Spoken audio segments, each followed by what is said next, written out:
Amen. Let the doors be open. Orders of the day. Ordre du jour. Government Bills Commons resuming debate on Bill C-23, the Pre-Clearance Act of 2016 and the amendment of Mr. Dubé. Debate, the Honourable Member for Vancouver East. Thank you very much, Mr. Speaker. Mr. Speaker, I rise today to speak in the House to Bill C-23, an act respecting the pre-clearance of persons and goods in Canada and the United States. And I want to thank the member from Bully-Champlain for moving the recent amendment that's before us today as well related to Bill C-23. I will outline the reasons why I support the recent amendment and to put in the background of where we are at today. So to do that, I must first point out that the conditions present when the bill was drafted and tabled simply aren't the same conditions that we're seeing today, and frankly, is unlikely to revert back anytime soon. And what are those changing conditions? Let me state the obvious for the government members, as they have chosen, in my view, to stick their heads in the sand and turn a blind eye to what's happening right under their noses. And as the NDP critic for immigration, refugees and citizenship, I've been compelled on many occasions since the election of President Trump to speak out against the discriminatory immigration and humanitarian policies being enacted by our neighbours south of our border. Unfortunately, Mr. Speaker, despite a welcoming tweet to immigrants and refugees by the Prime Minister, this government has failed to match their words with action. Instead, the Prime Minister has chosen to turn a blind eye to the politics of fear and division that the Trump administration is fanning against the immigrant and refugee community, and most particularly the Muslim community. The government continues to remain silent, and worse, the Minister of Immigration, Refugee and Citizenship has gone as far as to suggest that nothing has changed. Mr. Speaker, anyone could see that plenty has changed since Trump was elected.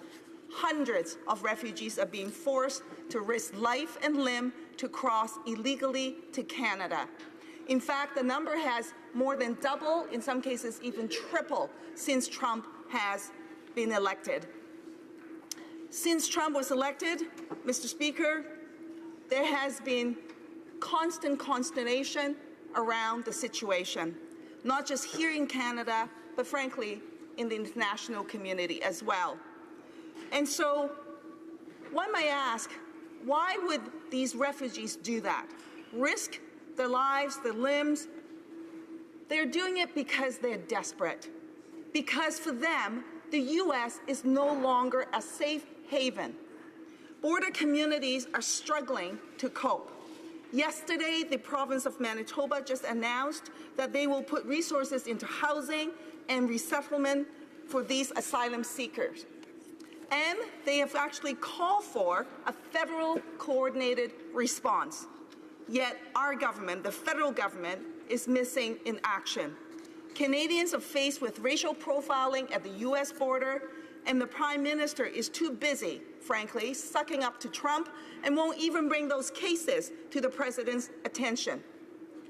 Instead, of incidents of hate has reared its ugly head, and we're seeing it in communities across this country. And the Prime Minister won't stand up, won't call out Trump's politics of fear and division. And the new executive orders are on its way.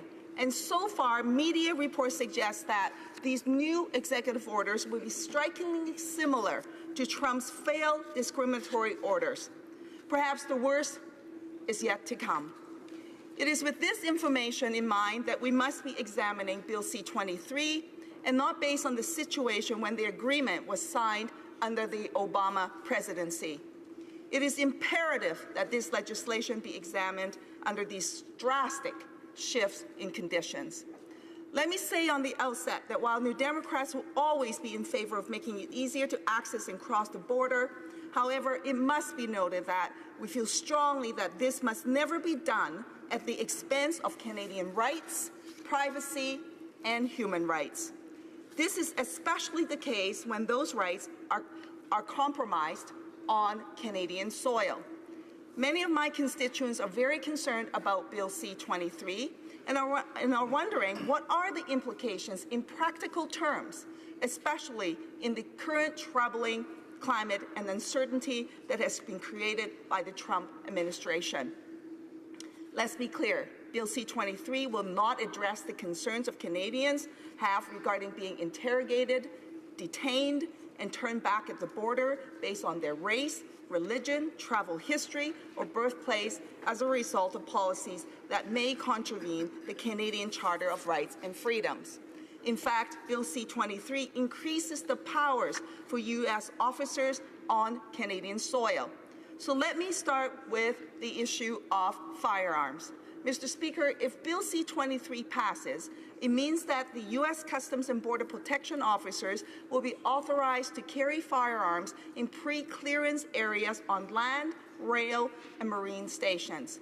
In fact, this bill could violate Canadian sovereignty by increasing the powers of American pre-clearance offices on Canadian soil with respect to the carrying of firearms and by not properly defining a criminal liability framework.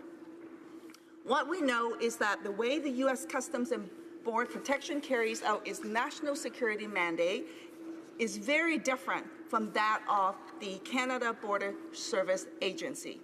Many of the studies have shown that they are trigger-happy, frankly, and uses lethal force much too often. And we do this, when they do this, this should be a major concern for Canadians. But the authority granted to the U.S. Customs officers does not stop there, Mr. Speaker.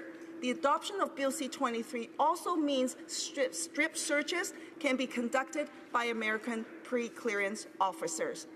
While U.S. Customs officers must inform and ensure a CBSA officer of the same sex of the traveler is present during a strip search, however, if one is not available or declines to conduct the strip search, the U.S. Customs officer will be authorized to do the search.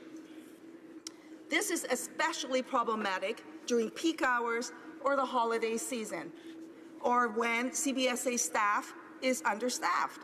And for those from the transgendered community, Bill C-23 lacks provisions to protect their rights and freedoms, as the wording of Bill C-23 uses the term sex instead of gender. And what does this mean? It means that for those whose biological characteristics do not match their gender identity, they will be denied access to a pre-clearance officer of the same gender if they are strip searched. Quoting from the U.S. Customs and Border Protection website regarding the procedure for searching transgender individuals, if the individual being searched has undergone the total transformation, the current gender of that person will dictate whether or not a male or female U.S. Customs and Border Protection officer performs the search. Mr. Speaker, this language is discriminatory because it ignores the reality of many transgender persons who do not want to or have not or cannot undergo sex reassignment surgery. What's more, Bill C-23 also means that you can be detained and questioned by U.S. pre-clearance officers on Canadian soil. Under the proposed legislation, travelers would no longer be able to exercise their right to withdraw from questioning. They could be detained and be obliged to answer any questions asked of them by the U.S. officers. Though the Act says that a traveler must be, quote, must not be unreasonably delayed, however, Bill C-23 does not clearly define what constitutes unreasonably delayed. A traveler's withdrawal from their request to leave the pre-clearance area. The implications of Bill C-23 does not stop there, Mr. Speaker. We have seen that searches of electronic devices and requests to access the digital universe of the travelers to the U.S. have been on the rise since the inauguration of Trump. In fact, a recent statement by the Trump administration suggests that an order requiring all travelers to disclose the contents of their electronic devices could be adopted. Bill C-23 does nothing to ensure that Canadians' right to privacy will be protected during searches of electronic devices. While the government will argue that it's up to you if you want to provide the device to the U.S. Customs officers, the fact is many travelers would be intimidated by them and would find it difficult to refuse such a request. In addition, Bill C-23 also means CBSA officers at a U.S. airport can prevent some Canadian permanent residents from boarding their flight if the officer somehow suspects that the traveler has breached their permanent residency requirements.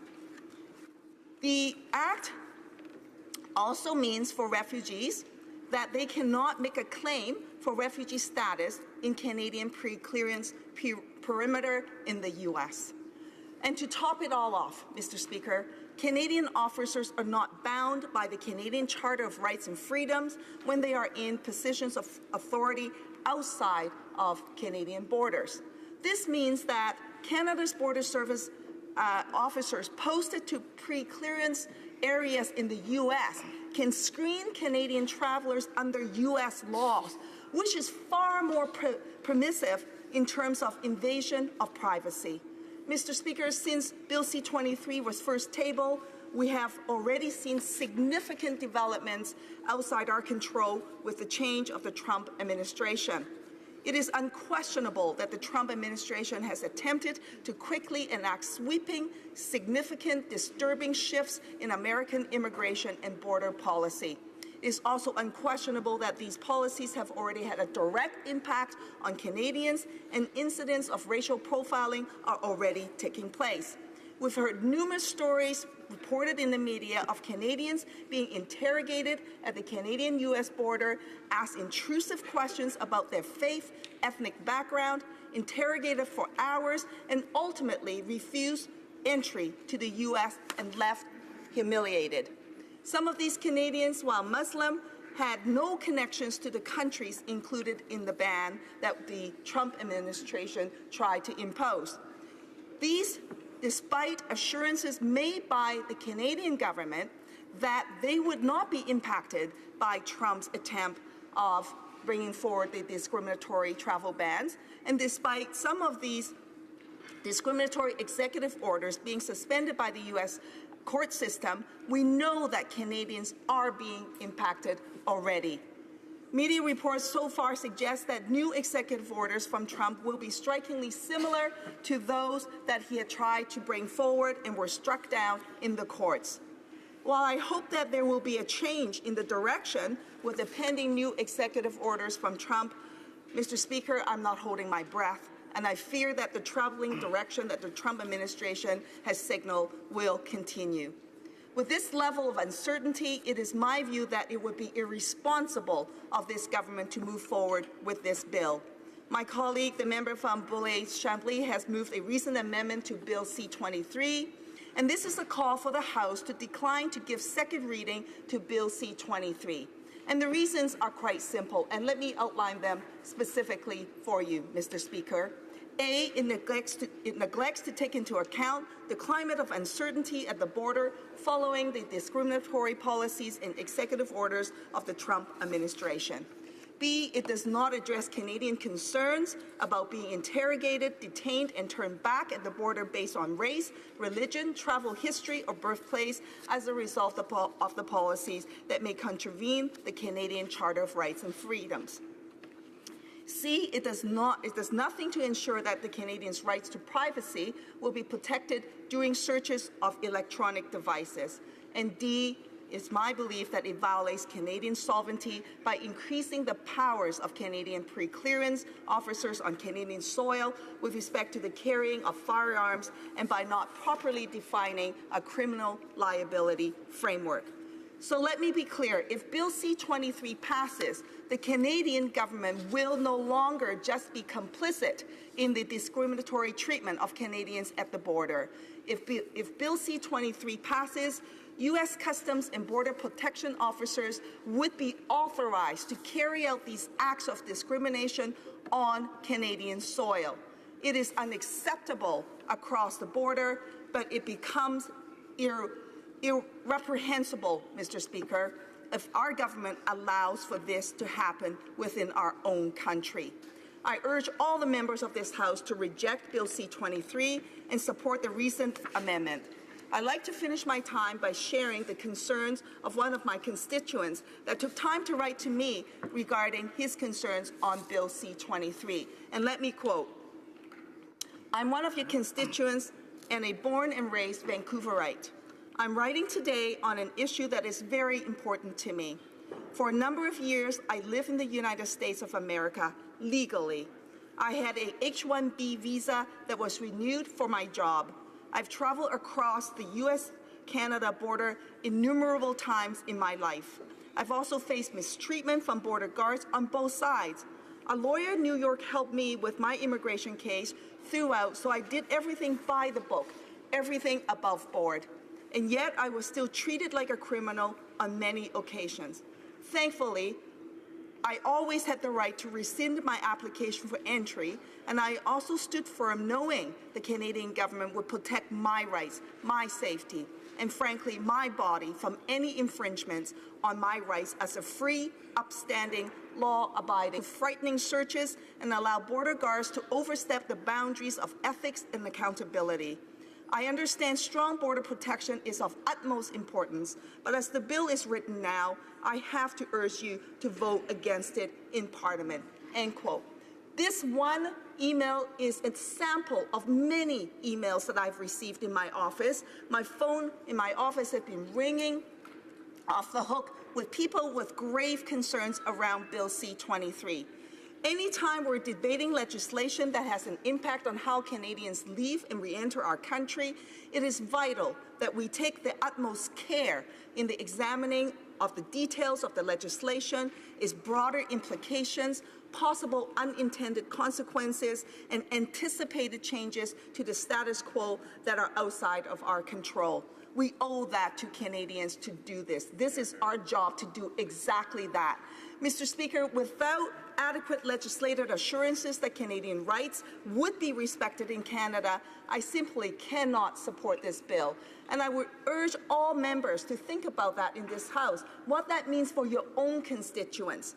We can hold off and see what's going to happen with respect to the Trump administration on the new order. We can ensure that the government takes action right now to raise the concerns that many Canadians have already said that needs to be brought to the attention of the Trump administration. Our governments have refused to undertake that work to date, and now we're dealing with allowing such increased authority to the U.S. Officials. And it's simply wrong, Mr. Speaker. When will we stand up and fight for Canadian rights and to protect Canadian rights? Bill C-23 must not pass. The recent amendment that has been tabled is a measure that should be adopted, and if we adopt that measure, it will give us time to examine the situation and then to ensure that we bring forward measures that is most appropriate for all Canadians, and most importantly, that it protects Canadian rights on the border. Thank you so much, Mr. Speaker. Questions and comments. Questions et commentaires. L'honorable député de Montarville. The honourable member for Montarville. Thank you, Mr. Speaker. When amendments are proposed for a bill, I think it's appropriate not to be basing oneself on presumptions and false information about profiling. The work done by customs officers, and I know this because I'm a former customs officer, is based on Canadian law.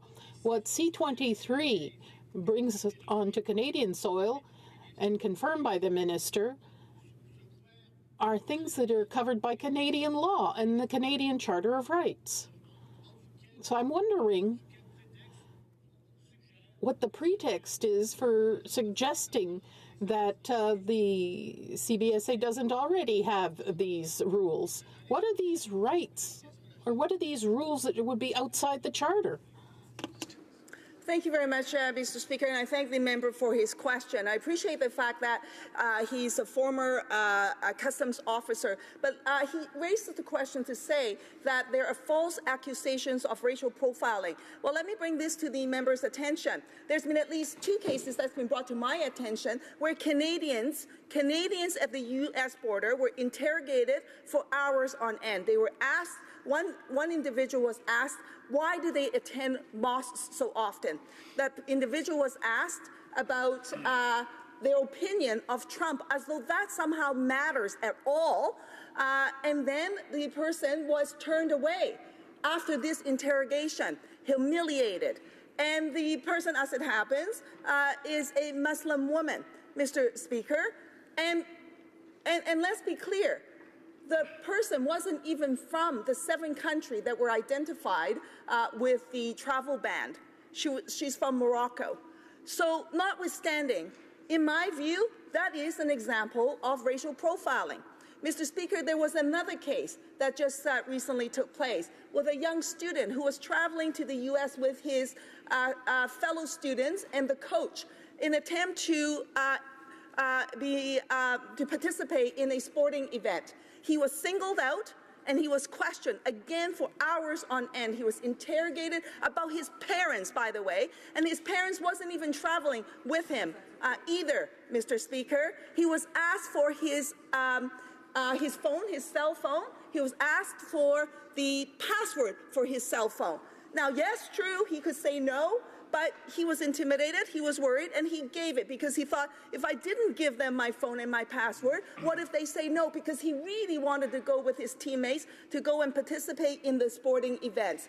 Mr. Speaker, that too, in my view, is racial profiling. These incidents are happening right now in this country. We raised this issue with the minister, with the Prime Minister, and asked them to bring these Canadian concerns to the President's attention. The government refused to do so. And so, Mr. Speaker, with Bill C-23, I anticipate that things will only get worse and not better. Questions and comments? The honourable member for Caribou Prince George. Thank you, Mr. Speaker. Thank you, Mr. Speaker, and I thank our honourable colleague for her presentation. Mr. Speaker, in my former life in aviation and trade, I worked a lot with the Canadian government as well as our U.S. counterparts in pre-clearance and transit without visa issues, and as well about making Canada competitive on the world stage. Through you, Mr. Speaker, and I will also say that my wife and I, in our travels across the border, have been also subject to questions that some might seem that is racist or what have you. But again, Mr. Speaker, through you, our border agents, whether it's our U.S. counterparts or our Canadian customs and immigration, they're tasked to ensure that our country and our borders remain safe and sound, and that those persons and those goods that are coming into our country are there for the right reason and not nefarious reasons. So, Mr. Speaker, through you, I ask our honourable colleague, does she not agree with me that the jobs that these border agents, Canada Customs and Immigration, we should be doing everything to ensure that those that are coming into our country are there for good reasons, that they do have policies and procedures that they must go through. I also would echo her statements that racial profiling is not something that we want to do, but it is, there is profiling procedures that are needed. Again, as I mentioned, subject to it, but those are just part of the questions of everyday investigation techniques that have to take place to figure out if the person or persons and the goods that are coming in, if they're there for the right reasons. So through you, Mr. Speaker, I just ask, is it the honourable colleague's comments today that we should be lessening or loosening those rules and regulations? Member for Vancouver East. Thank you very much, Mr. Speaker, and I thank the member for his question and his comments. Let me ask the member this question. Does he actually think, through you, Mr. Speaker, to him, that asking an individual what their opinion of President Trump is somehow relevant at a border crossing? Mr. Speaker, do you think that asking a person that how often do you attend mosques is somehow relevant? Isn't it my right, if I attended a mosque, my right, or a church, that I go as often as I do or not? Is that anybody's business except that of mine? And how is that relevant at a border crossing? And by the way, in one of those cases that I cited, Mr. Chair, the reason why the individual was rejected and refused entry into the United States, they say that the individual did not have a valid Canadian documentation, which is absolutely not true, Mr. Speaker, because the individual had a valid passport that is in good standing until, I believe, 2020. Mr. Speaker, this is what's happening. So how else do you explain this situation? I mean, I am at a loss as to how a person explains this situation and justifies it.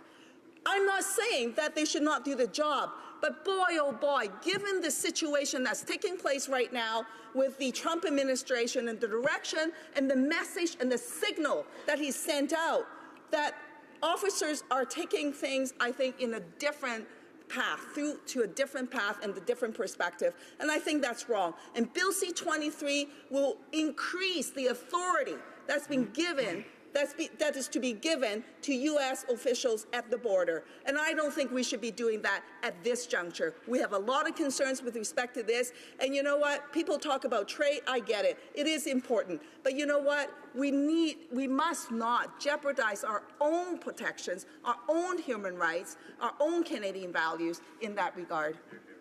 Questions and comments? The honourable member for c'est l'honorable député de Rosemont. Member for Rosemont-la-Petite-Patrie. Thank you, Mr. Speaker, and I thank my colleague for her very eloquent and rigorous speech, sensitive at the same time.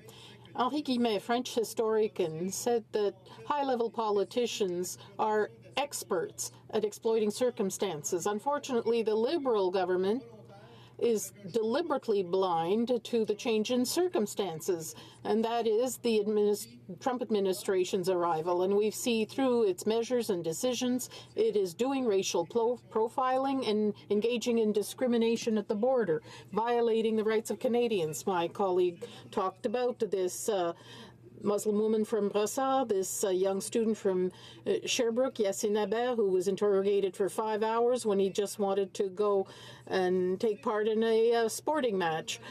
C-23 is the Liberal government bending to the Trump administration. It's down on its knees and giving the same powers to U.S. customs officers against those whom we should be protecting. So I'd like to know whether my colleague feels that the Liberal government is offering our privacy and our rights on a silver platter to the Trump administration.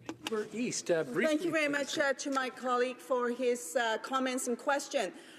In my view, the government is failing to stand up for Canadian values and Canadian rights and to protect our rights. The government is honestly kowtowing to Trump and his administration. The impacts of what they have caused is significant. The Minister of Immigration would go as far as to say nothing has changed. Everyone that I've talked to can see that things have changed and changed quite drastically, Mr. Speaker. So the Prime Minister just yesterday was on the phone with the President. Why did he not bring up these Canadian concerns and Canadian issues to the attention of the President? It's really a mystery to me why he won't stand up for the Honourable Honourable Parliamentary Secretary to the Government House Leader.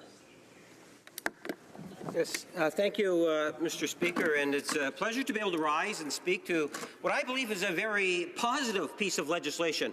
Contrary to the last 30 minutes in listening to the New Democrats try to position themselves on this, you know, Canadians should feel comfortable in knowing that the NDP know nothing about what they're talking about. Quite frankly, Mr. Speaker, it is quite difficult to understand the positioning that the NDP are taking on C-23. It makes no sense. And allow me to expand on that, Mr. Speaker. The member started off talking about refugees and challenging this government's approach on refugees. Mr. Speaker, no government in the last number of decades has done more of proactive engagement in trying to assist refugees coming to Canada than this Prime Minister and this government. And the numbers will clearly show that, Mr. Speaker.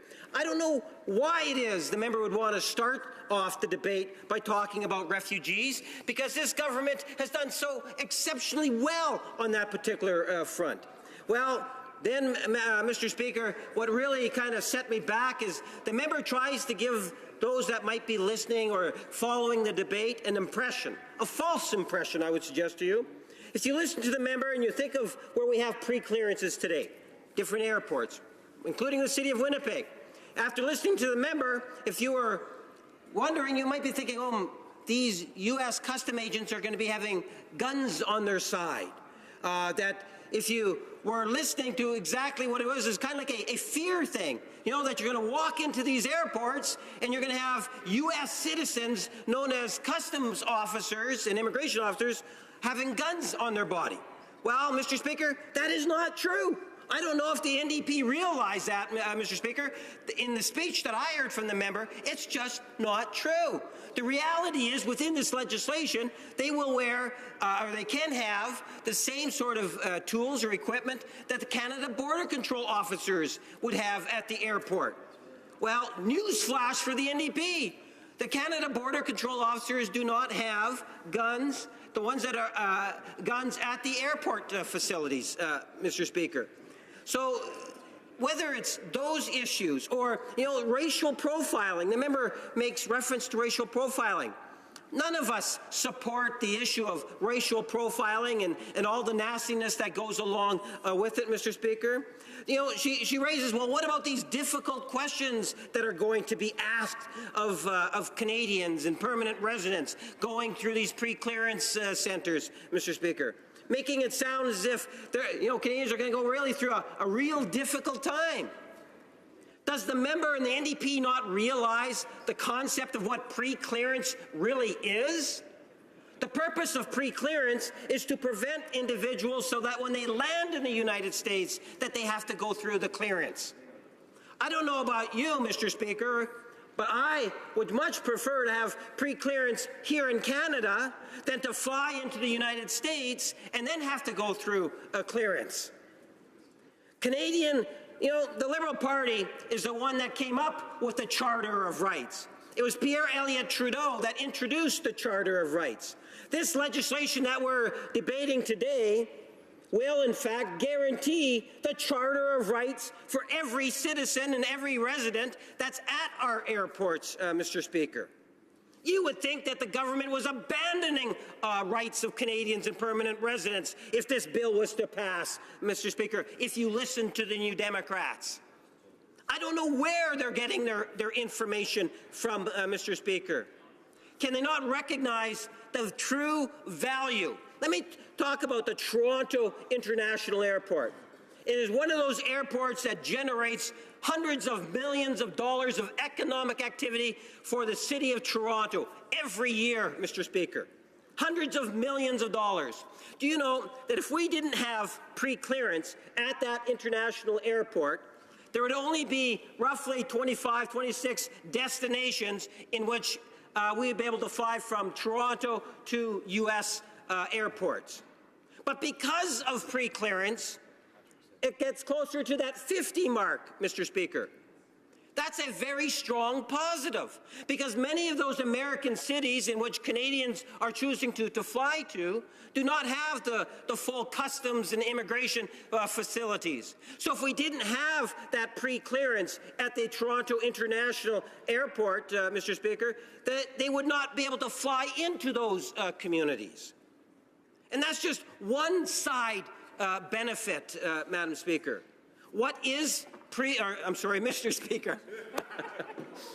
It happens. You look very manly in that chair, Mr. Speaker. The point is, Mr. Speaker, that this pre-clearance is something in which, if you've flown out of airports, Winnipeg, Halifax, Vancouver, Edmonton, Calgary, Toronto, Montreal, and you've flown into the United States, you have a sense of what pre-clearance is. I don't know if the New Democrats or any of them have actually participated in a pre-clearance at any of those airports, but I suspect if you checked with most Canadians, you would find that that is a positive thing. I've seen legislation, lots of legislation over the years that have come through. Some of them I would classify are almost a no-brainer, and it's not to marginalize the issues, Mr. Speaker, but I can tell you that if the NDP do have some legitimate concerns in regards to it, they can address those concerns at the committee stage. They can raise it, yes, in second reading. But I don't really believe that they understand the difference between pre-clearance and actually arriving in the U.S. where you have to go through the process. It's important that we understand that. We need to understand, Mr. Speaker, that at the end of the day, Canada does a great deal of trade, economic commerce, a great deal of tourism into the United States, and vice versa. Pre-clearances isn't something that's new. It's been happening for decades, Mr. Speaker. Even as governments have changed, governments consistently look at ways in which they can enhance pre-clearance. We do that because we understand that special relationship between Canada and the U.S. And the more that the government of Canada and the governments of the U.S. work together at dealing with issues such as pre-clearance, whether it's people or cargo, both Canada and the U.S. Benefit immensely by it, Mr. Speaker. It's estimated that there's somewhere in the neighborhood of 600,000 direct jobs that actually come out of tourism. And when you think of tourism, Mr. Speaker, there is approximately 2/3 of it, from what I understand, that comes from the United States. Mr. Speaker, I look at it and I see one of Winnipeg's golden gems. One of the things in which we truly appreciate as a tourist attraction is something called Folklorama. Folklorama is a celebration of culture and heritage of a wide variety of different ethnic groups. Typically, we will have 50 pavilions that will be participating. And I want to use this as an example in terms of the importance of tourism. The minister responsible for small business and tourism, our government House leader, talked about the importance to small businesses and made reference to tourism. And I believe, Mr. Speaker, that if members across the way, in particular the New Democrats, recognize the importance of that particular industry, that they should be, in fact, supporting this legislation, not voting against the legislation. And if I were to highlight the tourism thing, I'm going to go back to that Folklorama celebration. Imagine, if you will, our Prime Minister often talks about one of Canada's greatest strengths is, in fact, the diversity. It is our diversity that we recognize as Canada's greatest strength. And here we are at a time in which it's Canada's 150th birthday, Mr. Speaker. I think it's an appropriate time to have this kind of legislation on our 150th birthday. We should be encouraging more people to come to Canada, those that are in Canada to check out many more of the Canadian sites that we have. And I know this is going to be a very special year. Getting back to Folklorama, Mr. Speaker, a special celebration. I've been attending it for well over 20 years. And what you can expect if you come to Winnipeg during the summertime, as many Americans do, Mr. Speaker, is to participate in one of Canada's best multicultural events. I would argue the best multicultural event. It goes for 2 solid weeks. You have roughly 50 or so pavilions that will participate. Each pavilion, Mr. Speaker, will have a full evening of activities for 1 solid week. So you'll get 26 in the first week, 26 roughly in the second week. And what can you expect when you walk in the doors? You can expect to see some great entertainment, shows, which will include cultural dances, will include singing, arts. You'll see heritage setups from the different communities. If you want a sense of what it is that Canada is like in terms of a multicultural society, I highly recommend that people participate in that. Now, why do I use that as an example? Well, we have literally roughly 15 million to 18 million people that will come to Canada as tourists where they're actually staying overnight. Imagine those hotel rooms that are being utilized by those individuals that are coming in particular, and most of them do come from the U.S. Well, Mr. Speaker, I would suggest to you that the economic benefits of having pre-clearances speaks volumes in terms of the potential for growth into the future. And the more that we can move in that direction, the better it is for both Canada and the U.S. We have Canadians that will often fly to go 1 or 2 nights, 3 nights into U.S. destinations. The convenience of being pre-cleared at a Canadian airport far outweighs having to go into an American city and then have to clear immigration or customs, Mr. Speaker. So many of the issues that the member across the way made reference to, or the NDP make reference to, well, what about these tough questions that they ask? Or what about the racial profiling that is used? Using their words, Mr. Speaker. Well, if you really stop and think about it, I would rather be asked those tough questions and so forth here on Canadian soil. And that's what pre-clearance does, Mr. Speaker, in part. So you get to have the opportunity of having things like Canada's Charter of Rights applied. There's other concerns that have been raised, Mr. Speaker. But I know that when you look at the bigger picture of it, you know, the millions of dollars that cross our border every day, Mr. Speaker, of cargo, the hundreds, if not thousands of individuals that cross our border every day, that this piece of legislation is a step in the right direction. People should not be surprised. Ever since we have been in government, we have taken a very proactive approach at dealing with the issue of trade and commerce and encouraging and supporting our middle class and those that are aspiring to be a part of it, Mr. Speaker. And we do that in different ways. Trade does matter for Canada. We are a trading nation. One of the reasons why we have our lifestyle that we have today in Canada is because of trade.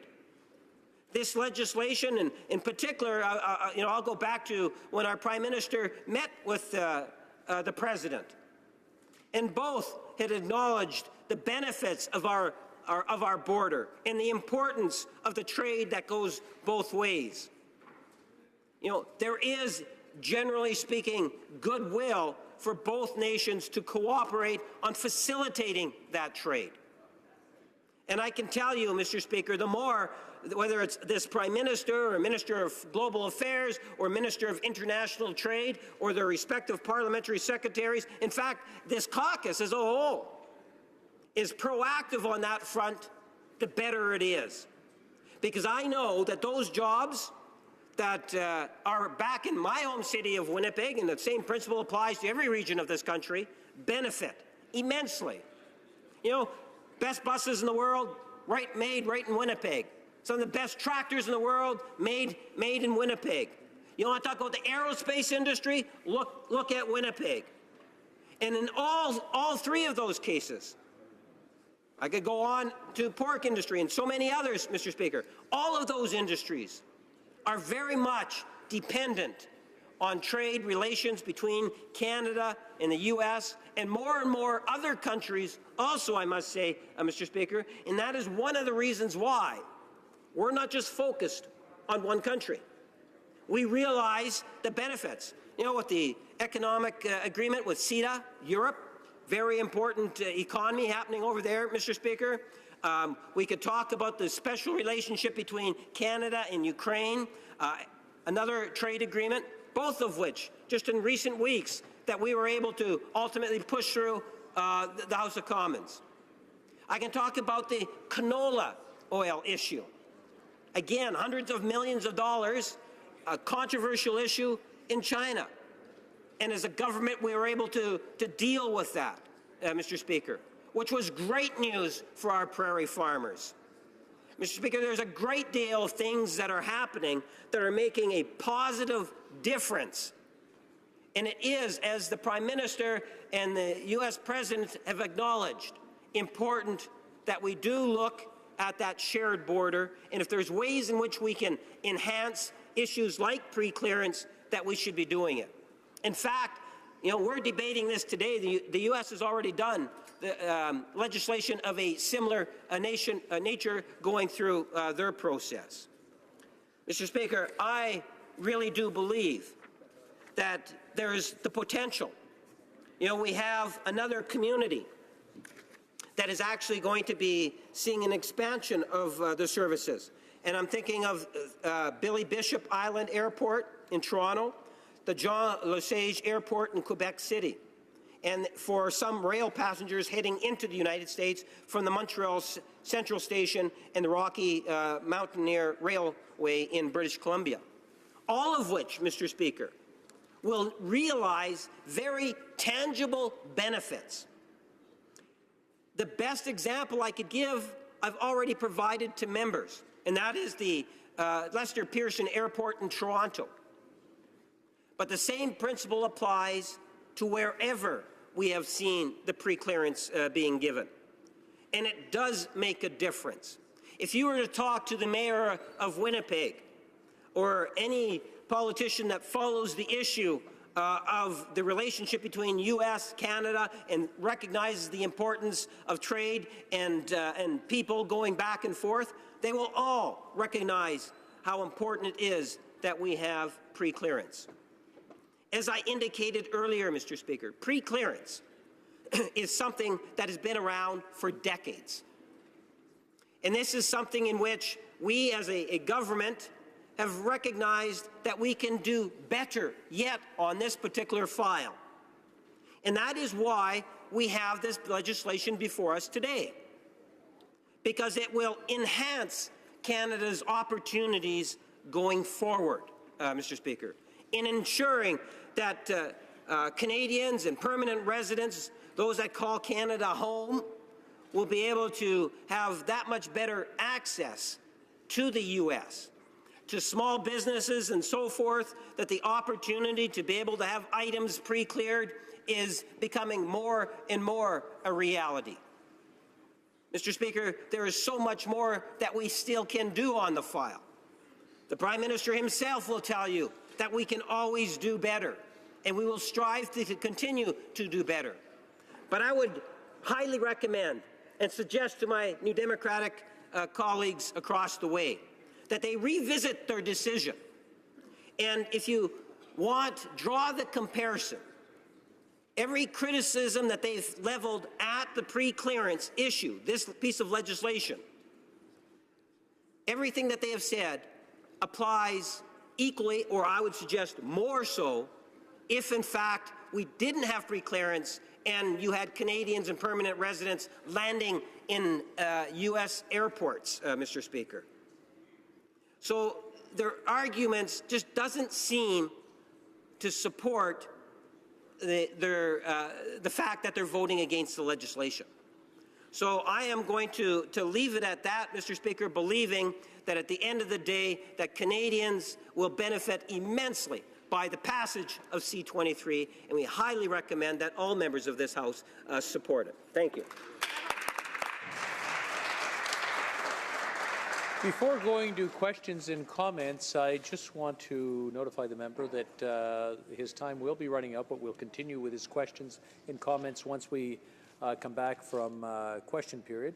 And the other thing I'd like to point out is some of the questions and the answers have been rather long. I know it's a complicated issue and you can't do it in very short time, but I just want to ask the honourable members that they do it as shortly as possible so that we can get as many questions in. Some of them are kind of dragging out. Alors, reprise de, Rather, questions and comments. Prince George. Mr. Speaker, I just want to, I'll be very brief. I want to say for once I'm not disagreeing with our honourable colleague from across the way. I believe that, shame I'm hearing from my own colleagues down the way. I'll take that abuse. Mr. Speaker, I indeed was in part of Air Service Development. This bill actually follows up on the incredible work that Prime Minister Harper and our team did in our previous government. And I just want to state it on the record as our honourable colleague in his earlier comments in his speech mentioned that our colleagues from the NDP are railing against this, that somehow this is the new administration and it's the work that Mr. Trump is doing and the directives that his new administration is. And I wanted to offer that in my previous comment and intervention, I mentioned that I indeed and my wife and I were part, as just course of going through an airport that you're asked certain questions, and there was some profiling that was done. And that indeed was under the Obama administration and not the Trump administration. So through you, Mr. Speaker, I just want to, perhaps our honourable colleague could talk a little bit more about the folk fest that he has in Winnipeg. Secretary. Well, Mr. Speaker, it's hard for me to say no to talking more about Folkorama, other than the fact to emphasize that it is one of the greatest events in North America. It's in end of July, beginning of August. I invite members to participate in it, as many Americans will fly into Winnipeg, many of them I suspect through pre-clearance, in order to participate. But just to emphasize that we recognize that pre-clearance is something that is not new, that governments of all political stripes have in the past, and I suspect will continue into the future. Look at ways in which we can enhance it. By enhancing it, the biggest benefactor, I would suggest to you, Mr. Speaker, is Canada, Canadians, and permanent residents. We all benefit because it impacts on our trade and it impacts on our person departing Winnipeg, coming back. People is the word that I'm looking for. Thank you, Mr. Speaker. Questions and comments. The honourable member for Edmonton Strathcona. Thank you, Mr. Speaker. Well, Mr. Speaker, it's nice that we have some levity, but actually this is a serious matter before us. Mr. Speaker, when I was the head of law and enforcement at the NAFTA Environment Commission, we grew very concerned because concerns about the movement of contaminated fuel, hazardous waste across borders was being put aside because of the push to enable trade. And because of the concern that people perhaps with a brown face or a different ethnic background became the big scare. There's been a lot of talk, Mr. Speaker, on the other side of the House about we need to address Islamophobia. And yet we hear from, at committee on this very bill, from Safia Chowdhury, representative of the Islamic Society of North America, extremely concerned about the implications of this bill. As the law, and by the way, Mr. Speaker, I heard nothing from this member talking about any of the provisions actually in this bill. One of the provisions in this bill that was direct concern to a lot of Canadians is the fact that they can be detained for so-called reasonable grounds, which previously under current law they cannot. So I'm wondering what the member has to say about the concerns of the members of our Islamic community, those who are members or were born in the 7 countries that are banned in the United States, to a man simply that tried to go across the states with his family and was cross-examined about what his view was on marijuana. Is he not concerned that Canadians can be now detained when they're trying to cross the border and not simply choose not to go? Parliamentary Secretary. Well, Mr. Speaker, what I'm concerned about is the NDP seem to argue with something that's, it's beyond me. There's no merit in terms of what it is that the NDP are saying with respect to this legislation.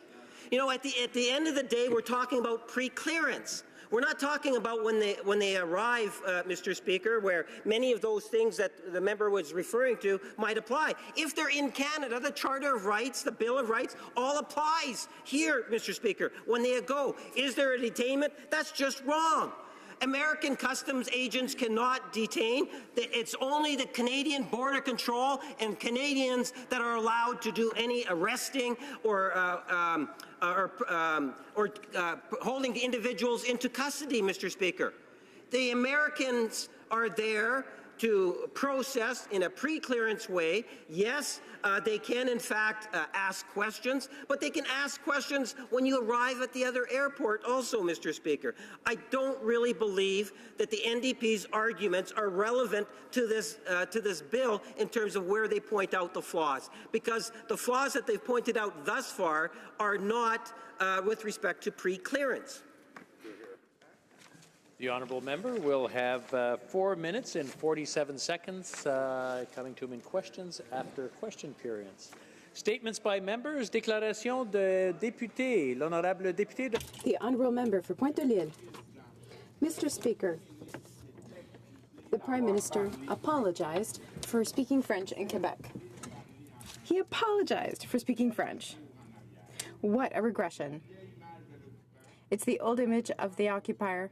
Francophones can speak French amongst themselves, but as soon as there's an Anglophone in the room, everybody has to speak English. I would like to remind the Prime Minister that there is one official language, one common language in Quebec, and it is French. How many ministers in this government are unable to respond to questions in French? Do you think that ministers are going to apologize for not being able to speak French? Of course not. We give apologies to the Anglophone majority, but the Francophone minority, the Quebec minority, has to bow, has to scrape like the Prime Minister did. But I'll tell you one thing. In the Bloc Québécois, we will never, never apologize for speaking French. And I don't want to live in a country where we have to apologize for existing. The honourable member for Dorville-Lachine-LaSalle. Mr. Speaker, last week, as member of the Human Resources Committee and as part of our responsibility to develop a poverty reduction strategy, I had the honor of meeting many men and women who courageously devote themselves to the least fortunate members of their communities. Rain City Housing is one of those extraordinary human beings we met along the way. For over 20 years, he has been helping those facing homelessness and addiction. He has saved hundreds of overdose victims and continues to be there for them. Ash made an impact on me because, like others who do what he does, it takes superhuman strength to not walk away. We are thankful to all those organizations and individuals who met with us and shared their experiences.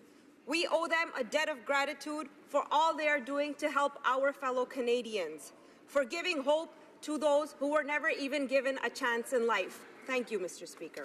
The honourable member for Saskatoon-Grasswood.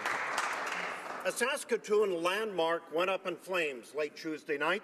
The Bonanza restaurant, a fixture on 8th Street for the past 45 years, suffered over $2 million in damages from a fire that took over 6 hours to extinguish.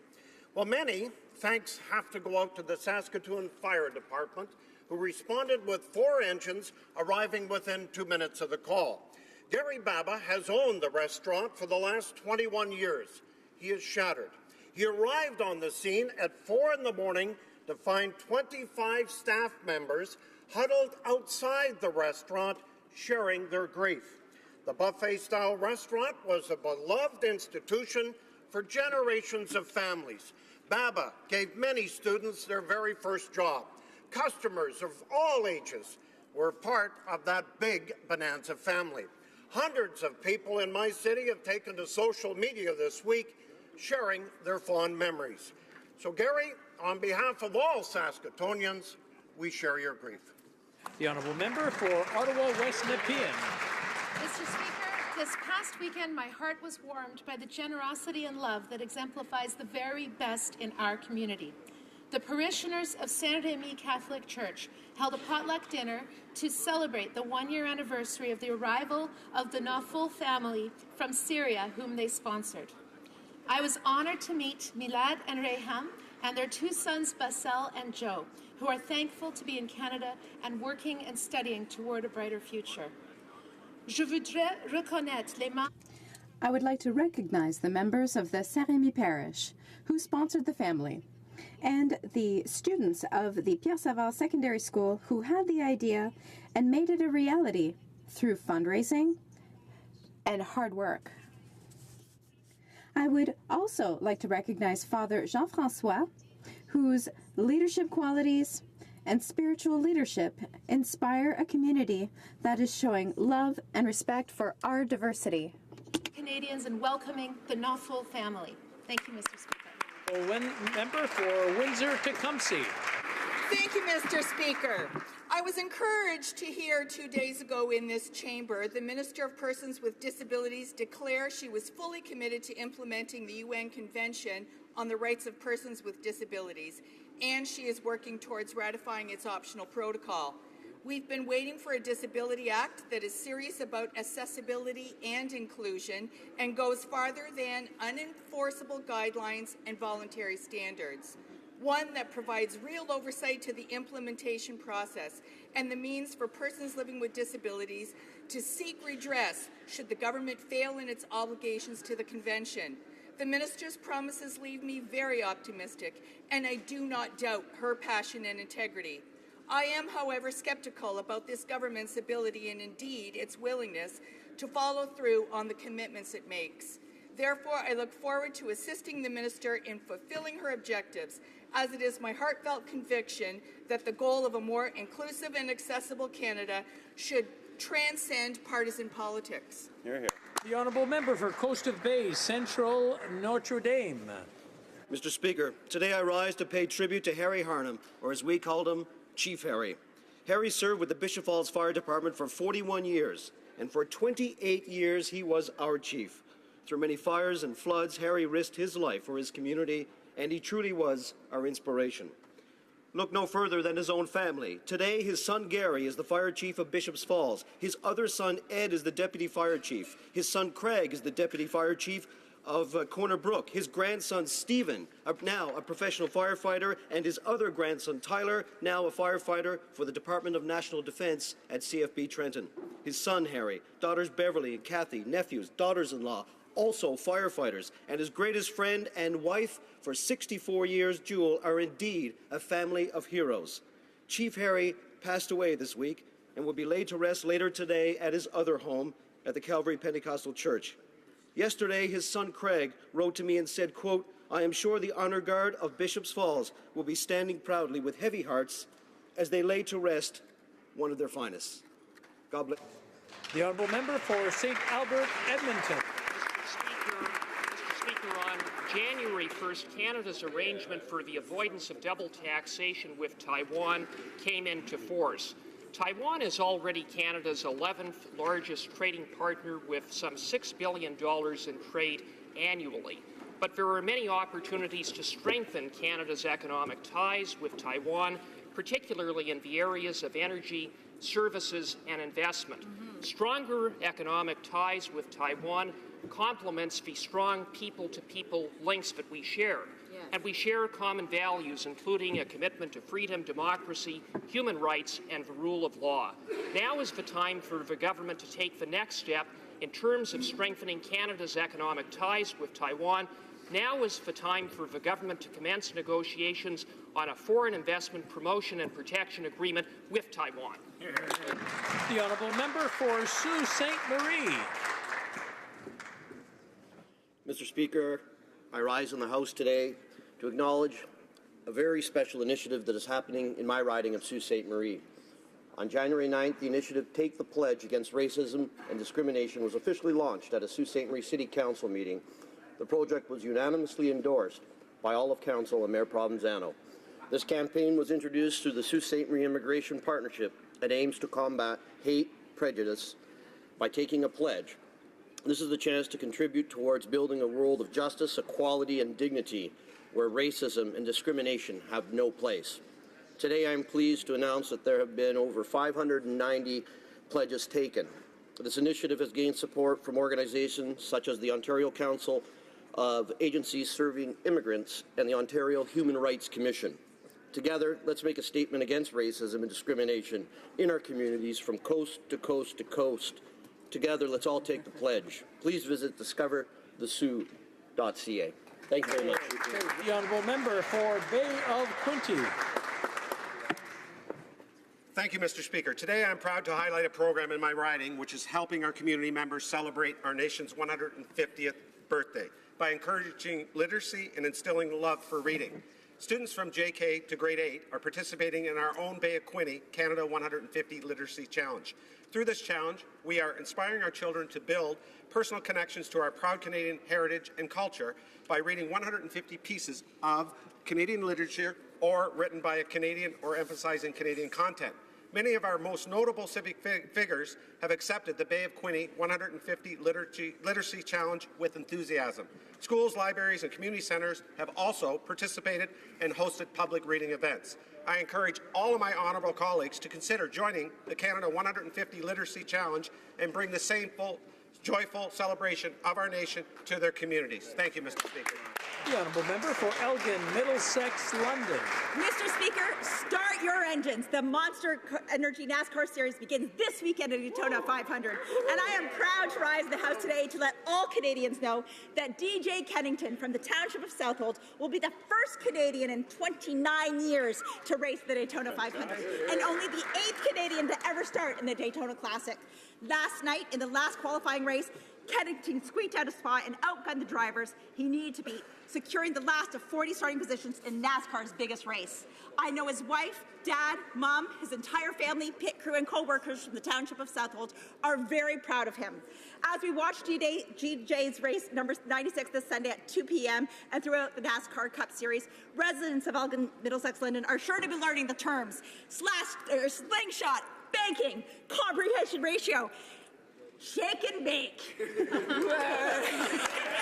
we cheer for DJ Racing, DJ, I wish you all the best. You are an incredible inspiration. And remember, go fast, turn left. The honourable member for Hamilton East, Stony Creek. Mr. Speaker, the city of Hamilton has its own unique place in the history of Black Canadians. And sadly, part of that history was lost yesterday with the passing of Bernie Custis. In 1951, Bernie Custis began his professional career with the Hamilton Tiger Cats as pro football's first black quarterback. Didn't happen in the United States until 1968. Dad got tickets, season tickets in 1952, partly because of all the excitement Bernie was bringing to the game, and I watched him as an 8-year-old in Section 11. I got to know Bernie personally when he began his coaching career with the Burlington Braves and McMaster Marauders, with an overall record in those teams of 105 wins and only 43 losses. Bernie is in the Canadian Football, McMaster University, and Syracuse University Halls of Fame. He also served his community as a teacher and principal. His friends will remember him as a kind, intelligent, decent, and thoughtful man whose dignity carried him through the inevitable episodes of racism sadly common during the years of his youth. We'll miss him. The honourable member for Montarville, l'honorable député de Montarville. The honourable member for Montarville. Mr. Speaker, this week a great man left us. Mr. André Savaria passed away at the youthful age of 83 years old. Born in Saint-Julie, he was municipal councillor from 72 to 75 and then mayor from 1975 to 1980. To him, we owe many parks and recreational areas, as well as the first municipal library. He was also instrumental in getting an arena built and left his mark in many other areas. In order to pay tribute to him, flags are flying at half-mast at City Hall until March 4th. I offer my most sincere condolences to Mr. Savaria's family, his loved ones, his friends, and everyone who knew him.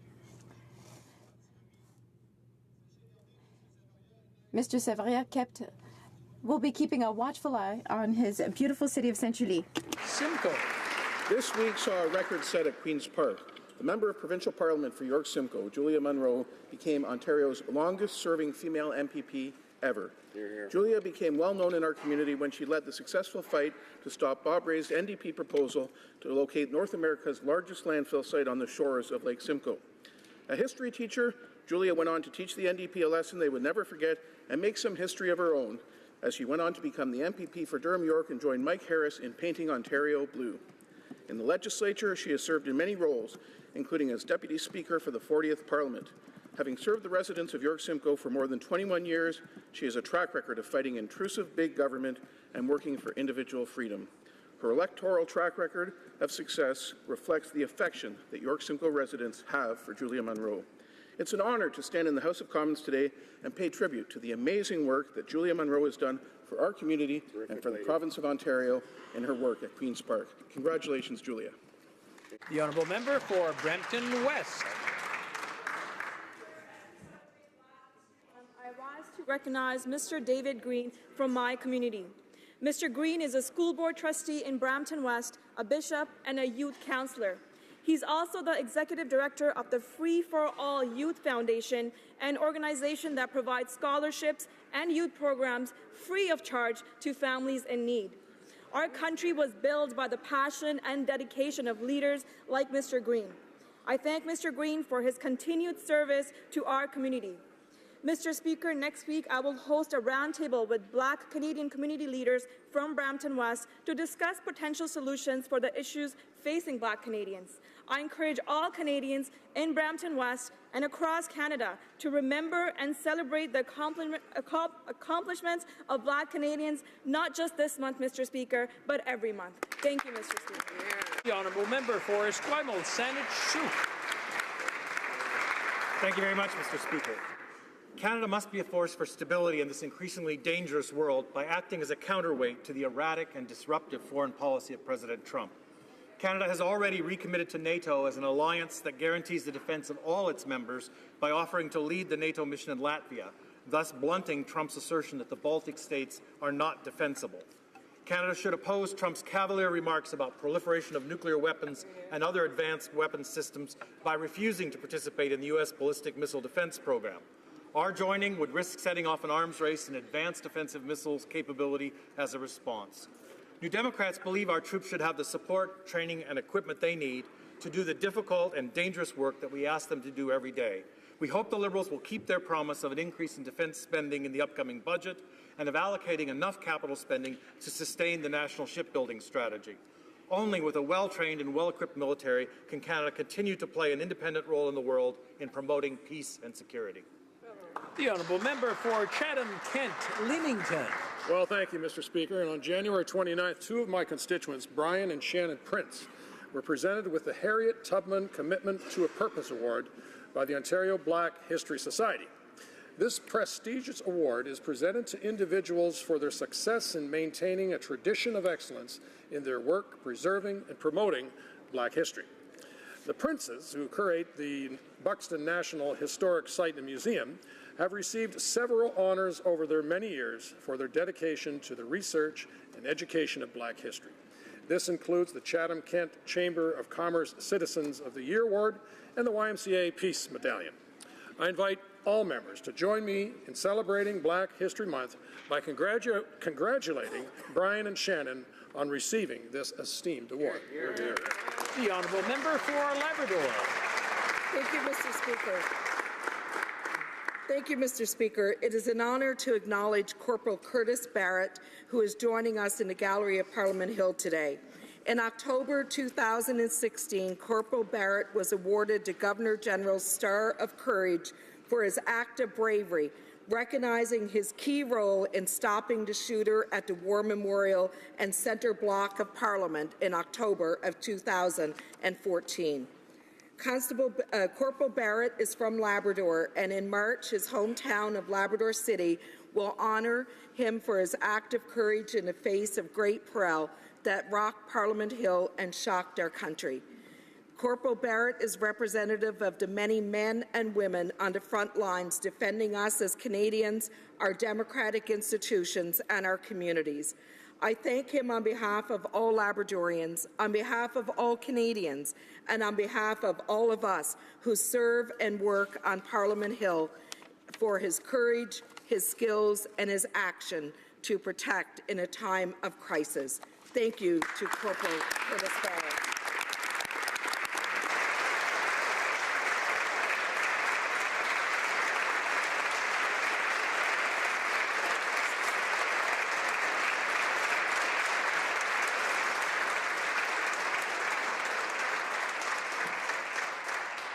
Question orale, oral questions. Member for Carleton. Thank you very much. Here. During yesterday's debate on the carbon tax cover-up, the parliamentary secretary to the finance minister offered a truly fascinating explanation as to why they needed to black out the cost of the carbon tax. Quote, the memo's release would cause confusion for Canadians. Yes, Liberal studies have shown that an overdose of transparency can lead to chronic cases of confusion, Mr. Speaker. Liberals are protecting Canadians from the sticker shock they will experience if they find out what this tax will actually cost them. So will the government end the carbon tax cover-up, clear up the real confusion, and release the true cost of this tax to Canadians? The Honourable Minister of the Environment. Thank you, Mr. Speaker. The only confusion appears to be that the member opposite and the party opposite don't understand that we need to take action to tackle climate change, that polluting should not be free, that we know that you need to put a price on pollution because that means that we will pollute less, that we will actually innovate, we will develop clean technologies, we will grow our future, and we will ensure a more sustainable world for our children and grandchildren. The Honourable Member for Carleton. Still on the carbon tax cover-up, Mr. Speaker, today we learned that in January inflation was a third higher than expected. Bloomberg reported that the inflation growth was caused by rising gasoline prices and new carbon levies. End quote. This supports finance documents which earlier said that Liberal carbon taxes would cascade throughout the economy in the form of higher prices on consumers, families, and businesses. But how much those costs would be are blacked out by the Liberals. Now that Canadians are paying more, will the government finally end the carbon tax cover-up? The Honourable Minister of the Environment.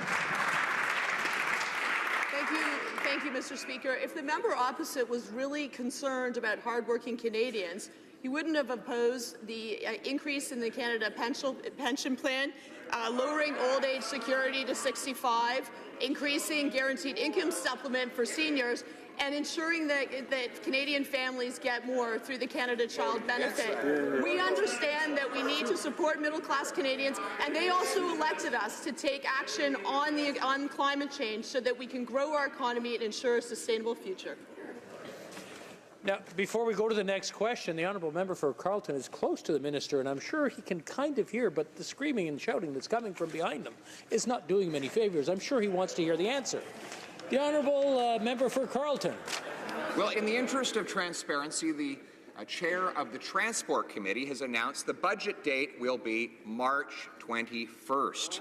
Bloomberg lists the budget options as tax, borrow, or wait. Paul Wells said, a funny thing happened on the way to the Prime Minister's new world of justice for the middle class.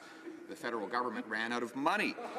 As Margaret Thatcher would have said, the Liberals are running out of other people's money. Will the finance minister finally put his head up before he runs straight on into the brick wall of reality? The Honourable Minister of Finance. Speaker, we're looking forward to Budget 2017. What it will be is a continuation of our efforts to help middle-class Canadians, a continuation of our efforts to ensure that we actually grow our economy. So the reason we chose investment over austerity was because we knew that after a decade of meager growth, the lowest growth for 8 decades, that it was time to make investments in the future of our country. That is exactly what we're doing. We are ensuring that children today, that people seeking jobs today, have the sort of opportunities tomorrow. That's why our initiatives have created exceptional job growth, and we're looking forward to that continuing with our new budget measures. Honourable Member for Mégantic-Cléran. Mr. Speaker, if there's one thing the Liberals can be proud of, it's their ability to come up with empty slogans, such as their plan to help Canadian business create jobs, slogans on the environment to justify a carbon tax, slogans on investments in infrastructure where no project goes ahead. I have one for them. What are the Liberals waiting for to get out of the way, lower taxes on middle-class business and those who work hard to create jobs in Canada, Mr. Speaker? The Honourable Minister of Finance. to ensure that Canadian consumers, middle-class Canadians, those people who actually need to be able to buy things for their families, are being put in a good situation. That is why we introduced the Canada Child Benefit.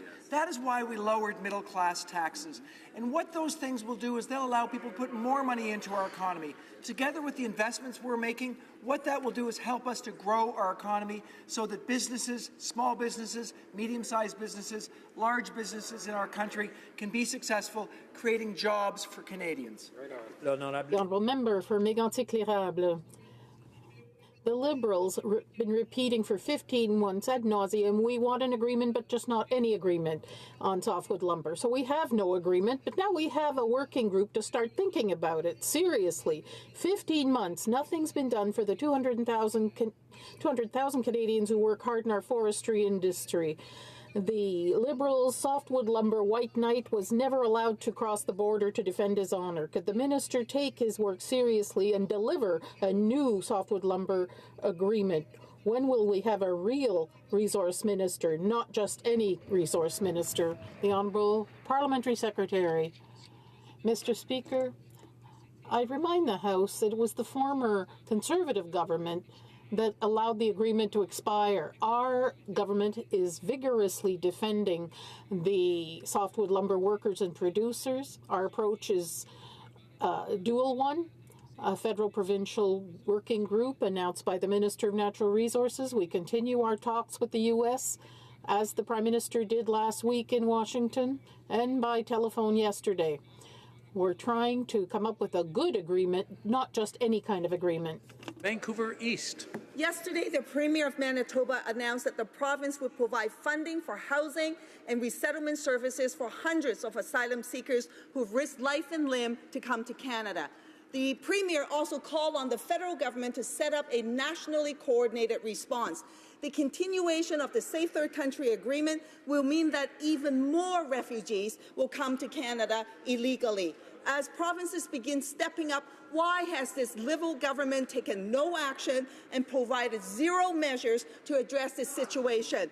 Why are they missing in action? The Honourable Minister of Immigration. Our government is committed to maintaining a refugee system that maintains our tradition of providing compassion to those seeking safety and security in our country.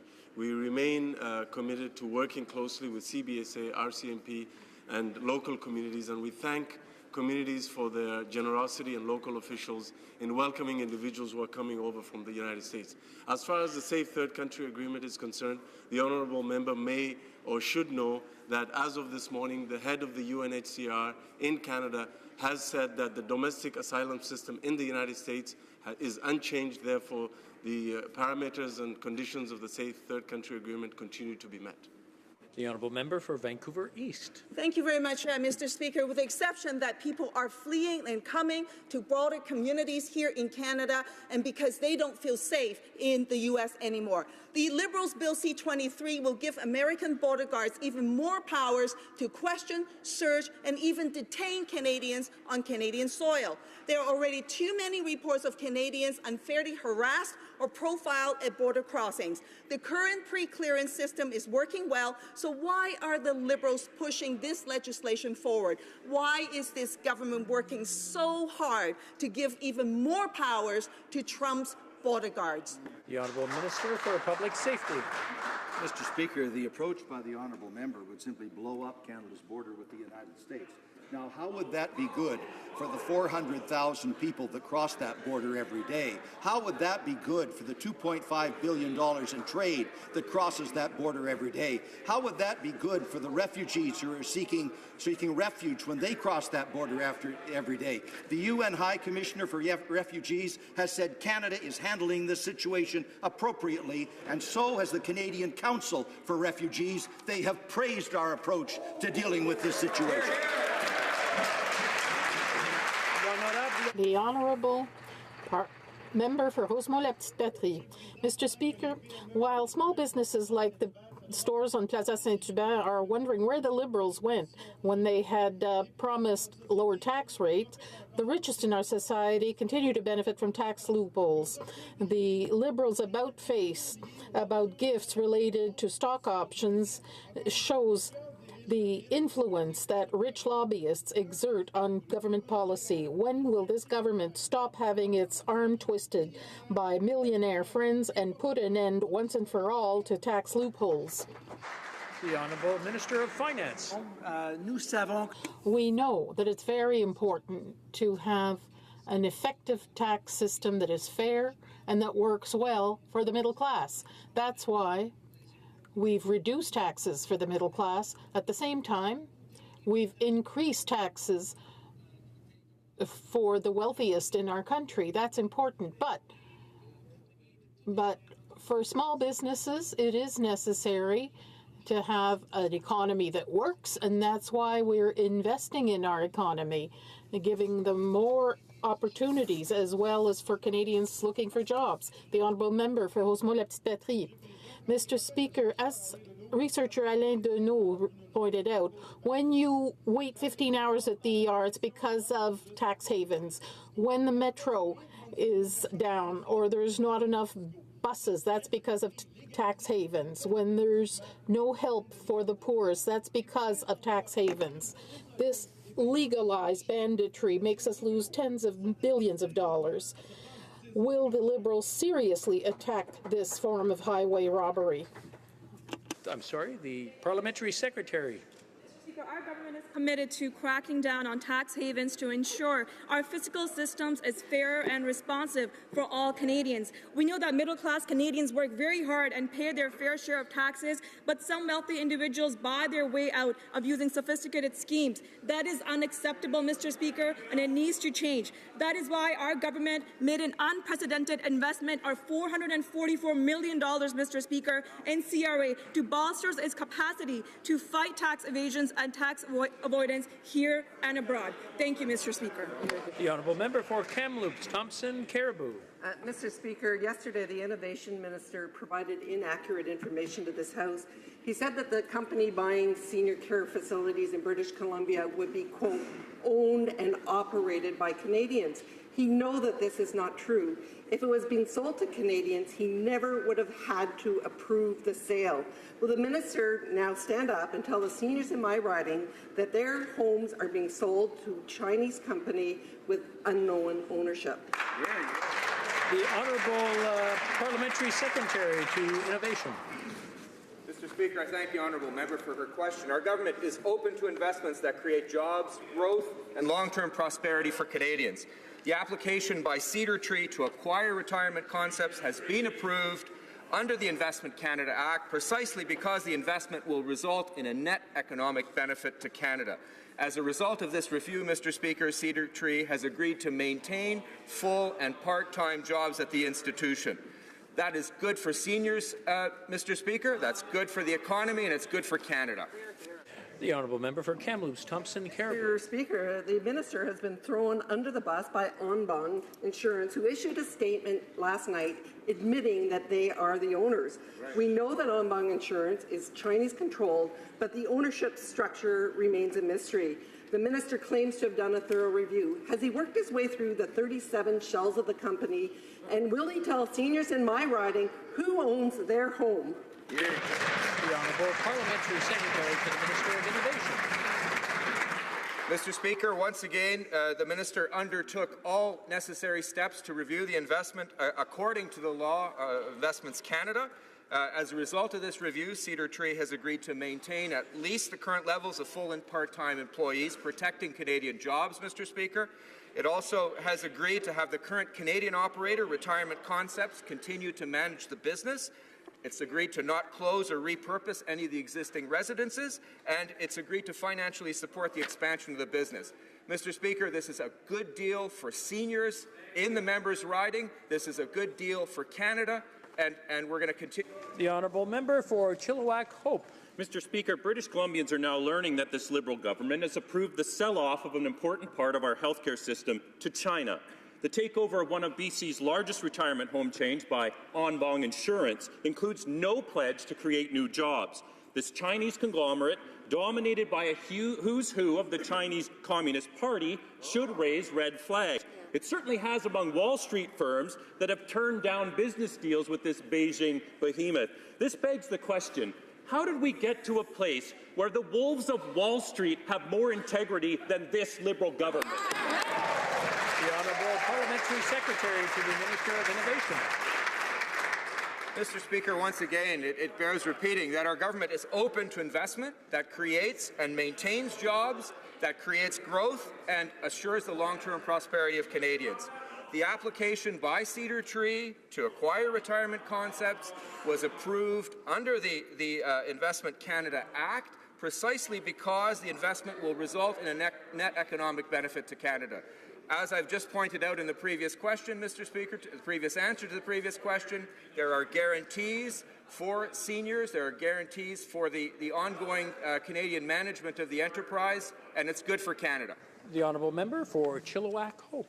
Well, Mr. Speaker, while Wall Street firms have refused to do business with En Bong Insurance over their murky ownership structure, this Liberal government goes where angels fear to tread. With no pledge to create new jobs in British Columbia, it is far from clear how this deal will benefit BC.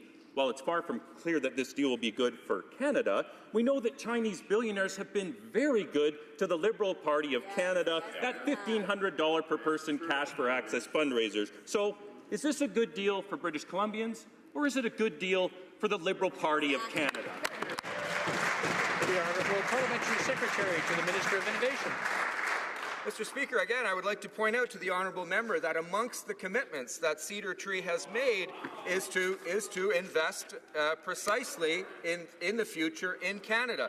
In addition, it's maintaining current levels of full and part-time employment, and it's engaged to it's undertaken to maintain its current Canadian operator, Retirement Concepts. Mr. Speaker, the Investment Canada Act is in place precisely to assure that when we make these kinds of decisions, we do it for the best interest of all Canadians. We have applied those principles this time, and it's a good deal for British Columbia. The Honourable Member for Oshawa. Mr. Speaker, the Prime Minister made a deal with his friends in Beijing to sell off part of our healthcare system even before BC regional health authorities had signed off. To be clear, the Chinese takeover made no commitment to create new jobs, and absolutely no commitment to seniors of the quality of care, no commitment to the quality of food or the credentials of the people caring for them. Mr. Speaker, why are the Liberals selling off our healthcare system to Chinese billionaires? The Honourable Parliamentary Secretary to the Minister of Innovation. Mr. Speaker, once again, I will answer that very same question from the member. Our government is open to investments that create jobs, maintain jobs, that assure growth and long-term prosperity for Canadians. The application of Cedar Tree to acquire Retirement Concepts was subjected to a level of scrutiny according to the Investments Canada Act. The company has committed to investing in the future, in the expansion of the business, in addition to maintaining current levels of employment, part-time and full-time, in addition to maintaining the current Canadian manager of the retirement home. L'honorable député. Honourable Member for Lévis-Lotbinière. Mr. Speaker, we now know that Chinese insurance companies are taking control of retirement residents in British Columbia with the blessing of the Liberal government, without them knowing whether the quality of care or jobs will be affected. Mr. Speaker, can the Liberal government tell us whether it will also be giving its blessing to Chinese investment funds to buy retirement residences or the agricultural heritage of Quebec? The Honourable Parliamentary Secretary to the Minister of Innovation. Thank you, Mr. Speaker. This time in French, our government is open to investment that creates jobs for the middle class, that supports economic growth, and that ensures long-term prosperity for Canadians. Cedar Tree's request regarding the acquisition of Retirement Concepts was accepted under Investment Canada rules. The criteria are such that this is a good thing for British Columbia, it's a good thing for Canada. We got guarantees from the company, and we will proceed forward. For Abitibi, Bay James, Nunavik, EU.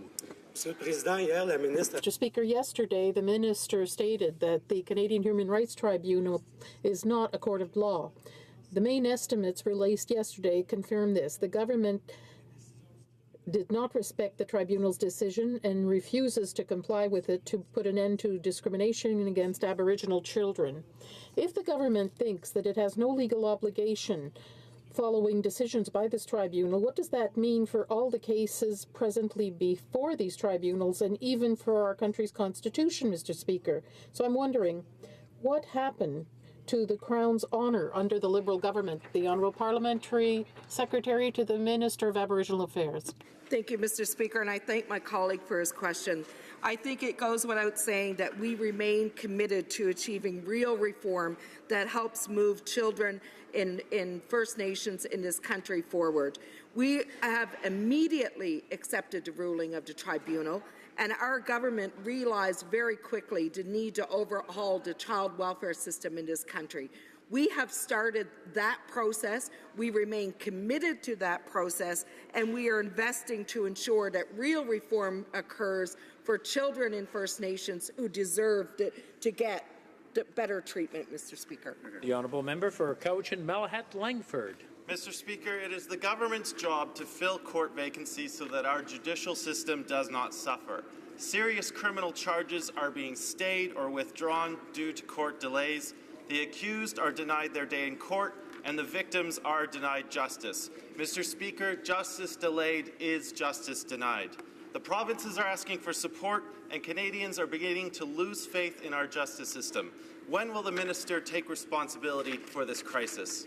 The Honourable Minister of Justice. Well, thank you, Mr. Speaker, and I would like to acknowledge my honourable colleague across the way in his new role as critic. I look forward to working with him on these important matters as we seek to maintain the confidence that the Canadian public has in the justice system. I am committed to continuing to add to the number of judges that I've appointed to our superior courts through a new process of appointments, newly constituted judicial advisory committees that reflect the diversity of the country. I will be, in the near future, continuing to appoint Superior Court judges in jurisdictions across the country. Hear, hear. The honourable member for Calgary, Rocky Ridge. Well, thank you, Mr. Speaker. Well, the Minister of Finance's mortgage rule changes are failing to fix the problems in Vancouver and Toronto and are hurting markets in Atlantic Canada, which are already depressed. Sherry Donovan of the Nova Scotia Home Builders Association told the Finance Committee that Atlantic provinces are, quote, still in deep recovery mode from the weak economy. These new mortgage rules are exacerbating the problem and hurting the entire economy, unquote. Will the minister stop kicking Atlantic provinces when they're down and reverse his ill-advised decision? And why won't the 32 Liberal MPs from the region stand up for Atlantic Canada? The Honourable Minister of Finance. Mr. Speaker, we know that across our country, Canadians care enormously about the value of their homes. We know that it's very important for our government to protect the value of their homes by having appropriate regulations that ensure that the market works for their best interests. That is what we're working towards. We want to make sure that the market works. We want to make sure that people are protected, that their most important investment, that they can have confidence that it will be there for them in the long term in terms of its value. Thank you, Mr. Speaker. Honourable member for Medicine Hat, Carson Warner. Thank you, Mr. Speaker. The Liberals claim to support the middle class and those looking to join it. However, seniors in my riding are concerned that the Liberal government is intent on making their life more difficult. The Finance Minister has refused to protect income splitting. Now there are reports that suggest the Liberals are considering removal of the age amount tax credit, which helps low and middle income seniors. Mr. Speaker, why are the Liberals threatening the very generation who helped build our nation in the first place? The Honourable Minister for Families. I'm pleased to have this opportunity to speak a bit about the agenda that we have for seniors, a very strong agenda, Mr. Speaker, not only for this generation of seniors, for whom many are being taken out of poverty through the increase in the guaranteed income supplement, through the lowering of age of eligibility to 65 years old. 100,000 seniors will not need to enter into severe poverty, but also through the enhancement in the Canada Pension Plan, Mr. Speaker, which is going to take 300,000 future seniors out of income vulnerability. The honourable member for Elgin, Middlesex, London. Mr. Speaker, this Prime Minister has dictated that the provinces must collect carbon tax. In true Liberal fashion, Premier Wynne has secretly planned to apply HST to their new cap-and-trade plan and will hide the cap-and-trade tax in the delivery charge. Ontarians are not only paying more in heat and hydro, but now they'll be paying tax on tax. Right, wow. When will this Prime Minister stand up for his Ontarians and tell his Ontario Liberal friends to start helping the middle class instead of taxing them to death? The Honourable Minister for the Environment. Mr. Speaker, 80% of Canadians live in a jurisdiction where there is already a price on pollution. The good news is provinces stepped up when the previous government didn't. We know that putting a price on what we don't want, pollution, will foster what we do want, which is good jobs, a cleaner economy, and innovation. We're proud of what we're doing, and we're going to continue moving forward. The Honourable Member.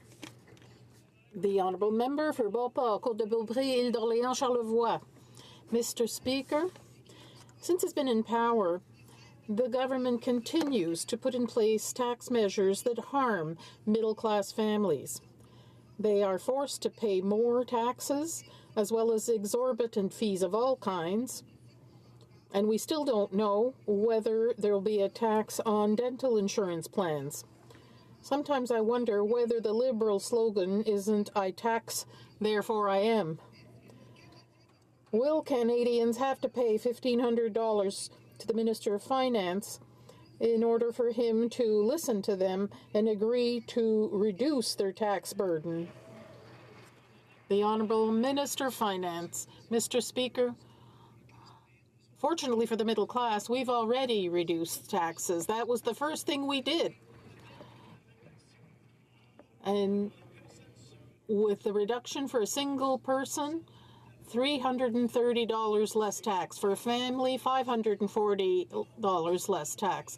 In addition, we've added the Canada Child Benefit.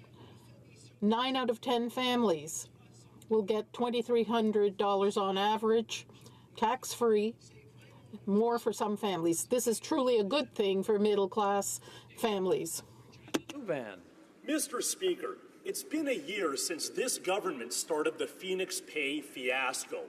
For months, over 360 employees at Saskatchewan's federal penitentiary went without proper pay.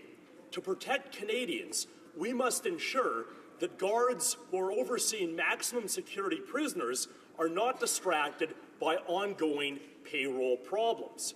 Will the Minister of Public Safety, who is also from Saskatchewan, asked the Minister for Public Services to finally fix the Phoenix Pay system once and for all? No. The Parliamentary Secretary to the Minister of Public Services. Mr. Speaker, of course, in Saskatchewan, as elsewhere, resolving the problems that we inherited from the other side in terms of the public service pay problems is our priority. We're obviously working tirelessly with... I'm having a hard time hearing, guys. I mean, if maybe just keep it down, and I'm sure you've got some comments. Maybe just keep them amongst yourselves, and then we can hear the answer. The Honourable Parliamentary Secretary. We're obviously working tirelessly with public servants, with their representatives in unions and other government departments to find and implement solutions to problems as they arise, and taking measures such as implementing emergency pay advances, opening temporary satellite offices, and recruiting more than 200 additional compensation advisors, many, of course, which were let go prematurely by the former government. The Honourable Member for Windsor-Tecumseh. Mr. Speaker, Canadians are tired of this government's broken promises. My riding of Windsor-Tecumseh hoped the Prime Minister would deliver on promises for mail delivery, First Nations, C-51, and climate change. They weren't the only ones. Canada's foremost environmentalist, David Suzuki, said the Prime Minister, quote, is an out-and-out. Well, then he uses a word that is unparliamentary, but means misleading Canadians. So will anyone on the Liberal benches stand up and demand that their government start practicing what they used to preach? Hear, hear. The Honourable Minister of the Environment. Thank you, Mr. Speaker. I was very pleased last year when the Prime Minister stood with the premiers from the provinces and territories to announce a climate plan. We are serious about taking action on climate change because we know it's the right thing to do, but it'll also create good jobs, help grow the economy, and ensure a more sustainable future for our children. L'honorable député de Châteauguay-Lacoste. Honourable member for Châteauguay-Lacoste. Mr. Speaker, last fall, our government announced an investment of $7.9 million to launch the first step toward the dismantling of the Catherine Spirit, an abandoned vessel that was abandoned in 2011. Minister of Fishery, Oceans and the Canadian Coast Guard update this House on the progress of this project, as well as what the government will do to address derelict vessels across the country. Good question. The Honourable Parliamentary Secretary of the Minister of Fisheries and Mr. Oceans. Speaker, in November, the Minister of Transport announced the first phase in ensuring the permanent removal of the Catherine Spirit from the shores of Beauharnois. The work started in December to further secure the vessel by building an embankment around it to separate it from the marine environment. On February 20th, this work was completed ahead of schedule and on budget, and our government also recently announced a $1.5 billion investment in the Oceans Protection Plan, which includes a comprehensive strategy to address other abandoned, derelict and wrecked vessels in Canadian waters. Thank you, Mr. Speaker. The Honourable Member for Perth-Wellington. Kathleen Wynne's example is clear. Failed Liberal policies and skyrocketing energy costs go hand in hand. Every day we hear new concerns from seniors who can't afford to heat their homes, small businesses whose energy costs are doubling. Now these Liberals are refusing to release the numbers that would show the actual cost of the carbon tax on Canadian families. Why the carbon tax cover-up? Mr. Speaker, will the Liberals do the right thing and release the numbers, or are they going to keep Canadians in the dark? The Honourable Minister of the Environment. Thank you, Mr. Speaker. We're going to do the right thing by tackling climate change and growing our economy because we were elected to do that. The Canadians, when they voted, they said we want to see action on climate change that didn't happen for the past decade. We understand that we can grow a clean economy, we can reduce our emissions, and we can ensure a more sustainable future for our children. That's the smart thing to do, and that's the right thing to do. The Honourable Member for Chatham-Kent-Leamington. Well, Mr. Speaker, the Prime Minister and his mentor, Kathleen Wynne, are driving greenhouse operations out of business in my riding with their green energy policies. One greenhouse grower said his natural gas costs will double from $120,000 a year to $240,000 a year because of carbon tax. Why are these small business-owned businesses being penalized by this Prime Minister and the Wynne Liberals and being forced to shut down or move to the U.S.? Shameful. The Honourable Minister of the Environment. Thank you, Mr. Speaker. I'm very proud that we're taking strong action on climate change, including putting a price on pollution. Once again, we're putting a price on what we don't want, which is pollution, and fostering what we do want, which is clean growth, jobs, and innovation. Businesses have stood up and said that this is the right thing to do, that this is what we need to do, prepare for the future. This is what will create growth, that will grow our economy, and will ensure a more sustainable future for our kids. The Honourable Member for Saskatoon-Grasswood. Mr. Speaker, my province of Saskatchewan is the only jurisdiction to stand up to this Liberal government's carbon tax scheme. But unlike these Liberals, my province has actually shared the numbers. Listen, a minimum of over $1,200 for the average Saskatchewan family and up to $100,000 per family farm. Where is the Liberal government's analysis? What is the cost and why the carbon tax cover-up? The Honourable Minister of the Environment. Mr. Speaker, I was very proud that we were able to work with the government of Saskatchewan on our climate change plan, for example, to phase out coal, to invest in innovation. I also had the chance to go to Saskatchewan. I listened to farmers and ranchers who are hearing about who feel the impacts of climate change already and are actually doing really interesting climate research. They're building climate resilient crops, zero-till agriculture. We're going to continue working with them because we understand it's the right thing to do for the future, but also for farmers. You were doing well, but everything started picking up again. If you don't mind, well, we'll just hold it. There we go. That's the way it should be when someone's answering. The Honourable Member for Souris Moose Mountain. Mr. Speaker, in 2016, Saskatchewan lost 6,000 full-time jobs. Agriculture employment is down 19% year over year. At a time when my constituents are struggling to find work, the Liberals are forcing a carbon tax that will affect vulnerable Canadians. These constituents need to be able to feed their families and heat their homes without worrying about paying more taxes. Why are these Liberals trying to pay their reckless spending at the expense of hardworking Canadians? The Honourable Minister of the Environment. Mr. Speaker, quite frankly, I'm perplexed. Does the government, does the party opposite not understand that climate change is real, that it's having its impact, that it's causing floods and it's causing droughts in Saskatchewan, that we need to take action because it's the right thing to do? Putting a price on carbon pollution is the most efficient way to reduce emissions, to grow economy and to ensure a sustainable future. The Honourable Member for London, Fanshawe. Mr. Speaker, the backlog veterans face waiting for their pensions is a disgrace. Our veterans are going into debt just to make ends meet. This needs to stop now. There is a simple fix, Mr. Speaker.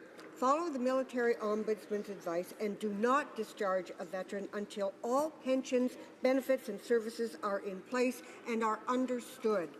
When is this minister going to get his house in order so that veterans are not left struggling to survive?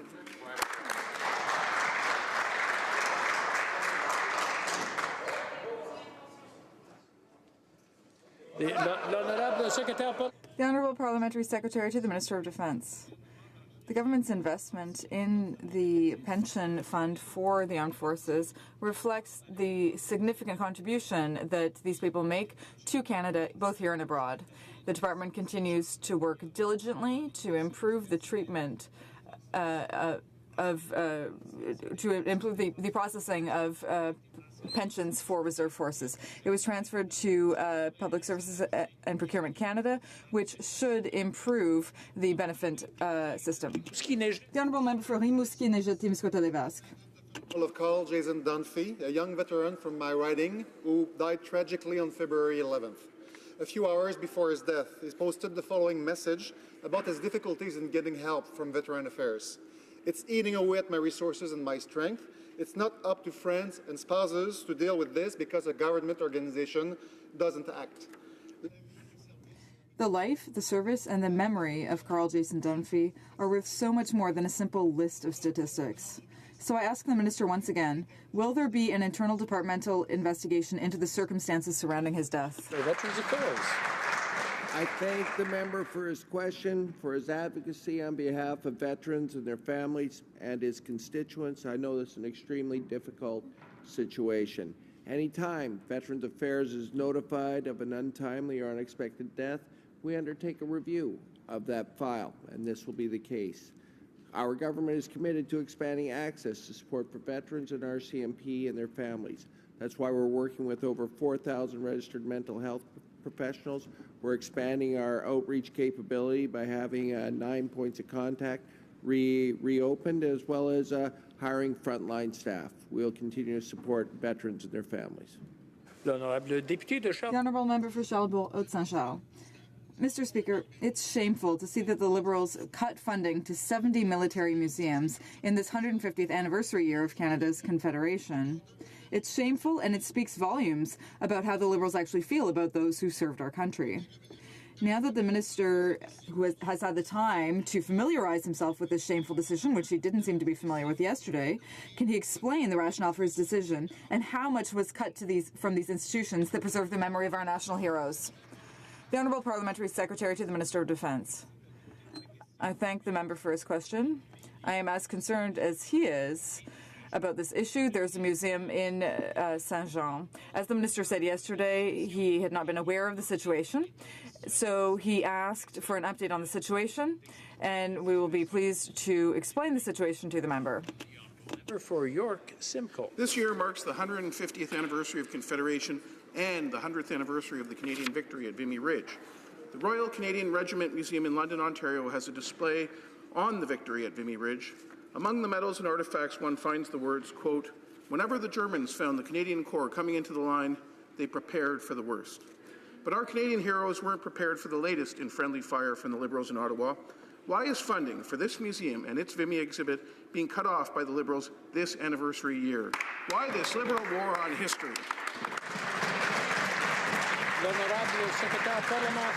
The Honourable Parliamentary Secretary to the Minister of Defence. Well, I am very concerned about the member's question because there is a museum in my riding of Saint-Jean near the Royal Military College.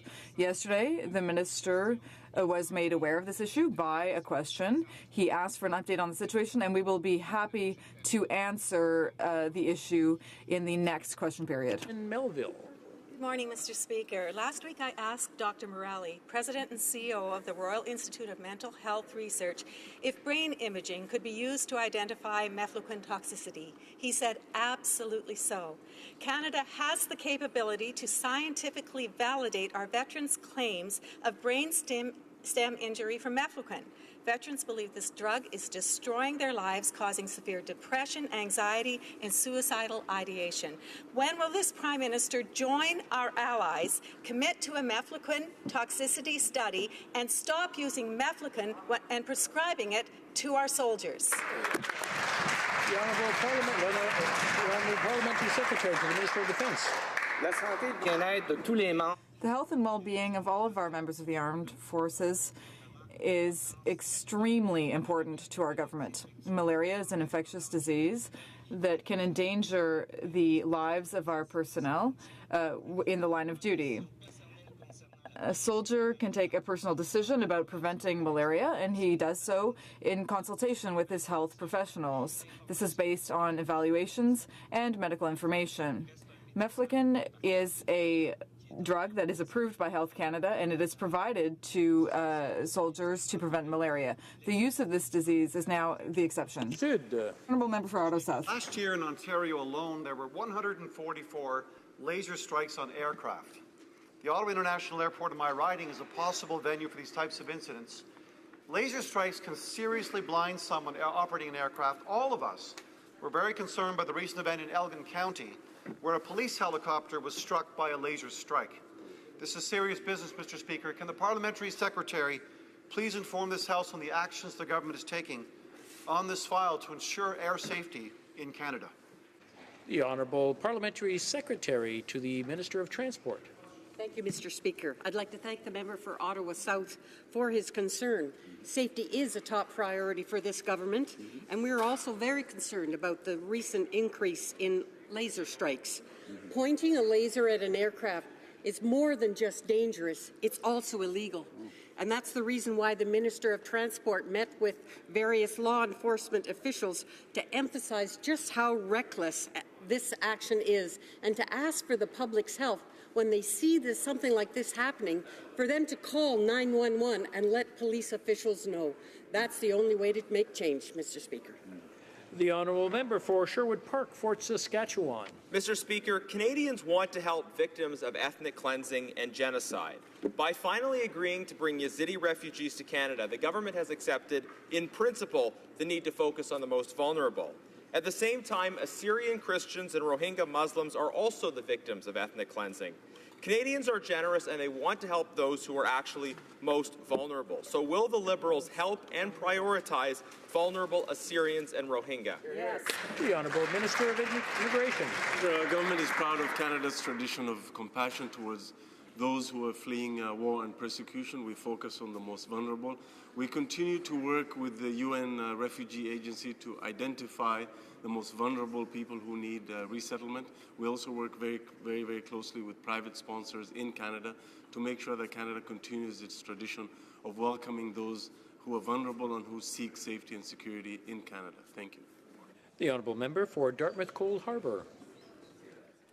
Mr. Speaker, March will soon be upon us, believe it or not. In a few days, we will be celebrating International Women's Day and recognizing the enormous contribution of women to our society. That day is also an opportunity to look at what has been accomplished, but even more importantly, to consider the challenges that remain and the obstacles that must still be overcome to ensure greater equality between men and women. That applies to all sectors of society and to the military. What can the Parliamentary Secretary to the Minister of National Defence tell this House about recent progress in ensuring better representation of women in the armed forces? The Honourable Parliamentary Secretary to the Minister of Defence. Mr. Speaker, I thank the member for Dartmouth Coal Harbour for raising this issue of International Women's Day. Canada is firmly committed to increasing the number of women at all levels.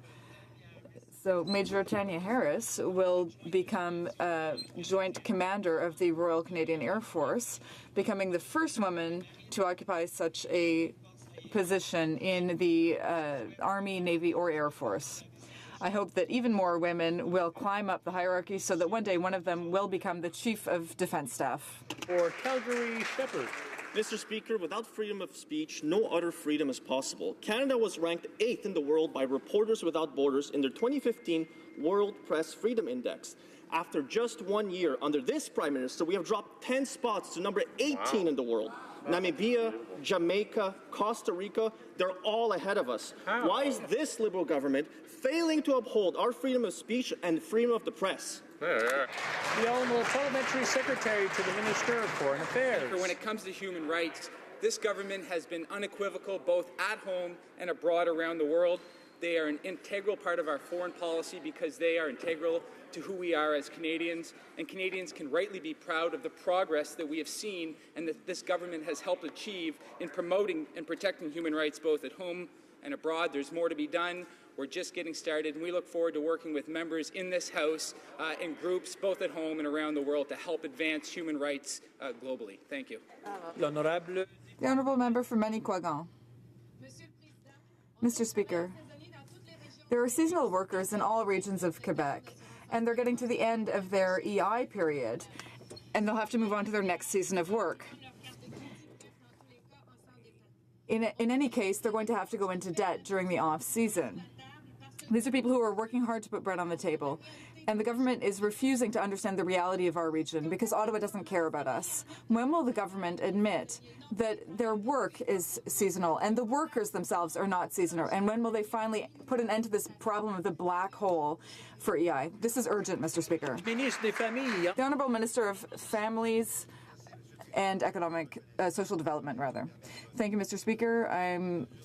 I appreciate that my colleague gave me the opportunity to remind the House of the important steps this government has taken to improve the quality of services to those who are unemployed in this country. In particular, we want to improve the quality of benefits that are provided to people who are passing through difficult periods in the off-season. We know that they need the government's support. There's still a lot of work to be done, Mr. Speaker, and we're eager to get down to work. The Honourable Member for Joliette. Mr. Speaker, during the election campaign, the Liberals promised that there would be a wonderful infrastructure bank. Ottawa would offer its line of credit to the municipalities. Wow. But when they came to power, the purpose of this infrastructure bank changed. Now the feds are giving their line of credit to their Bay Street friends to help them get their hands on our municipalities' infrastructure in Quebec. All of this, of course, happening far from the supervision of the Auditor General. Does the government recognize that its infrastructure privatization bank really goes against everything that it promised? The Honourable Minister for Infrastructure and Communities. Mr. Speaker, we all know that investing in infrastructure helps us grow our economy, create opportunities. And we are doubling our investments, $180 billion over the next 10 to 12 years. We'll be investing in Canadian communities from coast to coast to coast. Infrastructure Bank will further mobilize private capital, build more infrastructure that is required by our Canadian communities. Thank you. L'honorable député. The Honourable Member for Repentigny. Mr. Speaker, since 2012, the Bloc Québécois has criticized the federal government's intention to store artifacts from Quebec's national parks in a depot in Gatineau. The history of Quebec, from New France to the expropriation of the Forêt National Park, need to remain available to our archaeologists, historians, and citizens. But despite opposition from the National Assembly and Quebec City, Ottawa spent $45 million for a storage depot that no one in Quebec even wants. Will the government back down and let our heritage and the heritage of First Nations where it is, making it available to Quebecers, as the Bloc has been requesting for 5 years? Minister of the Environment. Merci, Monsieur le Président. Thank you, Mr. Speaker.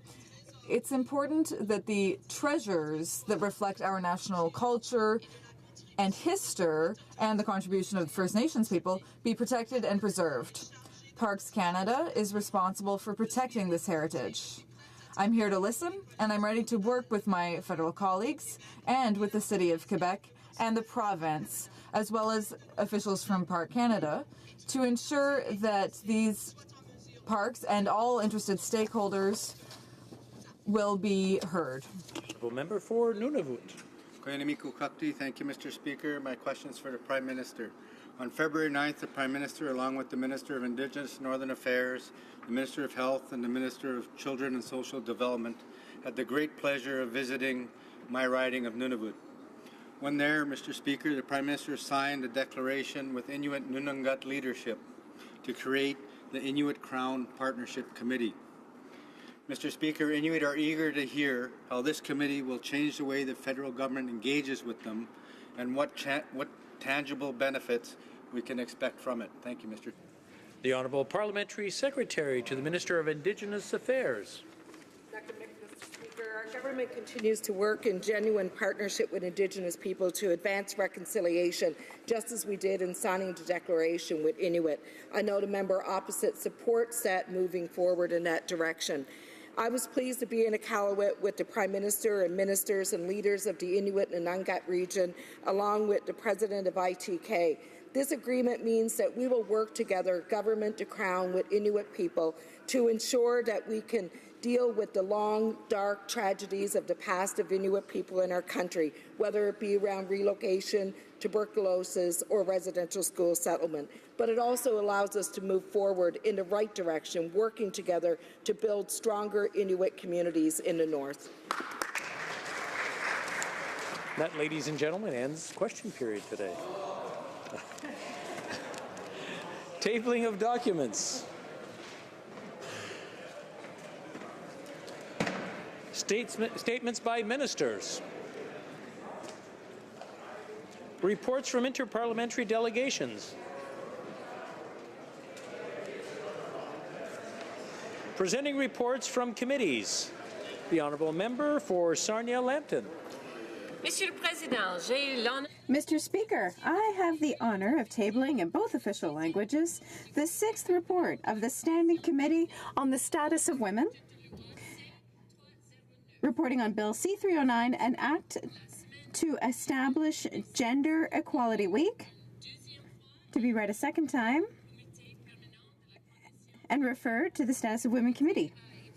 The committee studied the bill and decided to report back to the House with amendment. Thank you. The Honourable Member for Coast of Bay Central Notre Dame. Well, thank you, Mr. Speaker. I have the honor to present in both official languages the 6th report on the Standing Committee on Fisheries and Oceans, entitled Review of Changes Made in 2012 to the Fisheries Act, Enhancing the Protection of Fish and Fish Habitat and the Management of Canadian Fisheries. So, pursuant to Standing Order 109, the committee requests that the government table a comprehensive response to this report. I would also like to add, pertaining to that report, Mr. Speaker, that the committee did hear from many groups, including Indigenous communities and inshore fishers, primarily in Eastern Canada, in relation to this study. While the majority of the committee felt that some of the feedback from these groups fell outside the scope of the committee's study, the committee will be providing this information to the Minister of Fisheries, Oceans, and Canadian Coast Guard by way of letter. And while I'm on my feet, Mr. Speaker, if you allow me, yesterday we had the honor of discussing the S-208, of course, which is the private member's bill. I have the honor to present in both official languages the 7th report of the Standing Committee on Fisheries and Oceans in relation to Bill S-208, an act respecting National Seal Products Day. The committee has studied the bill and has decided to report the bill back to the House without amendments. Thank you very much, Mr. Speaker. The Honourable Member for Caribou Prince George. Thank you, Mr. Speaker. I have the honour, on behalf of the Conservative Party members of the Standing Committee of Fisheries and Oceans, I have the honour in tabling in both official languages a dissenting report highlighting the concerns of the report by the Fisheries Committee from the Conservative Party side in both the process as well as the recommendations. Our number one concern, Mr. Speaker, is that while there's significant concern that direct return to the prior definition of harmful alteration or disruption or destruction of fish habitat may result in the same problems that precipitated the need for changes in the Act in 2012. Mr. Speaker, the committee heard a number of witnesses and testimony over the very limited time, despite the opposition party's request for time, increased amount of time, and as well consultation, that there was insufficient time to be able to do this consultation process properly.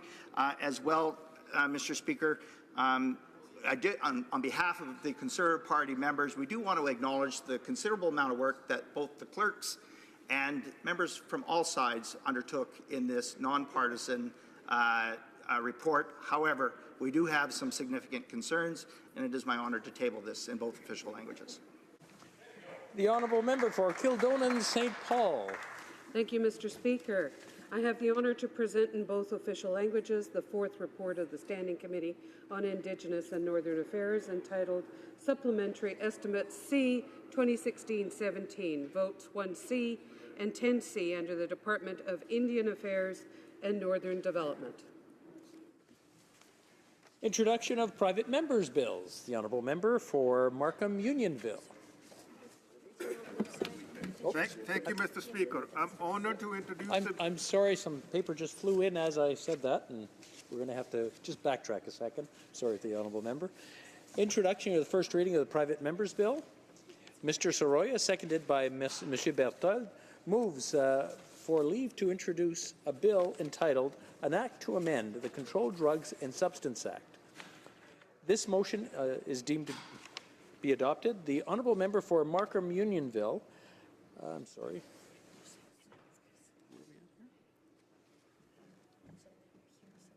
Okay. Now it's the honourable member for Markham Unionville. Thank you, Mr. Speaker. I'm honored to introduce a bill that would amend the Controlled Drugs and Substance Act in order to increase sentences for offences related to the importing and exporting of controlled drugs and substances. Some of these lethal drugs and substances include methamphetamines, ecstasies, fentanyl, and W18. These substances are scourge on our communities, which are now plagued by deadly opiate epidemics. Those that import and export these drugs and substances must be punished through increased mandatory minimum sentences. Mr. Speaker, I will always work to ensure the health and safety of all Canadians, especially my constituents in Markham Unionville. I hope members of the House will support this bill. Thank you so much. Okay. Very good. Mr. Soroya, seconded by Monsieur Bertrand, moves that the bill now be read a first time and be printed. This motion is deemed adopted. First reading of this bill, première lecture de ce projet de loi. When shall the bill be read a second time? At the next sitting of the House. Very good. Now, Ms. Matheson, seconded by Mr. Garrison, moves that for leave to introduce a bill entitled An Act to Amend the Canadian Forces Members and Veterans Re-establishment and Compensation Act, Death Penalty. This motion is deemed adopted. And the honourable member for London Fanshawe. Well, thank you, Mr. Speaker. I am pleased to introduce a bill today that will allow more flexibility for veterans who do not have a spouse or dependent children. As it stands now, no death benefit is awarded at a time of a veteran's death if there is no spouse or dependent children. This means that older children or parents caring for a veteran are ineligible to receive the benefit. This bill will allow a veteran to appoint a family member or members to be the beneficiary of their death benefits should they pass away without a spouse or dependent child. This bill will make it more equitable for veterans and their families whose family makeup may not reflect the traditional family model. And thank you. Ms. Matheson, seconded by Mr. Garrison, moves that the bill now be read a first time and be printed. This motion is deemed adopted. First reading of this bill, première lecture de ce projet de loi. When shall the bill be read a second time? At the next sitting of the House. Motions. First reading of Senate public bills. Motions. Presenting petitions. The Honourable Member for Oakville. Thank you, Mr. Speaker. I am pleased to present two petitions today concerning ovarian cancer research. Mr. Speaker, ovarian cancer is the most fatal women's cancer in Canada. Unfortunately, investment in research has fallen well behind that of other cancers. This year, 2,800 women will be diagnosed with ovarian cancer. 1,750 will die from the disease. Outcomes for ovarian cancer have not changed in 50 years. Treatments have not changed significantly since the 1990s. Mr. Speaker, thousands of petitioners from across Canada are calling on the Government of Canada to approve an immediate additional investment of $10 million in ovarian cancer research to help save the lives of thousands of Canadian women diagnosed with ovarian cancer and to bring hope to their families. Thank you very much. Présentation des pétitions. L'honorable député de Brossard-Saint-Lambert. Merci, Monsieur le Président. Thank you, Mr. Speaker. I am pleased to be able to present a petition about the protection of animals in case of natural disaster. International development to protect animals during disasters. I have over, I think, 150 signatures of concerned citizens that would like to see the Minister pay special attention to this issue in our missions abroad. Thank you very much. Presenting petitions, the Honourable Member for Saanich Gulf Islands. Thank you, Mr. Speaker. It's an honour to rise this morning or this afternoon to present two petitions. The first is signed by many local residents. It's an issue of real concern. The Saanich Inlet is an extremely important and sensitive ecosystem. It has very low flushing capacity, and it's increasingly used for very good reason, by recreational boaters because it's a beautiful place to come. The problem is that as this recreational vessels come in, we're seeing a problem with discharge of sewage. We've been seeking, the petitioners point out that residents have been seeking for some years now, the designation of Saanich Inlet as a zero discharge zone. Petitioners ask for action on this issue. The second, Mr. Speaker, is of a national flavor. This is again signed primarily by residents of my own riding of Saanich Gulf Islands, calling on the Government of Canada to develop a national homelessness strategy, and particularly pointing out the creative notion that we should return to the tax benefits that used to accrue to developers who were building purpose-built apartment rental units. That's one of the ways that we can create more available housing along a continuum from those who are absolutely homeless to those who simply can't afford to buy a home in the market. Thank you, Mr. Speaker. Presenting petitions, the Honourable Member for... for Don Valley West. Thank you, Mr. Speaker, and I'm very pleased to present an electronic petition with 1,428 signatures on it, very similar to the petition presented by the member for Brossard-Saint-Lambert, calling upon the Minister of International Development and La Francophonie to support the lives and livelihoods of the world's poorest and most vulnerable people by investing in the protection of livestock before and after disasters. This will strengthen food security, nutrition, gender equality, livelihoods, and promote sustainable growth. It's my pleasure to present it today. Thank you. Presenting petitions. Questions on the order paper. The Honourable Parliamentary Secretary to the Government House Leader. Thank you, Mr. Speaker. If a supplementary response to questions numbers question 604, question 612, question 633, question 656, question 670, question 675, question 677, question 679, question 681, question 696, question 701, and question 703, originally tabled on January the 30th, 2017, could be made orders for return. These returns would be tabled immediately. Is it the pleasure of the House that the aforementioned questions be made orders for return and that they be tabled immediately? Agreed and so ordered. Orders of the day. Oh, sorry. We'll go back to the Parliamentary Secretary. And then furthermore, Mr. Speaker, I would ask that all remaining questions be allowed to stand at this time, please. It's the pleasure of the House to that the aforementioned questions be made or be left to stand. Okay? If you so ordered, then. Orders of the day.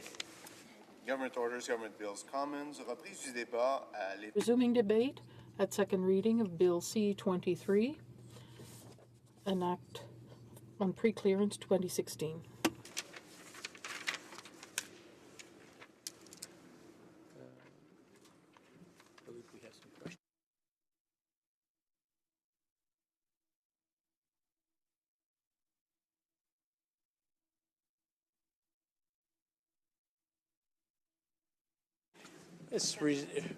Questions and comments? The honourable member, the honourable parliamentary secretary, I believe, had 5 minutes and 30 seconds remaining in questions. Questions and comments? The honourable member for Vancouver East.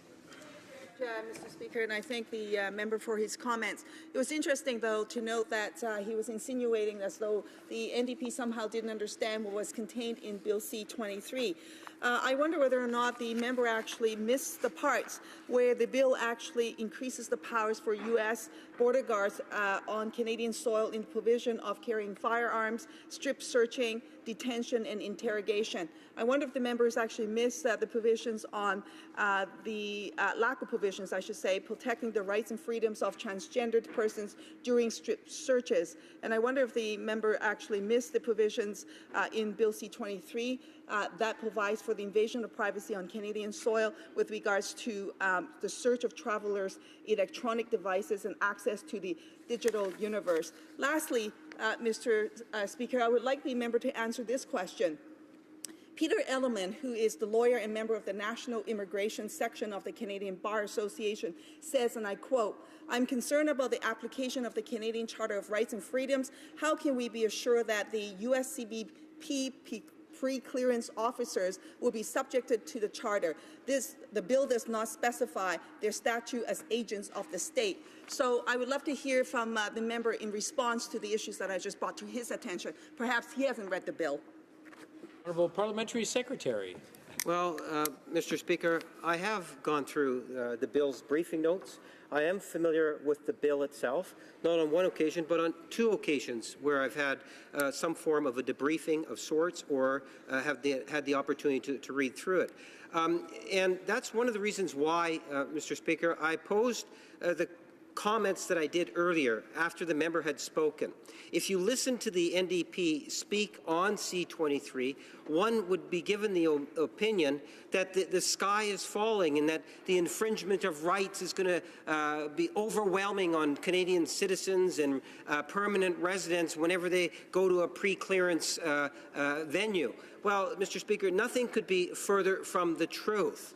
At the end of the day, we are talking of a pre-clearance that individuals that are going, for example, into the United States can go through the pre-clearance, which then avoids them from having to go through a clearance once they actually land on American soil. When you're on Canadian soil, the Canadian Charter of Rights applies, Mr. Speaker.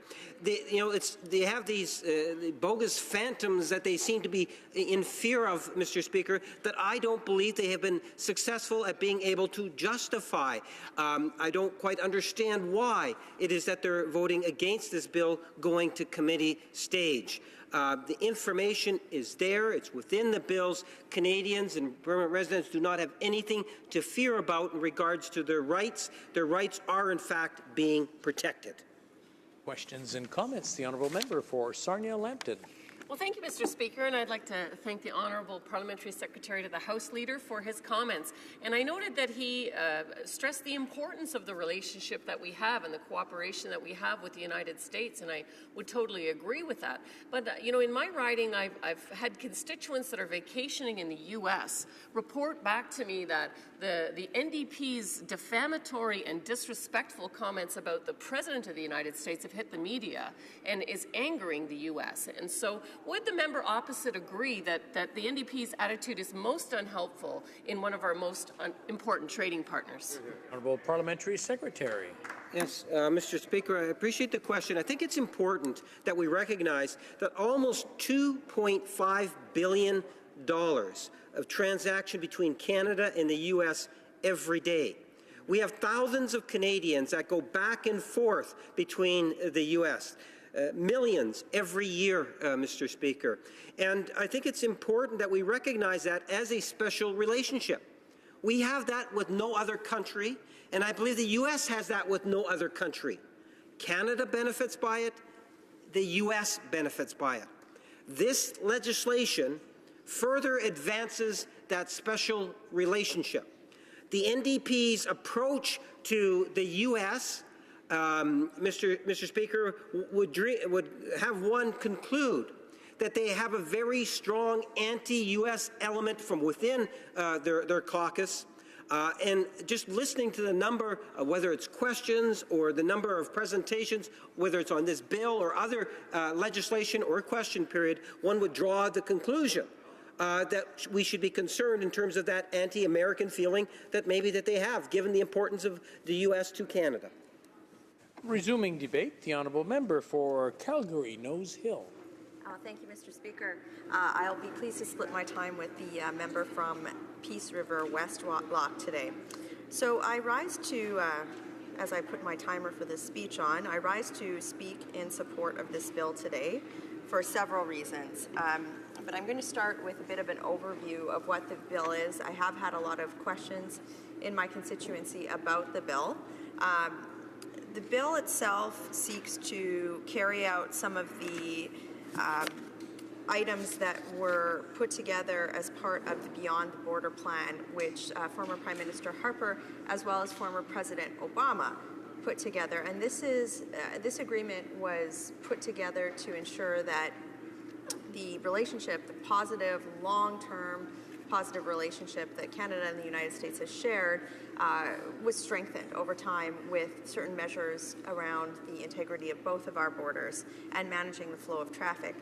As my colleagues on the government side have said, it's important to note the volume of trade which occurs across this border on a daily basis, over $2.5 billion worth of trade, goods and services, vehicles, etc., across the border on a daily basis. That's why it's very important, and it's for us to maintain positive relationships with the United States within a framework that respects the sovereignty of both nations, respects the rule of law in both nations, and also ends up as being a positive experience for all of those involved.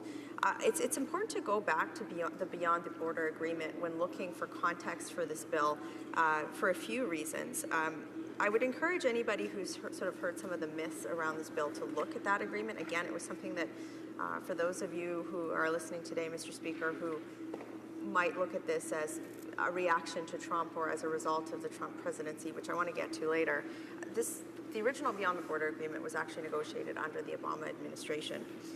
It addressed things like addressing threats early, so threats against border security, facilitating trade, cross-border law enforcement, critical infrastructure and cybersecurity. And then something that I think is worth noting is that there is actually a formal development and a statement of principle around privacy. So our former Prime Minister Harper, as well as former President Obama, actually signed in 2011 a joint statement of privacy principles. And it's worth looking through these because I know that there's been some concern about privacy with regard to the introduction of this bill, and I do feel that the statements that were, or the principles that were included in this statement are upheld by that, including things like maintaining all reasonable efforts to ensure the accuracy of information and the continued right to have access and to request the correction of others, etc. I encourage people to read this particular piece of information because it provides good context to why this particular bill, I think, is quite sound. I want to address some of the issues that have been brought to the attention of my office by some of my constituents, and I'm actually going to refer to some of the statements that the Public Safety Minister made in his introductory speech to this bill. So I know that one of the pieces of sort of misconception, I think, on this bill that's been put forward is that somehow Canadian citizens are now going to be subject to frisk searches in a manner that they weren't before. Current law right now allows a U.S. pre-clearance officer to conduct a frisk search if there are reasonable grounds to suspect that a traveler is hiding something or carrying something dangerous. I think my colleague from Parry Sound Muskoka has said that during the course of this bill's study at committee, should there wish to be an exploration of what reasonable grounds means, that's something that we certainly could look at committee. And for that reason, I certainly support this going to committee stage. The concept of the strip search, certainly this is not something that anybody really is excited about having happen. So it's worth pointing out current law obligates U.S. officers to request a Canadian counterpart to conduct the search. This would remain the same. The only difference under Bill C-23 is that the U.S. officer can conduct the search if no Canadian officer is available. This would be extremely rare, as any such search would be subject to the same legal and constitutional protections that would apply to a search done by a Canadian officer. And on this very rare moment in the House of Commons, I do agree with some of the comments put forward with the Parliamentary Secretary to the Government House Leader, in that part of the benefit of the U.S. pre-clearance system is that these particular searches and these processes are done on Canadian soil, and therefore Canadian law and the Charter of Rights and Freedoms do apply to Canadians. So to me, this is a win-win. I mean, I'm a frequent visitor of the United States of America. My father's an American citizen. I enjoy having pre-clearance from Americans, from certain Americans, and I think that this is a piece of legislation that's going to both protect my rights as a citizen of Canada in going through that, but also respect the sovereignty of the United States in their laws, and ensure that the flow of trades, travelers, and goods continues in a positive way. The Minister of Public Safety also talked about how historical experience over the past 60 years would indicate that any conflict in relation to these rules governing searches would have happened exactly 0 times on the experience of over 6 decades. And I think that that's important to note. That's a good piece of information. I'm concerned.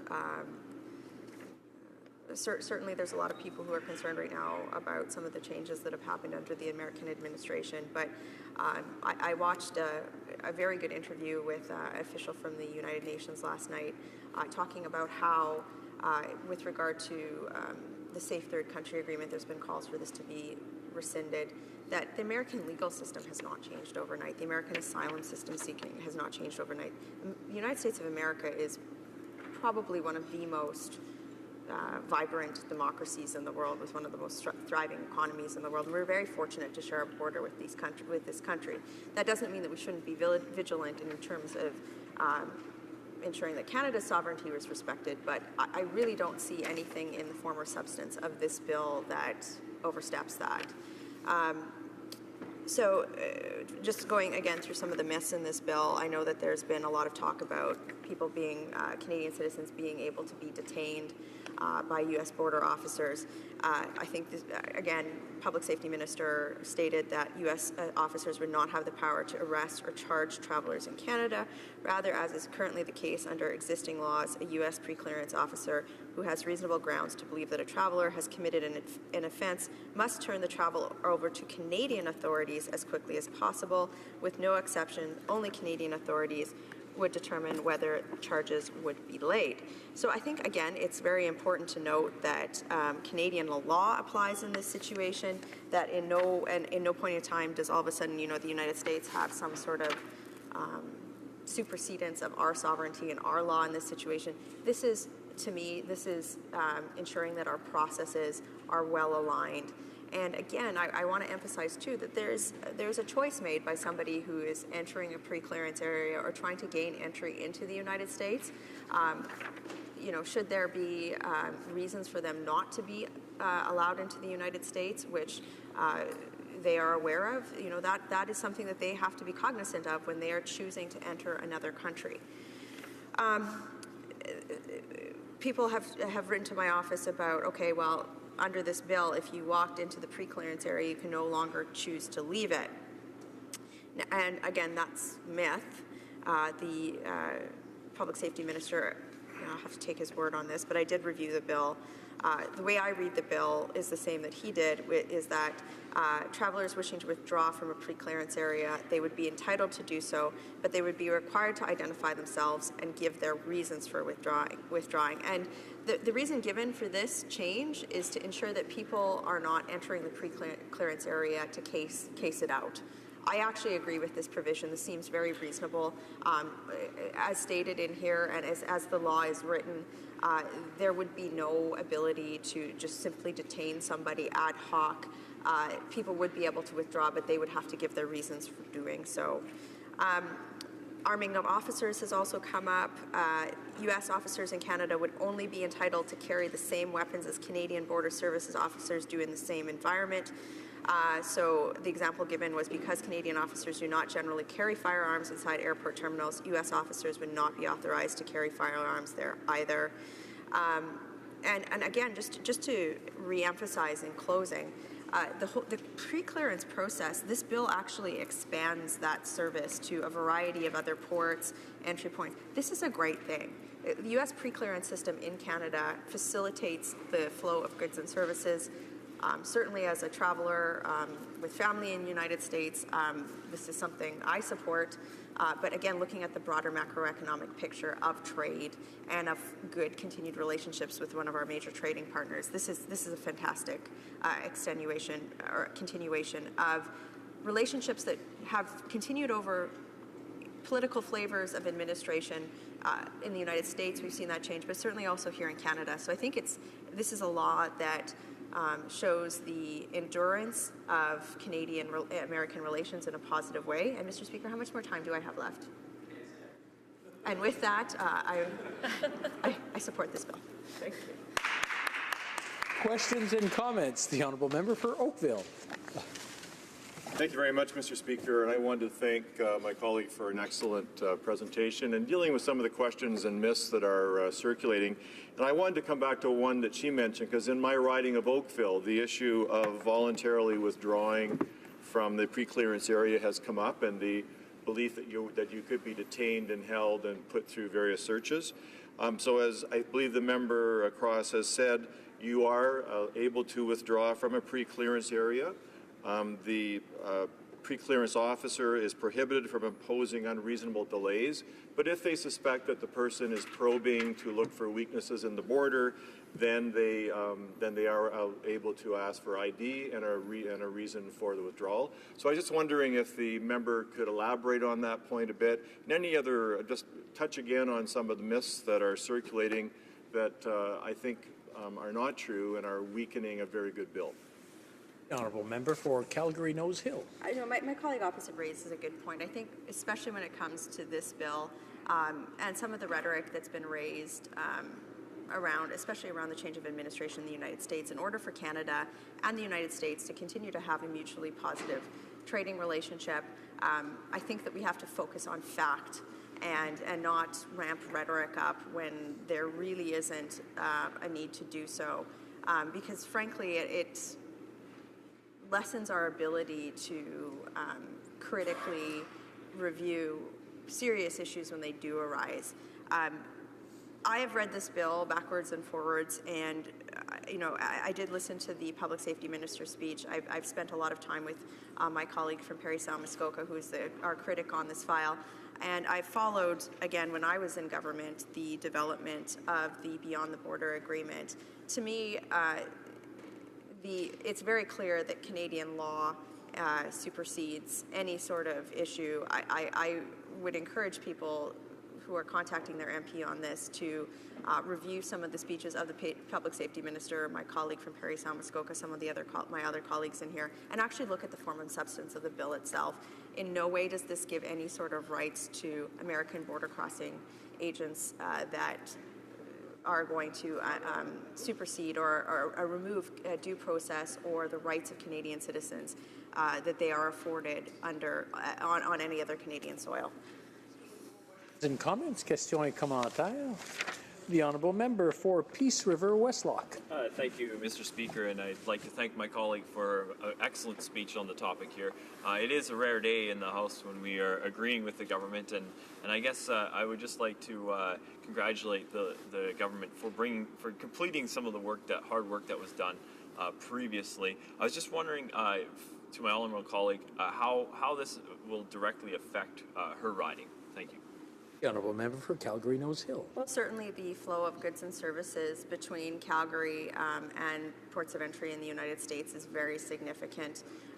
Calgary has always had strong trading relationships, certainly in the energy sector, forestry sector, agricultural sector, and I know that there's quite a bit of traffic. If we're thinking simply something as simple as air travel, Calgary International Airport has just expanded. And that really highlights the fact that there has been a significant increase in traffic, both from the United States coming to Canada and vice versa. So this, just in that one little microcosm, is going to be a very important thing for that. I've also been heartened to see more travelers from the United States coming to Calgary of late, specifically with regard to the news around the KXL announcement. In the House of Commons, I would like to congratulate the new American president for making, President Trump, for making a very good decision on Keystone XL. This is going to be, I think, a very positive decision for both North American energy security as well as for job creation on both sides of the border. So, I think, if in closing, Mr. Speaker, if I may, it is so important for Canadians as well as Americans to look at our relationship as something that is beautiful, pragmatic, and should be managed with respect in terms of looking at the facts contained in these bills rather than hyperbole. Resuming debate, the Honourable Member for Peace River Westlock. Thank you, Mr. Speaker. And Mr. Speaker, the United States is based on the idea that people should be able to pursue life, liberty, and the pursuit of happiness, or the pursuit of the enjoyment of their property. And I would argue that Canada is based on a very similar, if not the exact same basis. And so our cousins to the south, our countries align significantly. And one of the things that we need in this country is a very thin border with the United States. And now, Mr. Speaker, I can remember going to the American border with no documentation whatsoever and crossing the border and coming back and forth. I was a young child back then, so I may not have even had any documentation at that point, but I think that my parents at that point, it was a driver's license is all that they needed, and you were across the border and you came back weeks later and it was fine. Since then, we needed to get passports to go to the United States, and I know that for me that has been a significant barrier, I guess, to going to the United States. I went to university in the Fraser Valley, Mr. Speaker. I went to that's in Abbotsford, British Columbia, and it's right across the border from Sumas, United States, and boarded in a house there within sight of the border of the United States, and we crossed the border very often there. But since the introduction of a passport several years ago, the border lineups have increased dramatically.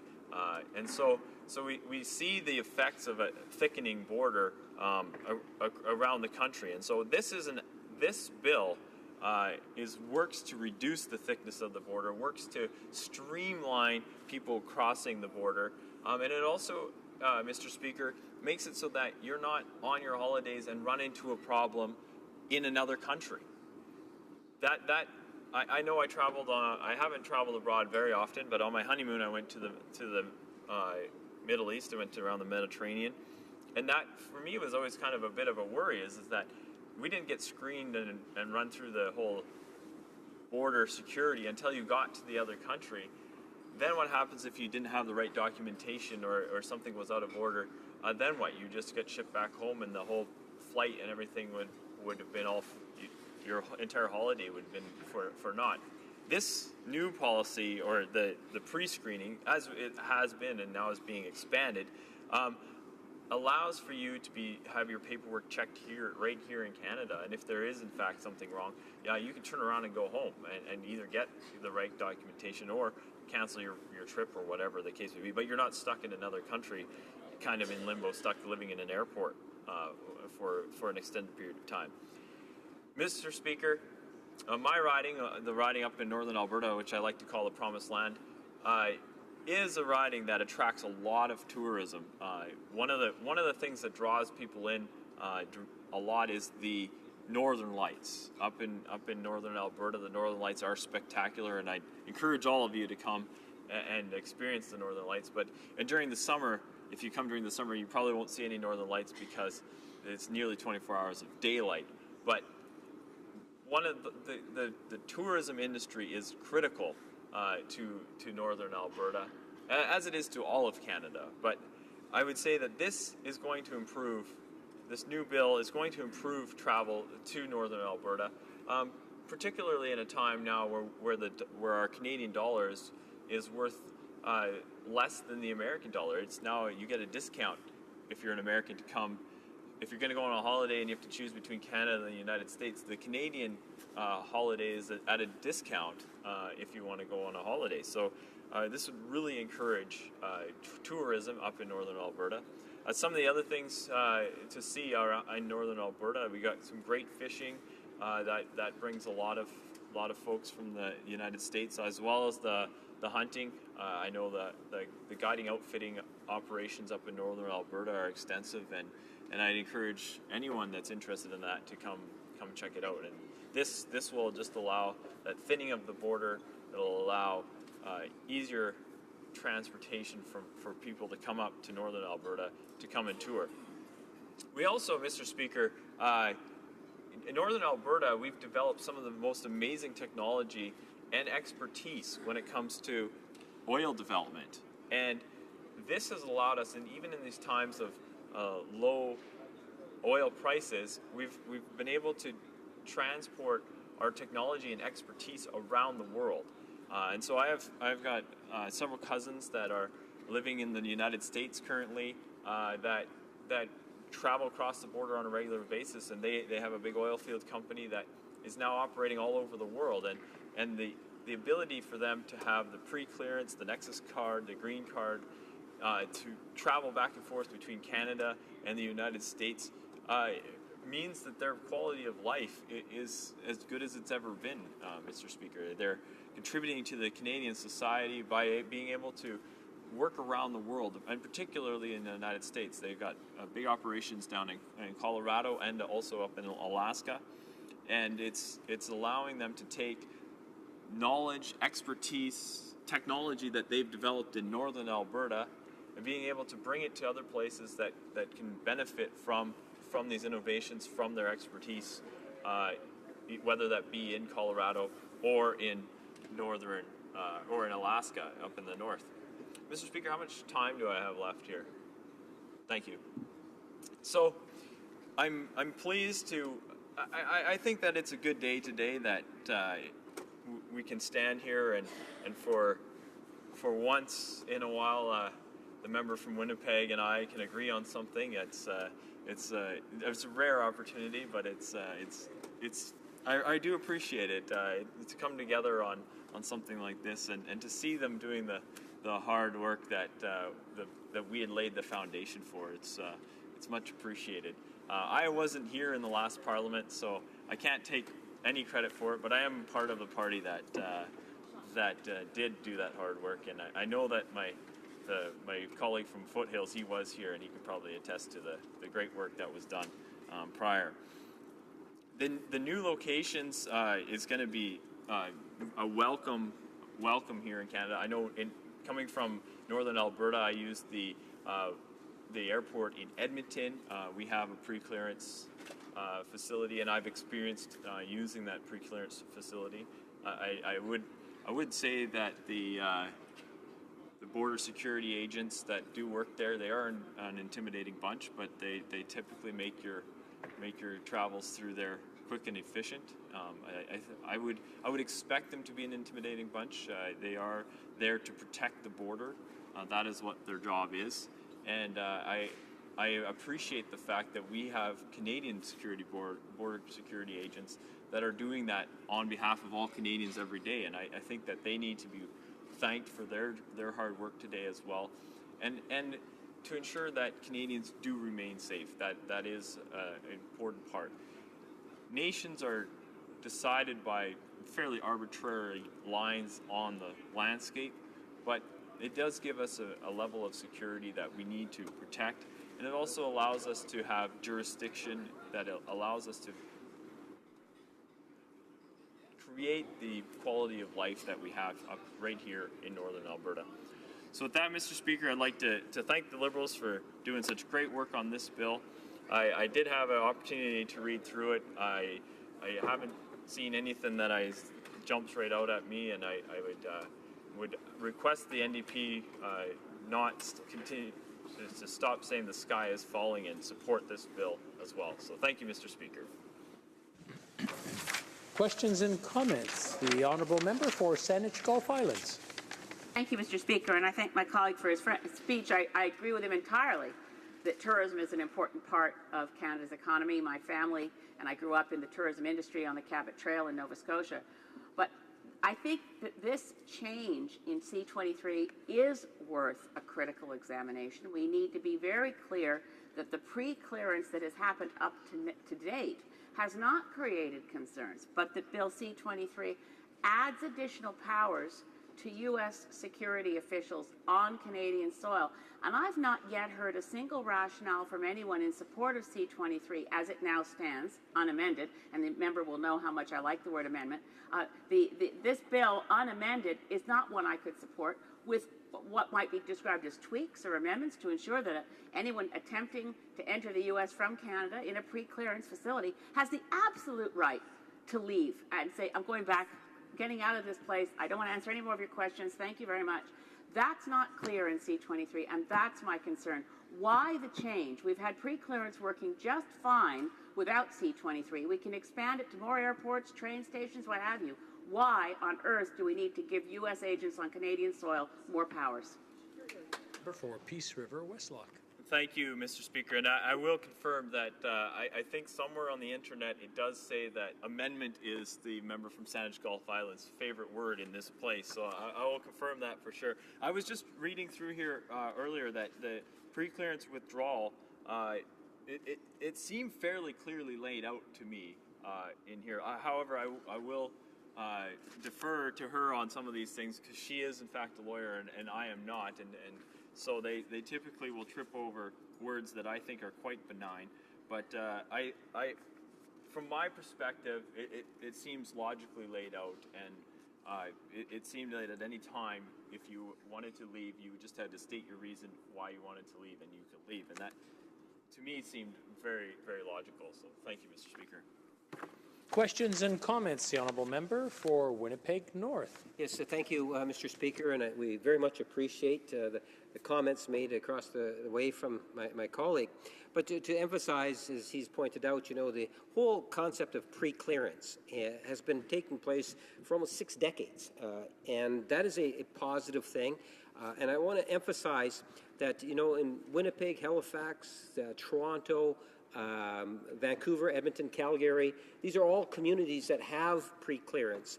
And the economic benefits by having that is actually overwhelming. You know, when you take a look at the Toronto airport, for example, without pre-clearance, you know, it's 20-some airports it would be able to fly into. As a result of having pre-clearance, it's 50 airports that they can fly into in terms of the U.S. And I'm wondering if my colleague across the way can just, you know, reinforce the importance of pre-clearance and the benefits for both Canada and U.S. By having it expanded. Member for Peace River, Westlock. Thank you, Mr. Speaker, and I did address this extensively in my speech here today. It's what I like to call thinning of the border. It's to make it easier to cross back and forth across the border, and when it's easier, people do it more often, and we see the benefits from that. I'll just outline a little bit my experience. My most memorable experience with pre-clearance comes from when I was on my honeymoon, and it wasn't between our country and the United States. It was actually between Greece and Israel, and I was on a cruise ship, a Greek cruise ship, and we ported in Israel. And they came by in the morning, and they asked us for our passports because they said they actually had a pre-clearance place right on the cruise ship, and so the border security guards, they went through all our passports right on the ship while we were cruising. And when we got to port, we were all pre-cleared. We could just walk off the ship right onto our tour bus, and that was just something that took, it just made the entire visiting experience that much better. So that was exactly, which drives tourism, right? That if we had to gone through the regular channels, we would have had to all line up at the border security which as it was, they asked us early in the morning for that. So it might have taken several hours to get through the border security. So thank you, Mr. Speaker. Resuming debate, the honourable member for Brampton Centre. Thank you, Mr. Speaker. I will be splitting my time with my member for Hamilton East and Stony Creek. Today, I am greatly honored and proud to speak to this august House regarding Bill C-23. This bill will reflect our combined effort to maintain and develop the success of our Canadian borders. We understand that the security and efficiency goes hand in hand in expediting the legitimate transactions across border regarding trade and travel. As proud member of the Parliament representing Brampton Centre riding, where many businesses are flourishing day by day, I can see the importance of Pre-Clearance Act that will allow travellers and cargo to move quickly and safely across the Canada-US border. When this law will become into force, there will be tremendous job opportunities available to the Canadians. This bill will implement the agreement on land, rail, marine, and airport transportation pre-clearances between Government of Canada and Government of the United States. I wish to remind the House that our American friends has already passed the legislation in December 2016 promoting Travel, Commerce and National Security Act 2016. As we know, change is a process, but positive change is an initiative. It is my belief that one cannot be doing the same thing and expect to achieve different results. We must be committed to the continuous reviewing of old and existing systems and seek ways to improve. It's our duty to respond to changing conditions in order to compete with the global economic power. Our Prime Minister wants Canada to take advantage of opportunities to grow our business by strengthening the long-standing friendship and proven success trading relationship between Canada and United States. This government has recognized that in order for our economy to grow and our societies to develop, we must provide the economic and social atmosphere to encourage business to thrive. Mr. Speaker, it is known fact that in 2015, Canada exported over $400 billion worth of goods and $50 billion in services to USA. In the tourism industry itself, 12.5 million overnight travelers accounted for $35.5 billion worth of Canada's GDP and over 60,000 jobs. Every day, 400,000 travelers across the Canadian-USA borders, along with nearly $2.5 billion worth of trade. Yes, Mr. Speaker, it happens on daily basis. And this government wants those numbers to increase. So we must look at new different ways to improve. Canada and USA have a history of success pre-clearance operations that goes back over than 60 years. Every year, 12 billion passengers benefit from pre-clearance at 8 Canadian airports. The proposed bill C-23 will expand clearance privileges to new, busy and evolving airports like Jean Lesage Airport in Quebec City, Billy Bishop Airport in Toronto, Montreal Central Station, and Rocky Mountaineer in British Columbia. This act will further lay out the foundations for further expansion of sites in Canada. If pre-clearances did not exist, Toronto Pearson International Airport, for example, could not offer direct flights to almost half of its destinations in USA because those airports do not have customs and immigration services.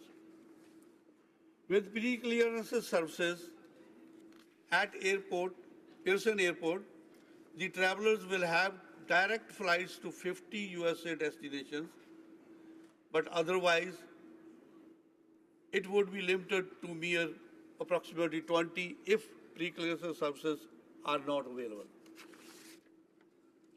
Mr. Speaker, there are going to be numerous benefits for the pre-clearance process, such as it will reduce the delays.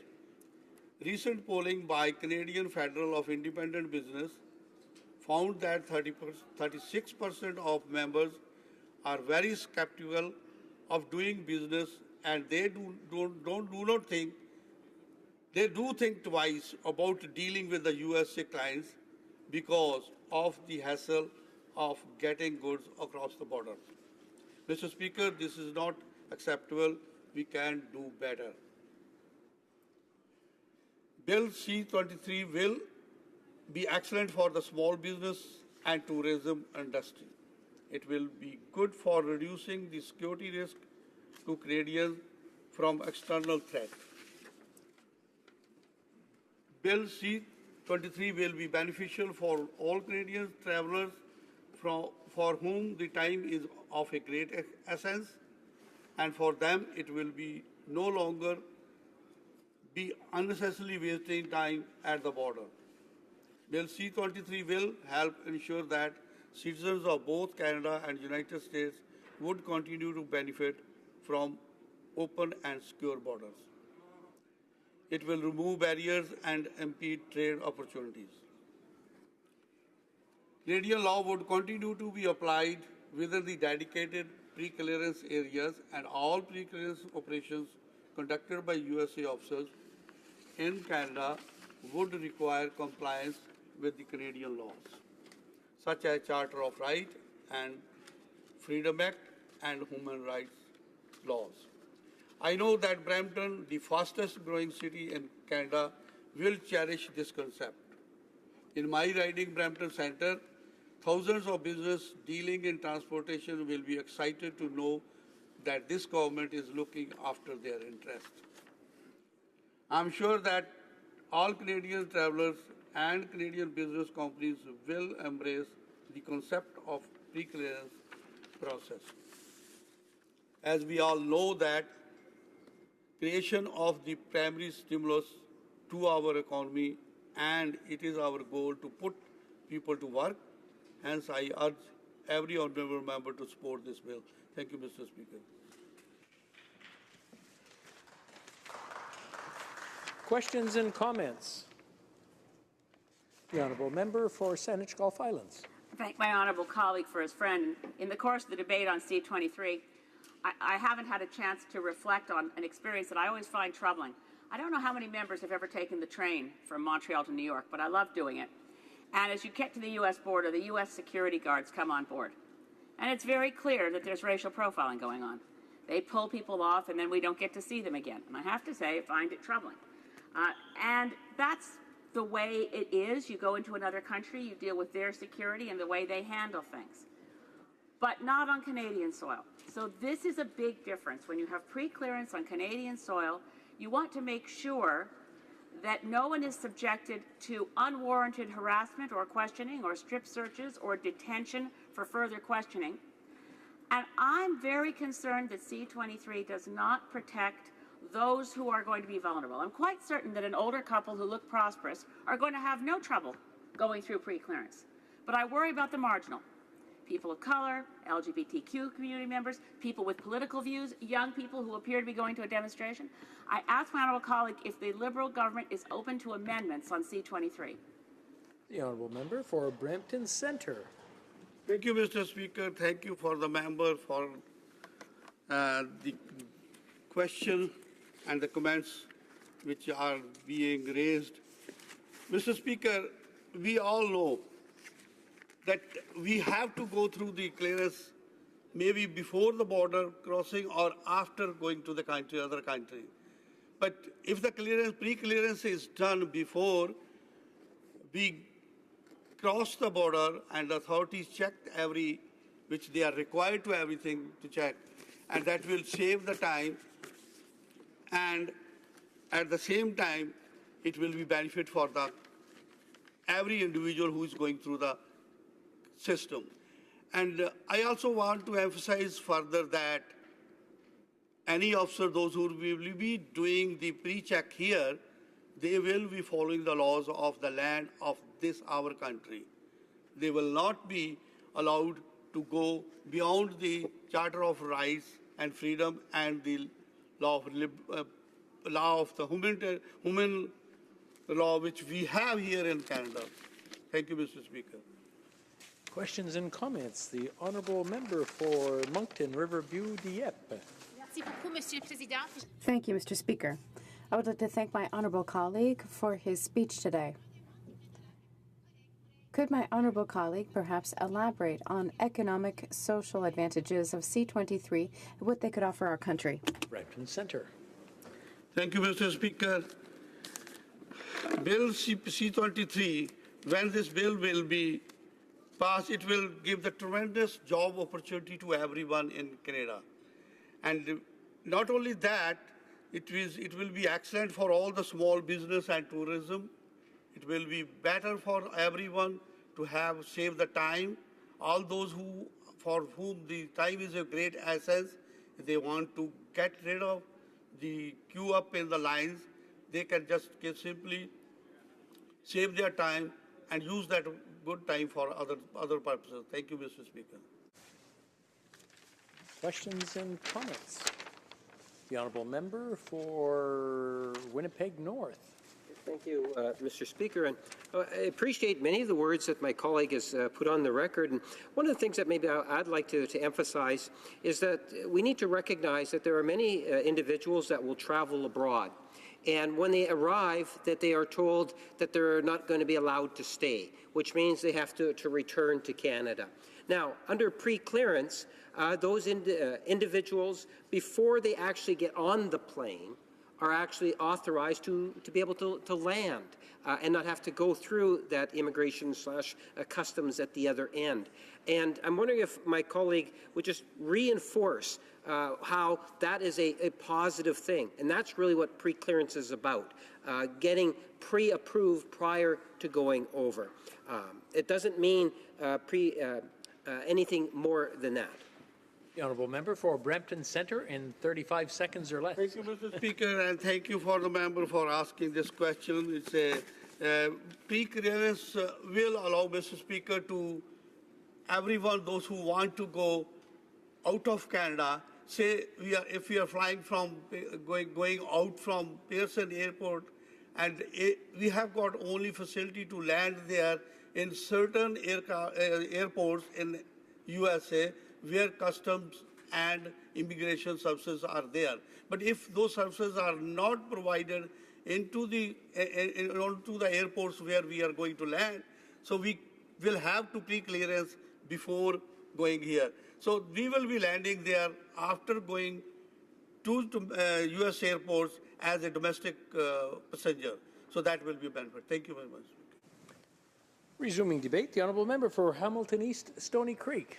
Thank you, Mr. Speaker, and I'm really pleased to address this topic. And going back to an earlier comment by my colleague across the way, I regularly take the train to New York, but I don't take it from Canada because there's up to 2 hours of delay at the border with the Toronto to New York service. And TripAdvisor, I drew this comment from their website.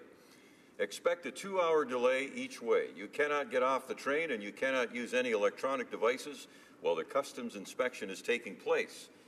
On the way back, we went through it twice, once on the American side and once on the Canadian side.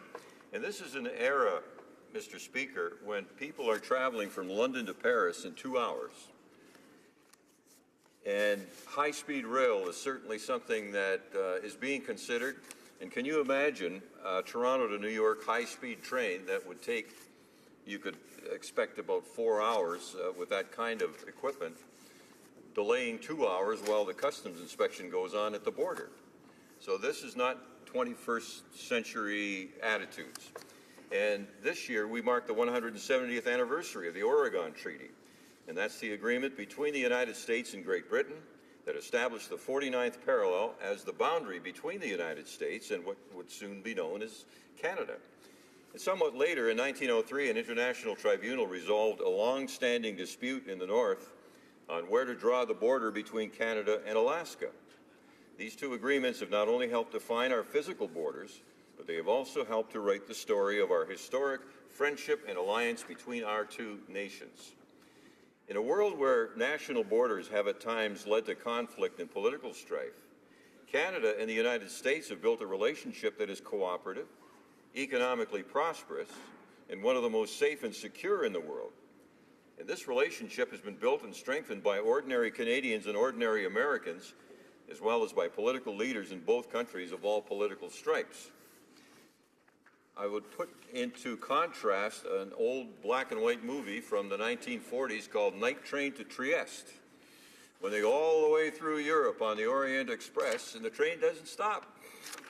And here we are, 2-hour delays at the border between the two friendliest countries, I would argue, perhaps in the world, the two best neighboring countries, whereas in a place where people were at war in living memory, they're flying across the borders nonstop.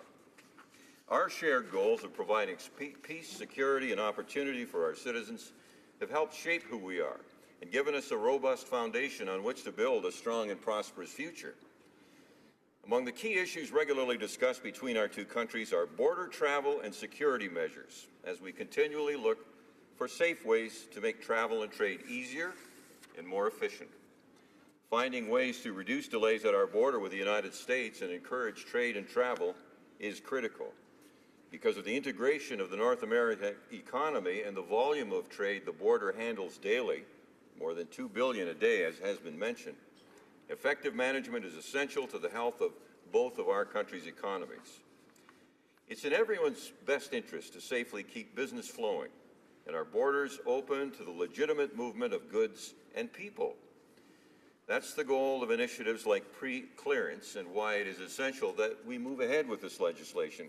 Once it's passed, it will provide the legal framework to govern potential expanded pre-clearance in both Canada and the United States in all modes of transportation, land, rail, marine, and air. And it is worth noting again that pre-clearance operations already process more than 11 million U.S.-bound passengers every year, with some 400 U.S. Customs and Border Protection officers working at 8 Canadian airports. These existing operations reduce wait times and airport congestion and allow for greater predictability in departure and arrival times. They facilitate the interception of threats at the point of departure, and as the Canadian Chamber of Commerce has put it, greatly improve the competitiveness of North American trade. In a world of closely interconnected economies and rapidly changing threats, nations are recognizing that pre-clearance is an effective way to encourage trade and travel while managing threats before they cross borders. The economic spin-offs have been well detailed and well proven through these many decades of pre-clearance operations at Canadian airports. In fact, pre-clearance is a way of both thinning the border for legitimate trade and travel while enhancing security by facilitating the interception of potential threats before they arrive at the border itself. Expanded pre-clearance is actually part of a long and successful tradition of Canada and the United States not only doing business together, but doing border security together as well. Canada and America already cooperate on measures like the Canada-U.S. Integrated Border Enforcement Teams, or IBETs, multi-agency law enforcement teams that target cross-border criminal activity. The ShipRider program, in which specially trained and designated RCMP and U.S. Coast Guard officers jointly crew marine vessels and operate on both sides of the international boundary line. And of course, trusted traveler programs like Nexus, Free and Secure Trade, or FAST, and others that help to keep our borders secure while encouraging legitimate border traffic. All of these measures, Mr. Speaker, become more critical in an ever-changing, ever-connected global community. These are the benefits we can realize with pre-clearance. At the state visit last March in Washington, D.C., Canada and the United States announced an agreement in principle to begin expanding pre-clearance at 4 new sites, 2 airports, Jean-Lesage in Quebec City and Billy Bishop in Toronto, and 2 rail sites, Montreal Central Station and Rocky Mountaineer in Vancouver. Legislation to implement that agreement in the United States was adopted by Congress and signed into law in December with bipartisan support, and the bill before us today will implement the agreement in Canada. Importantly, C-23 establishes a framework that could one day govern pre-clearance at ports of entry beyond those that were the subject of last spring's agreement in principle. It could also cover other modes of transport as well as pre-clearance of cargo, and it could see Canadian border officials conducting pre-clearance operations in the United States for the first time. All of this is good for travelers, good for business, and good for security on both sides of the border, Mr. Speaker. And so I urge all members to support Bill C-23 and ensure its swift passage. And that will enable me to take the train from Toronto to New York without stopping at the Niagara frontier. Thank you, Mr. Speaker. Questions and comments? The honourable member for Windsor-Tecumseh. Thank you, Mr. Speaker. I want to thank my honourable colleague for his take on C-23. It's actually very alarming to sit here on this side today and hear the lack of understanding about what C-23 is. I live in a border community. People in my community have family members on the other side. People in my community on a daily basis have to commute for work. I understand about pre-clearance. It's working. It exists today. We have pre-clearance. We have a pre-clearance arrangement. C-23 is about adding additional powers to our U.S. counterparts on Canadian soil. Canadian immigration lawyers are warning us that without amending aspects of this bill, that it will be excessive powers. Do you agree that there will need to be amendments to this to ensure that Canadians have rights on Canadian soil when being questioned by U.S. Counterparts in customs? I'm sure the honourable member wanted the opinion of the member for Hamilton East Stony Creek, not myself. But, so I'll pass it on to him then. The honourable member for Hamilton East Stony Creek. Would you care to weigh in on the subject? I want to assure my colleagues on the other side of the House that the government is fully aware of the concerns of all Canadians and North Americans about security issues. And we would not allow legislation to go forward that would add to any threats or any concerns about people traveling between the two countries. So I'm confident that the legislation that's before us contemplates all of the potential problems and will be an effective measure to expedite and improve the travel of people and goods between the United States and Canada. Thanks, Mr. Speaker. Questions and comments? The honourable member for Saanich Gulf Islands. Thank you, Mr. Speaker. To my honourable friend for Hamilton East Stony Creek, I think I've found another train advocate in this place, and I'm very pleased to see that. I agree that pre-clearance before boarding in Montreal or boarding in Toronto or boarding in Penn Station would be absolutely fantastic. I'm not opposed to pre-clearance. I am opposed to Bill C-23 as it currently stands because I have yet to hear a single explanation from the government benches as to why we should agree to give U.S. security guards, additional border guards, powers that they don't currently have when we go through pre-clearance. For instance, here in Ottawa, I recently went to Washington, D.C., did my pre-clearance in Ottawa. It all makes good sense. But why would we be giving U.S. agents new powers operating on Canadian soils? The honourable member for Hamilton East Stony Creek. Well, Mr. Speaker, in reviewing the current legislation, obviously it will always involve changes and different approaches to how those security clearances take place. And in the interests of both Canadian and American officials, we want to have a harmonized bill that satisfies the needs of both countries. And so I'm confident that what we have before us does that in a fair and effective way. Thank you, Mr. Speaker. Questions and comments? We have time for a very brief question from the honourable member for Esquimalt-Saanich-Sooke. Well, thank you very much, Mr. Speaker. I think the point that members on the other side seem to be missing is that preclearance works just fine without these new powers for the American officials to use in Canada. These include carrying firearms, detention, conducting strip searches. So why on earth do we need to add these new powers in order to keep preclearance operating? There seems to be no justification for that, other than it must have been the price the U.S. demanded for the expanded agreement. In 45 seconds or less, the honourable member for Hamilton East, Stony Creek.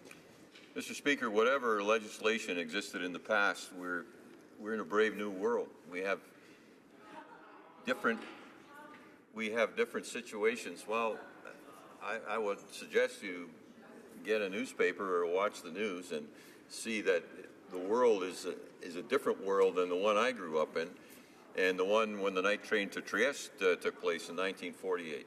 We need to review and improve and enhance the approaches that have been taken, and I believe that the bill that's before us does that in a way that Canadians would accept. Before resuming debate, I'd like to inform the honourable members that the first 5 hours of debate has taken place on this bill, and we'll be going from a period where members could take 20 minutes, up to 20 minutes, and 10 minutes of questions, and split it. And now the question or the debate or the speeches will be 10 minutes with 5 minutes of questions. Resuming debate, the honourable member for Yellowhead. Mr. Speaker, how much time am I going to have? 10. Is it over at 1? 10 minutes. 10 minutes? And just, how are we doing? I'm going to interrupt you after about 7 minutes.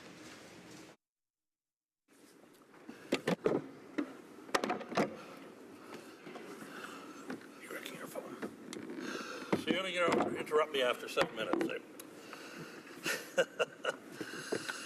Well, you know, I did have a really good speech, and I was really going to praise my colleagues across the row here about working with our party and bringing Bill C-23 to reality, Mr. Speaker. And I've listened attentively yesterday and today at some of the arguments coming from the NDP side in regards to this.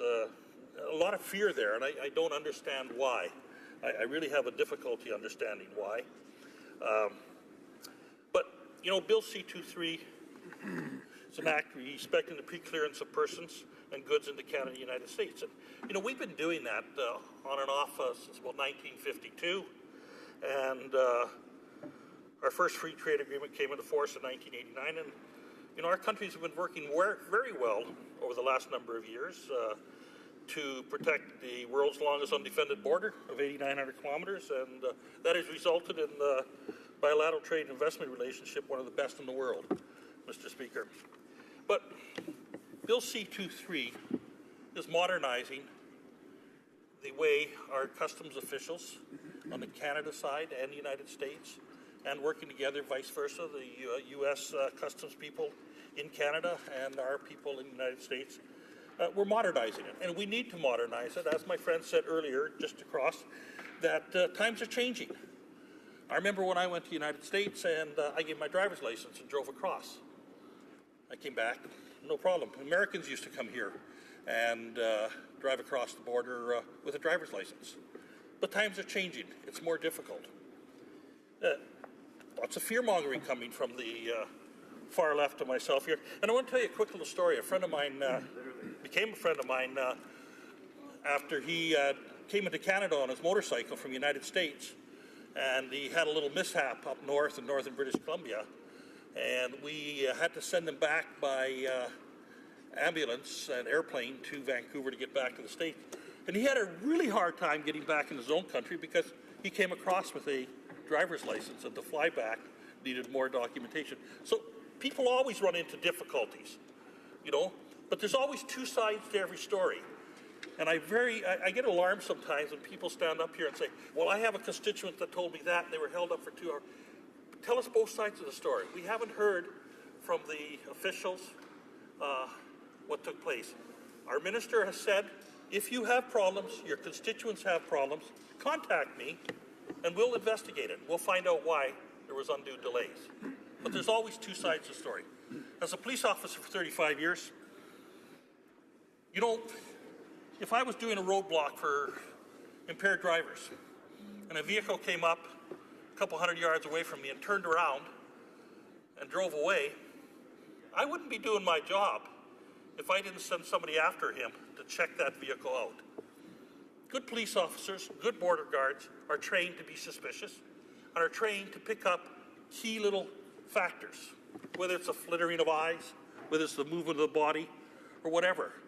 We train our people to watch for this.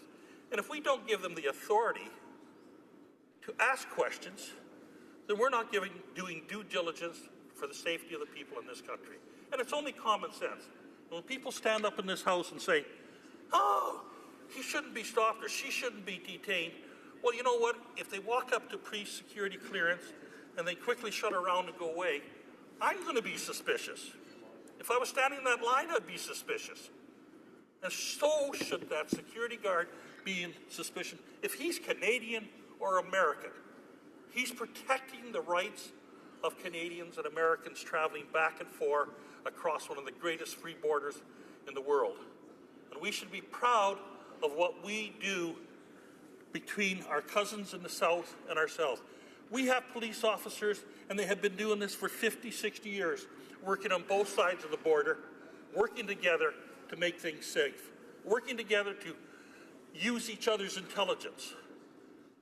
But let's not hamper them. Let's give them the authority to do their job properly, to make Canada a safer place, and to make it easier for us to transition from Canada into the United States. This bill makes a lot of common sense. We're going to do it on our turf. The Americans are going to check us out. On our turf, we are going to be protected by our Canadian laws on our turf. That only makes common sense. It's a practical, common sense bill, started earlier with our former Prime Minister Harper, carried through with the current Prime Minister. This is what Canadians need. We need to have good pre-clearance and get ourselves across the border as quickly as we can, as safely as we can, but we have to ensure that our officers have the tools to be able to do their job effectively. I think I've run out of time. Have I got a little more? Hey, you're a nice guy. You know, years ago, I used to travel back and forth by aircraft to the United States and back. And it used to take us an hour, hour and a half to get through customs. They have such a thing as CanPass, been out there since about 1989. CanPass is a pre-clearance security. I can go through the United States now with an aircraft in about 5 minutes. That's what pre-security screening does for you, Mr. Speaker. Thank you. Sorry I couldn't have my full speech. It was a lot better. Us too. The honourable member for Yellowhead will have another 3 minutes and 30 seconds remaining when the topic comes up for discussion again. It being 1:30 p.m., the House will now proceed to the consideration of private members' business as listed on today's order paper. Private members' business, affaires émanant des députés. Private members' motions. Motion M106 concerning seniors, standing in the name of Mr. Seri. Mr. Seri, seconded by Mr. Nault, moves that in the opinion of the House, the government should A, recognize that seniors, namely Canadians aged 65 or older, make up a demographic that requires ongoing attention from the government as the proportion of seniors relative to the Canadian population continues to grow. 15% in 2015, 25% by 2035. B, point out that it is working hard to help improve the lives of seniors, from restoring the age of eligibility for old age security to increasing the guaranteed income supplement for single seniors, to increasing benefits for couples living apart for reasons beyond their control, and supporting affordable housing for seniors. C, ask the Standing Committee on Human Resources, Skills and Social Development and the Status of Persons with Disabilities to study and report back to the House on important issues such as increasing income security for vulnerable seniors and ensuring quality of life and equality for all seniors via the development of a national senior strategy. Seniors Council to allow it to undertake reviews and analysis on their own initiative and allow for a better representation of the diversity of experience and expertise on seniors, as well as to encourage it, follow the study by Standing Committee on Human Resources, Skills and Social Development, and the Status of Persons with Disabilities, referred to in C, to provide advice on implementing a national senior strategy. Debate. The Honourable Government House Leader.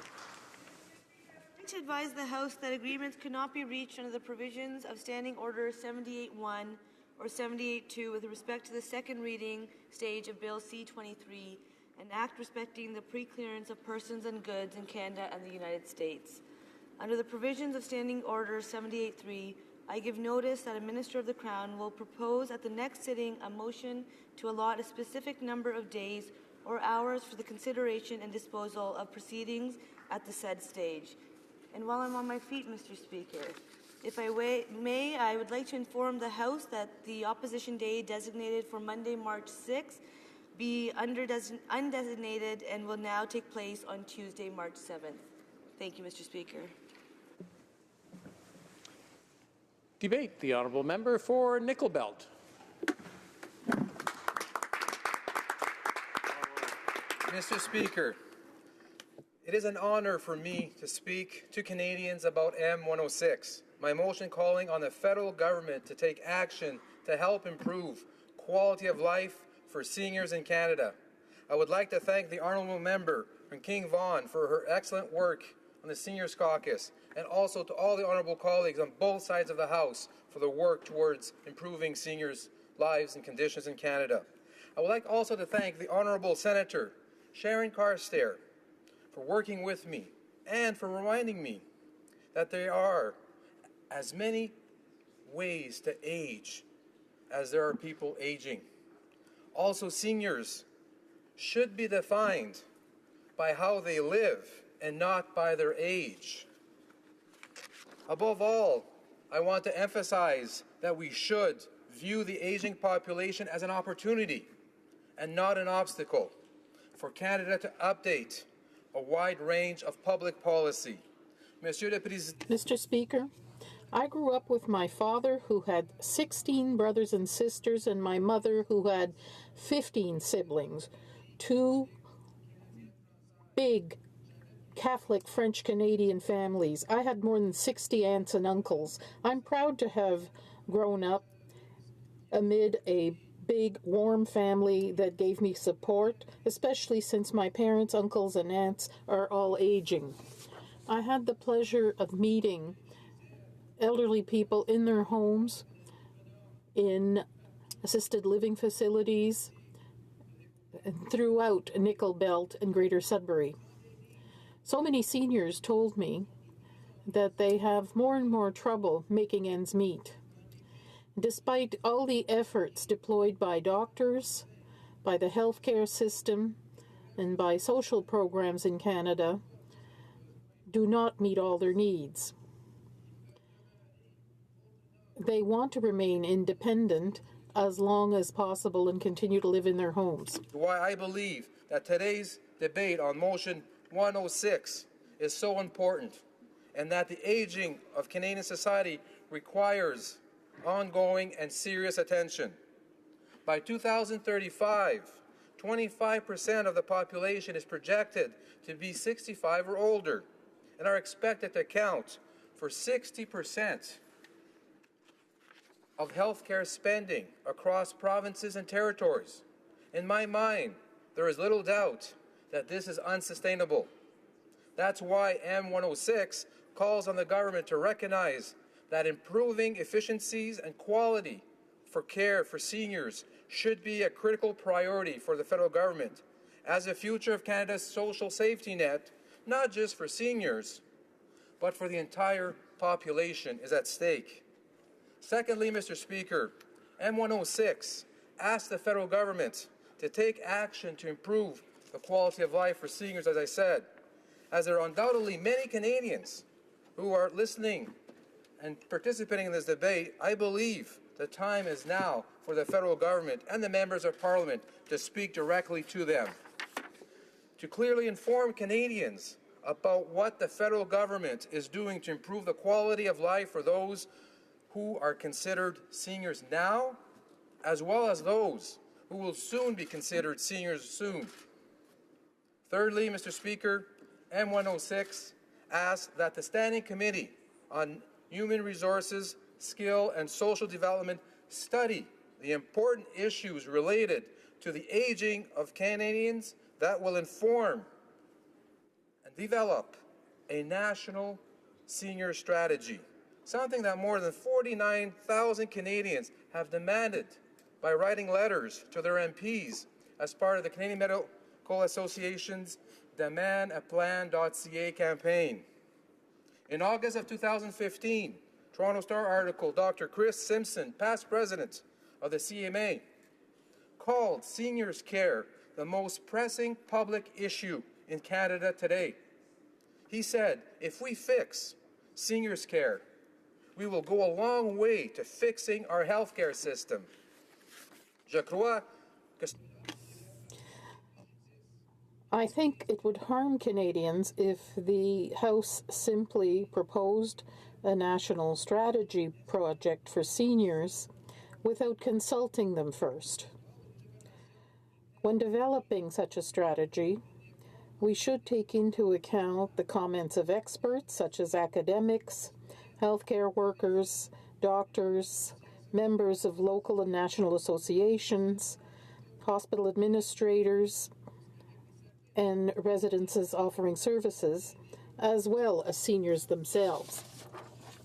That's why I'm asking the Standing Committee on Human Resources, Skills Development, and Social Development to conduct a study that would shed light on the development of a national strategy on seniors, and the hearings would help the committee draft its report and formulate recommendations. In the final analysis, it would help it determine what such a strategy should focus on. Suggests 6 sectors of continuum care that the development of a national senior strategy should seek to address. The first sector is wellness and prevention. A national senior strategy should highlight best practices for improving the social determinants for seniors. There are conditions in which people are born, grow, live, work, and age, such as secure income, stable, affordable housing, social connections, active lifestyles. In doing so, we will reduce the strain of seniors seeking acute care at hospitals. The second sector that the national strategy for seniors should address is primary care.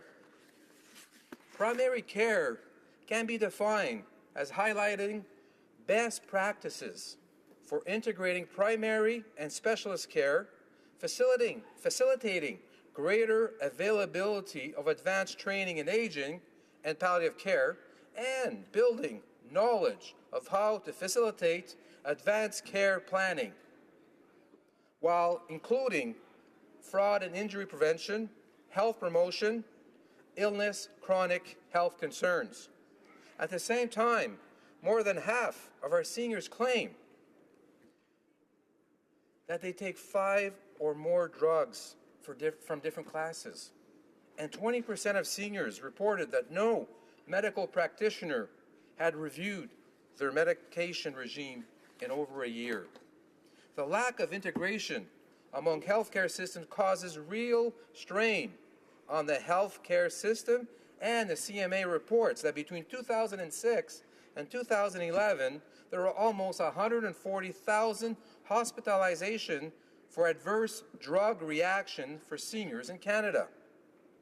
The third and perhaps most important national senior strategy should focus on home care and community support.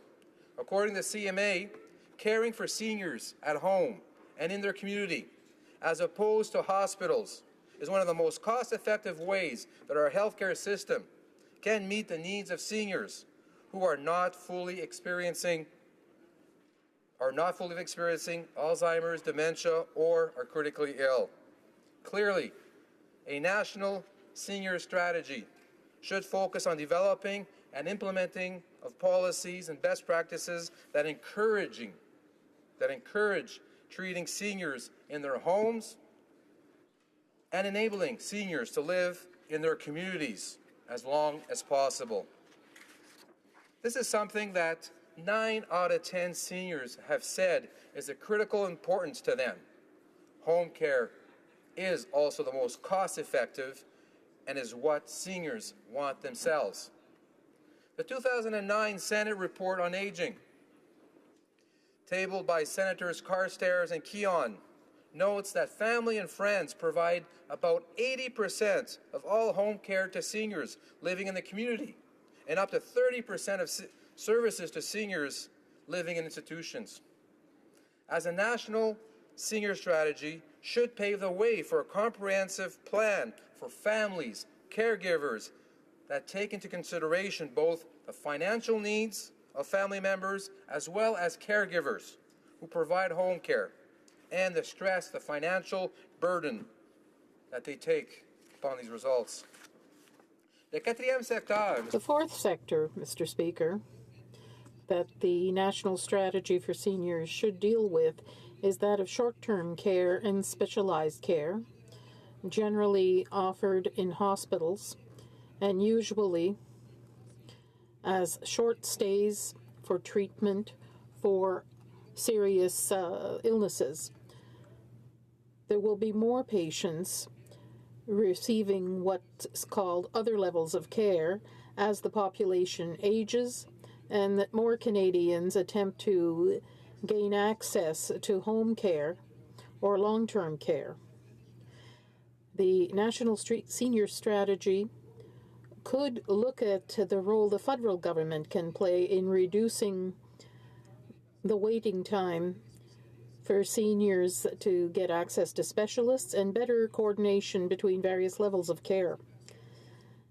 Thus, these people would not remain stuck in hospital beds receiving other levels of care while they wait to be transferred to long-term care facilities or brought home. The fifth area that the National Senior Strategy should focus on is that of long-term care. Most seniors who live in long-term care institutions experience cognitive problems and their physical health is deteriorating. They have trouble with the tasks of daily life. We have to prepare for an influx of demand in that area.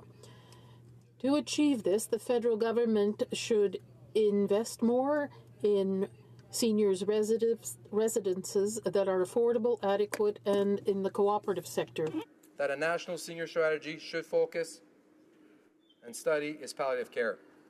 According to CMA, starting palliative care early, combined with medical treatment, provides better pain and symptom management, better patient and family satisfaction, and an increased livelihood that a patient passes away in the setting that they prefer. The development of a national senior strategy can look at ways that the federal government can make palliative care more affordable, more accessible to people living in remote and rural areas, how to provide greater access to palliative care for those with disabilities and Indigenous communities, and how to greater support for family givers who are so essential for the delivery of palliative care for their loved ones. Now I would like to briefly go over how M106 calls for the mandate of the National Seniors Council to be broadened. My motions ask the federal government that broadening the mandate of the National Seniors Council to allow it to be better reflect the diversity and experience and expertise among its members. Currently, the National Seniors Council has a mandate to undertake extensive research, commissioning, conveying experts, panels, roundtables, and holding meetings to provide advice to the federal government, but only as a need basis, on a need basis, at the direction of the minister. M106 seeks to empower the National Seniors Council by broadening its mandate to determine research priorities, projects of its own initiatives, where in the past they were directed by the minister to conduct research without consultation from the Council. Broadening the mandate of the National Research Council would, in a sense, enabling it to conduct timely and relevant research for the federal government, and in doing so, enabling policy makers to set budgets, craft legislation, plan for the future with better research data to back up the decision. To conclude, as my first private member's bill, I would like to take the opportunity to thank the people of Nickel Belt for their trust, to thank my lovely wife for all her support that is here today. Happy birthday on Monday. Also, a big thank you to my dedicated staff, hardworking staff, Anne, James, Rebecca, Janique, Stephanie, Kim, and Sherry. Thank you so much for your dedication and devotion. Lastly, Mr. Speaker, I'm asking all Canadians to reach out to seniors. Take the extra time, volunteer. Reach out to seniors who have built this wonderful country. I'm asking all MPs to count on your support for M106. It's the start of an important conversation to improve the quality of life for all seniors living in Canada. Thank you. Merci, miigwech. Questions and comments. The Honourable Member for Sarnia-Lambton. Well, thank you, Mr. Speaker, and I would like to thank my colleague across the way for an excellent speech and for picking an excellent subject for his private member's bill. My riding of Sarnia-Lambton, the average age is 54, and so seniors are a huge priority, and we see the great need for long-term care and many of the services that he highlighted. I most especially liked the part about palliative care, of course, because that was my private member's bill on palliative care that came forward in the House. And so I just would ask the member opposite, what does the government intend to do to come alongside with the infrastructure needed to support long-term care and palliative care and some of the things in your bill? The Honourable Member for, I'm sure you mean the Honourable Member for Nickel Belt's bill. The Honourable Member for Nickel Belt.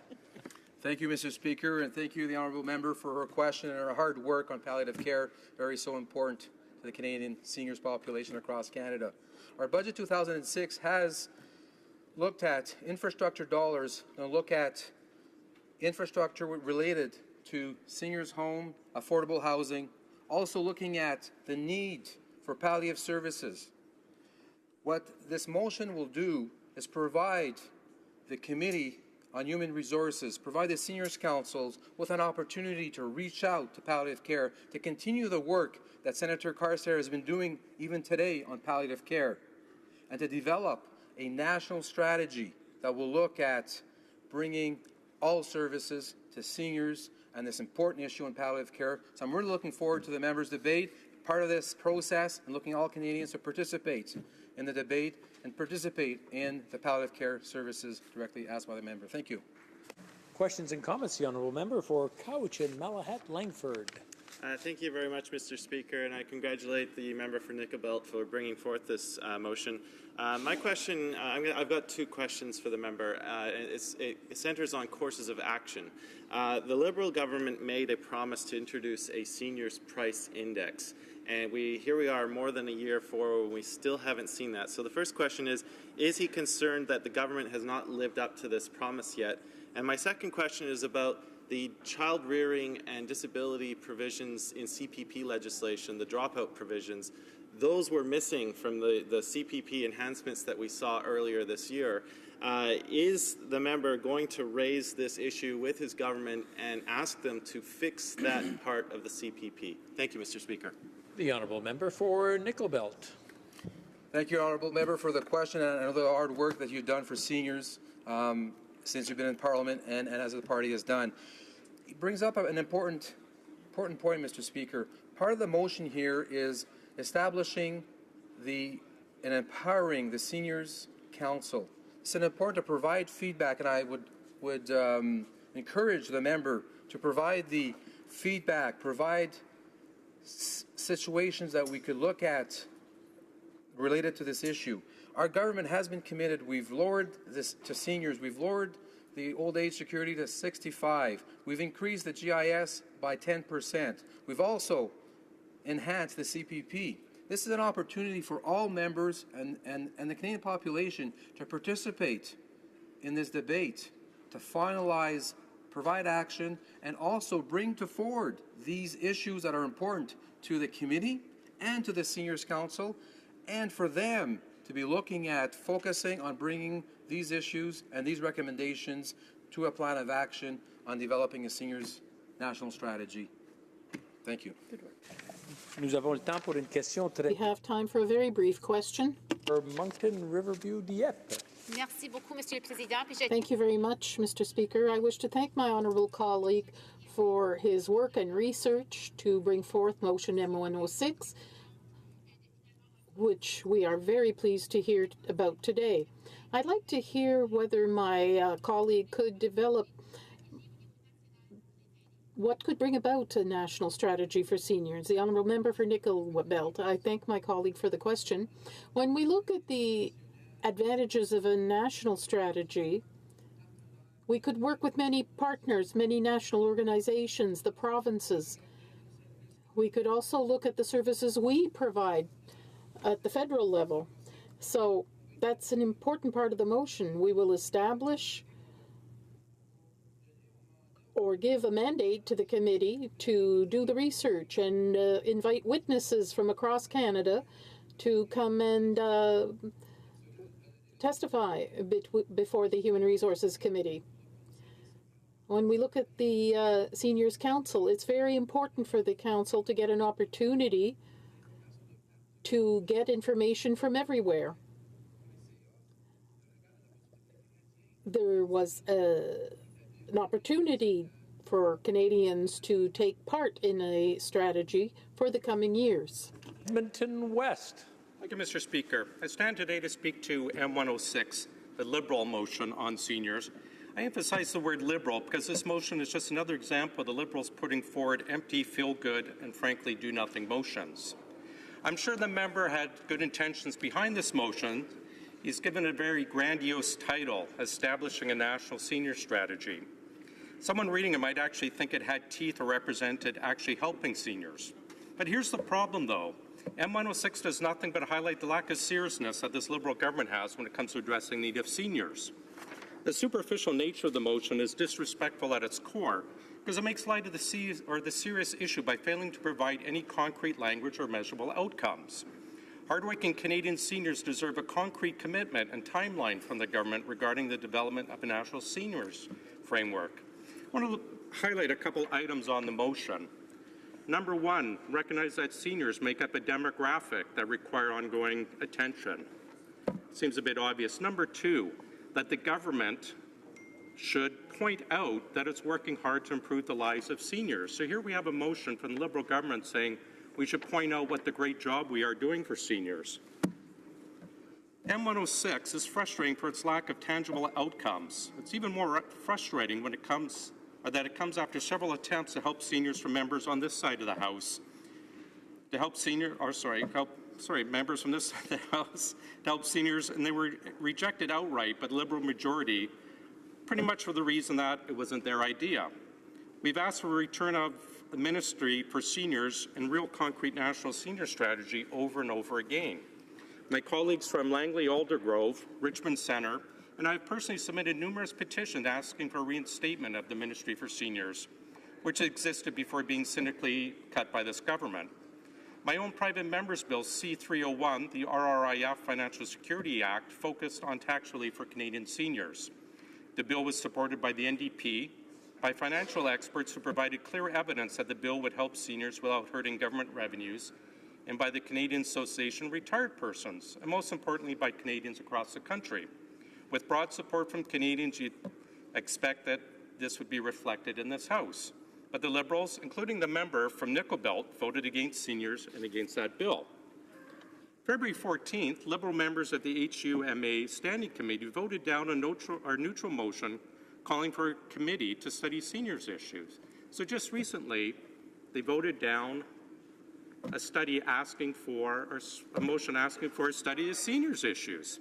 And yet here we are days later discussing a Liberal motion on seniors. It makes me wonder, why has the government so suddenly changed its mind? Is it because the government is so politically motivated it can't see the benefit of voting in favor of an opposition motion? Mr. Speaker, the Conservatives have a long record of supporting our seniors, accomplishments that we're proud of, and accomplishments that are being eroded thanks to the reckless tax and spend approach of the current Liberal government. Our seniors have worked all their lives, paid taxes, paid into pensions, and into the CPP. They're trying to live out the golden years with a living wage and savings to prepare for unanticipated expenses. Conservative policies focus on empowering seniors to choose how they want to live their retirement years and providing help for those who need it. We expanded the GIS, expanded the Compassionate Care Program, and provided tax breaks to caregivers. We invested $1.4 billion in 2011 to reduce the number of Canadians in housing need through a federal-provincial framework assisting almost 184,000 homes. We invested $1.25 billion in the Canadian Mortgage and Housing Corporation's Affordable Housing Centre, creating over 25,000 new affordable housing units. We introduced tax-free savings accounts and expanded the annual maximum to $10,000 to help working Canadians save more for their retirement. Millions of Canadians use TFSAs, with the vast majority earning low and middle incomes. Yet the Liberals couldn't wait to reduce the TFSA limit and punish those who dared think that hard-earned and saved money should be enjoyed by those who earned and saved it. Previous government introduced income splitting for seniors and lowered the mandatory withdrawal rate for registered retirement income funds. A long record indeed. These are evidence-based policies that benefit every senior with remarkable returns, leading to the lowest poverty rate among our seniors in decades. It's a record to be proud of. But more can always be done, and the previous government dedicated an entire ministry to helping seniors. Fortunately, the Liberals scrapped the ministry and currently has no cabinet representation for seniors. We have a Minister for Youth, who I will note sits out and refuses to answer questions posed to the Minister of Youth, and it does nothing for seniors who have spent decades working and paying taxes. That was another in a long line of inexplicable Liberal decisions.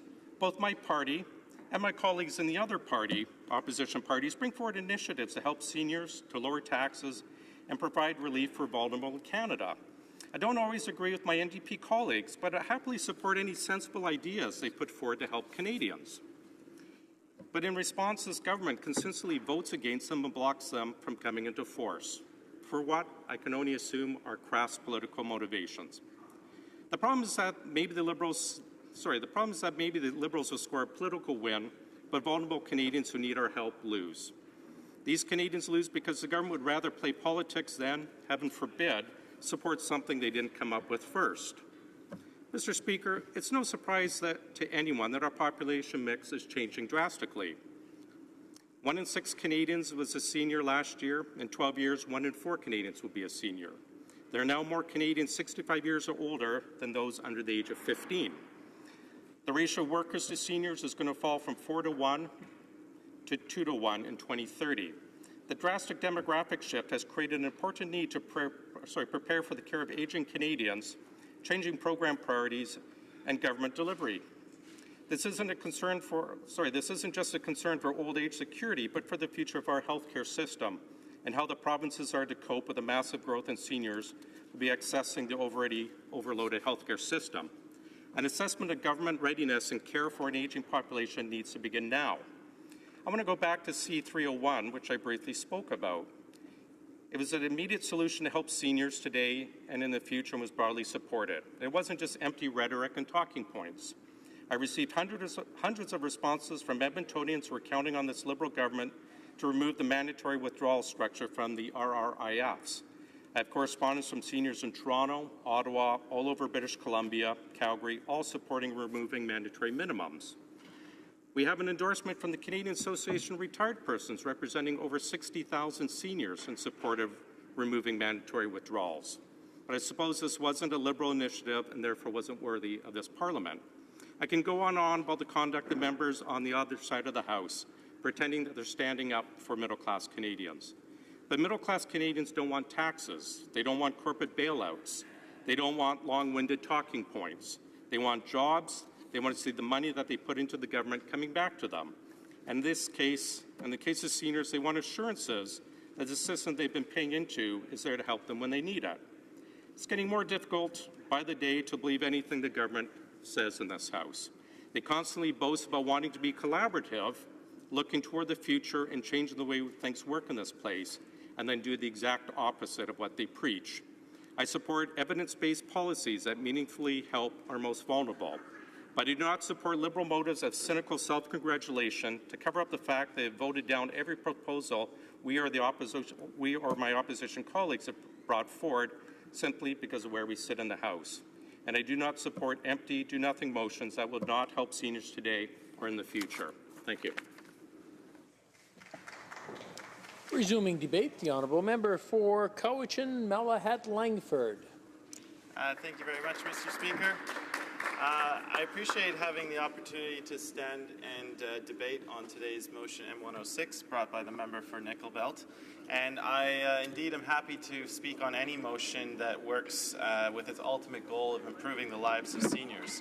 I think it's very crucial that we have in place a senior strategy put in place immediately, because this is an issue that we've been talking about for many years now. This Parliament, not only the 42nd Parliament, but the 41st Parliament, the 40th Parliament, and so on, have talked about a national senior strategy ad nauseum. And I'm worried that the time for action has come, but all we seem to do is talk about it. So we do need to deal with the growing senior population, and we know, I know from firsthand experience in my own riding, and I'm sure many members can reiterate this, that we see seniors within our own constituencies who are struggling to make ends meet today. I'm proud to be a member of a caucus on a party that has a long tradition and history of bringing forward a thoughtful and strategic approach to seniors' care. Now, the member for Nickel Belt in his motion correctly identifies the demographic shifts that are going on in Canada. We know that our population is aging rapidly, and we know that for the first time there are more people who are aged 65 than there are children under the age of 14 years. By 2036, just 2 decades away, it's expected that seniors are going to make up 25% of the population, and we see that the fastest growing age group are people 85 years and above. Indeed, the population of seniors is expected to double in those 2 decades. So this is very much a demographic time bomb that is heading our way, and the more we can do in these initial years, and in fact immediately, the better, because otherwise future governments are going to be struggling to keep pace with the changes that will be needed. And we know that in the last 25 years, the portion of this population grew by over 130%. With these shocking statistics, it's clear that Canada's healthcare and social system is not designed to meet the challenge.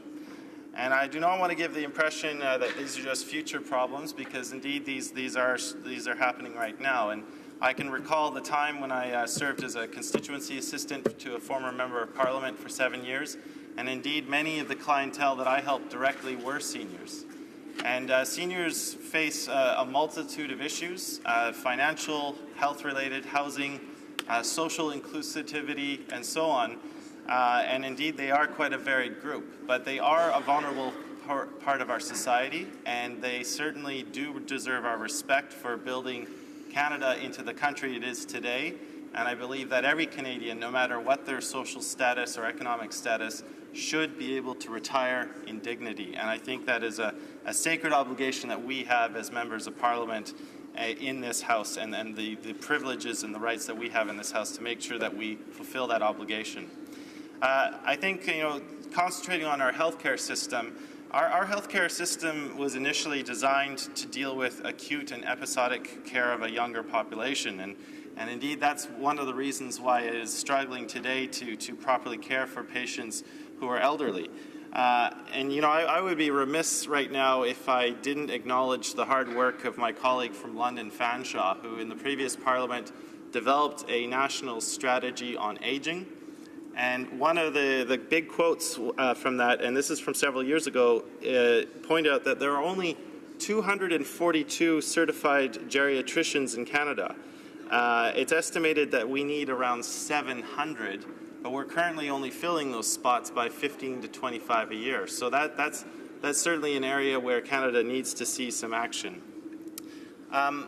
It's reported that about 75 to 80% of Canadian seniors have reportedly like one or more chronic conditions.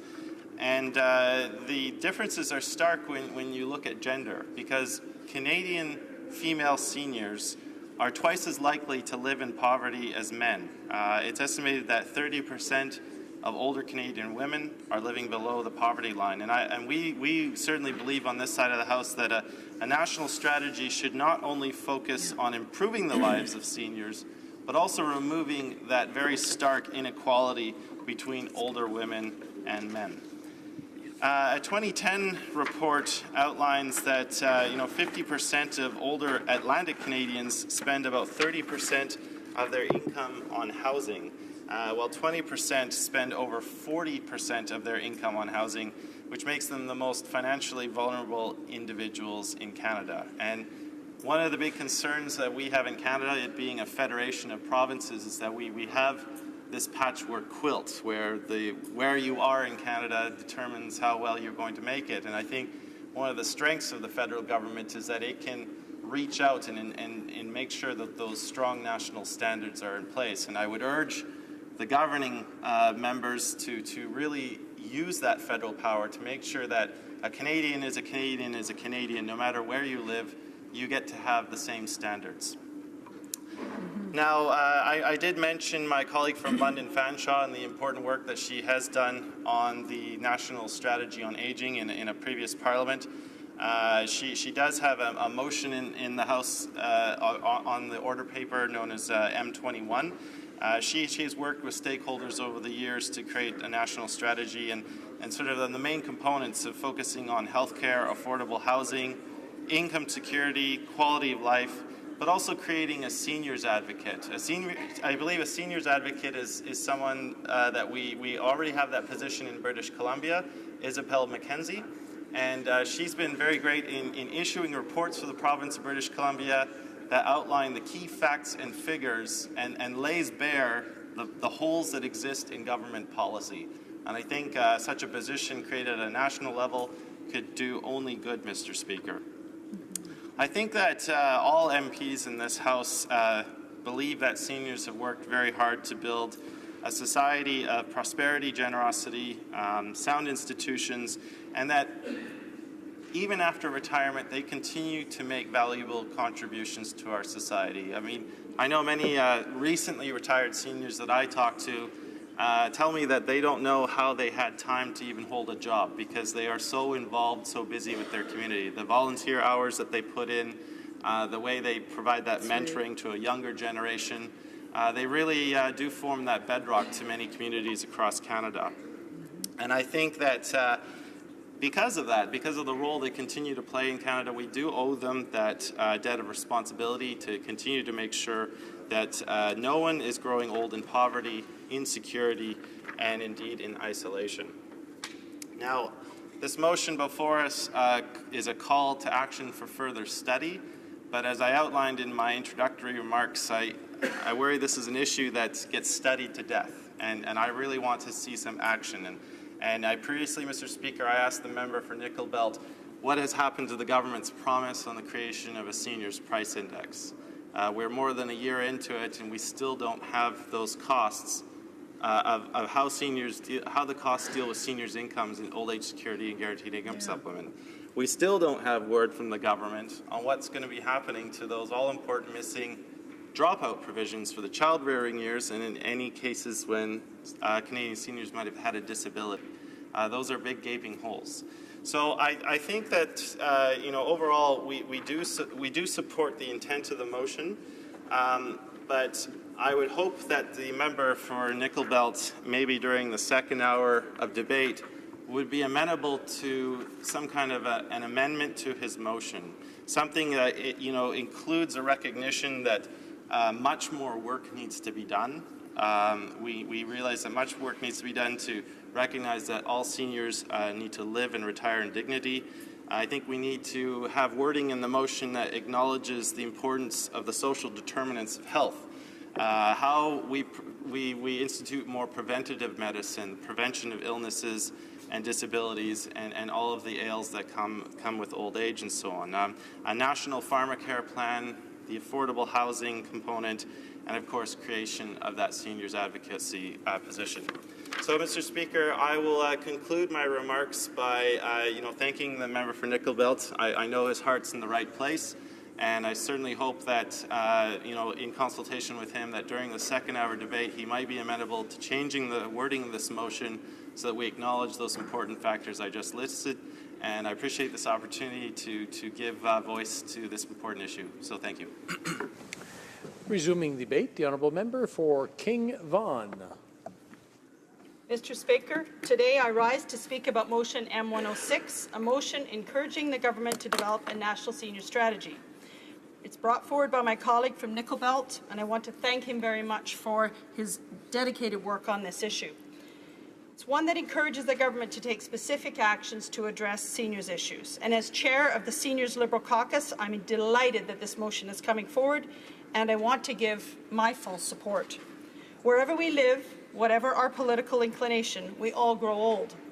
Or at least we aspire to grow old with dignity and physical well-being. With aging an inevitable part of our common humanity, there surely can be few areas of government activity more able to positively impact Canadians. Given the potential impact, we need to proceed with sound, strategic planning and with a whole-of-government approach.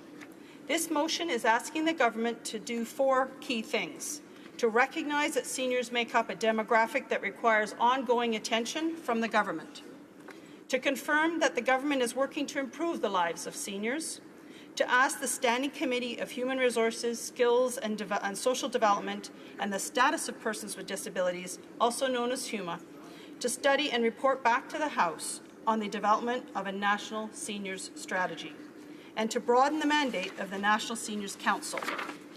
Mr. Speaker, today I'd like to express why the government is in support of this motion. The Government of Canada recognizes that, like many countries around the world, Canada's population is aging. We know that the proportion of the senior population, aged 65 and older, has been increasing steadily over the past 40 years. From 1971 to 2011, the proportion of seniors in Canada's population grew from 8% to 14%. I know, you've heard all this before. According to demographic projections, seniors could represent between 23 and 25% of the total population in 2036. And in 2015, the number of seniors exceeded the number of children aged 14 and younger for the first time ever. This shift is in part due to increasing lifespans for Canadians, which is something we should be celebrating and celebrated. At the same time, we must be thoughtful in how we respond to the opportunities and policy challenges before us. I want to assure you that our government values the contribution that older Canadians have made and continue to make to our communities, our workplaces, our families. Supporting Motion 106 is an opportunity to look at the challenges and opportunities faced by older Canadians and to recognize the rich diversity of seniors. For example, Indigenous seniors, LGBTQ2 seniors, older immigrants and refugees, and seniors with disabilities. We are committed to the full social and economic inclusion of all Canadians.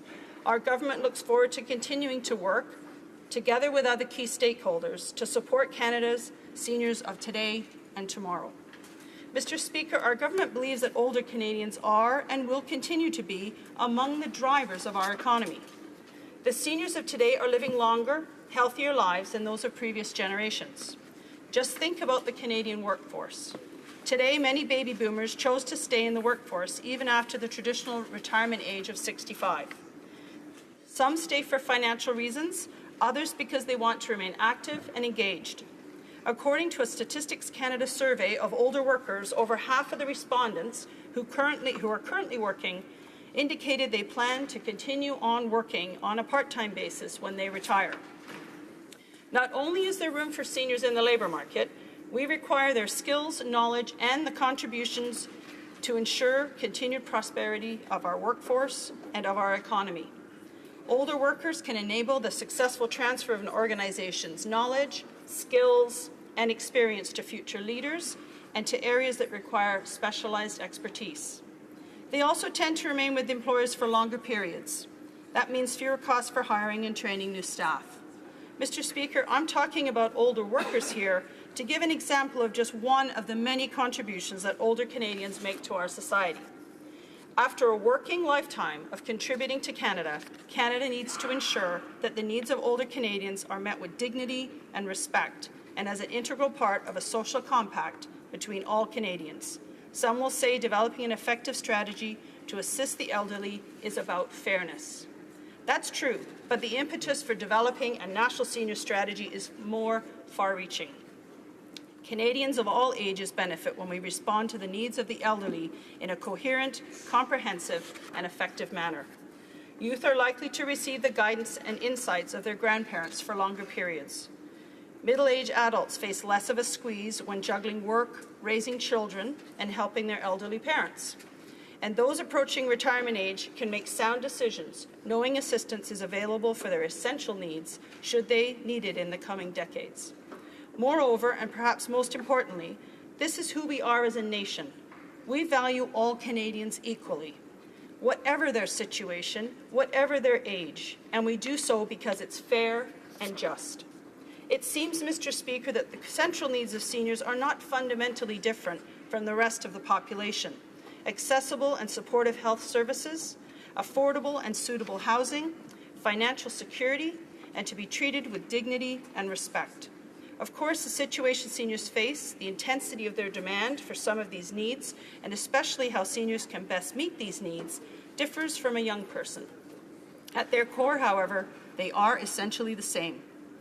However, as we experience population aging, the support our government provides and how we deliver it needs to evolve.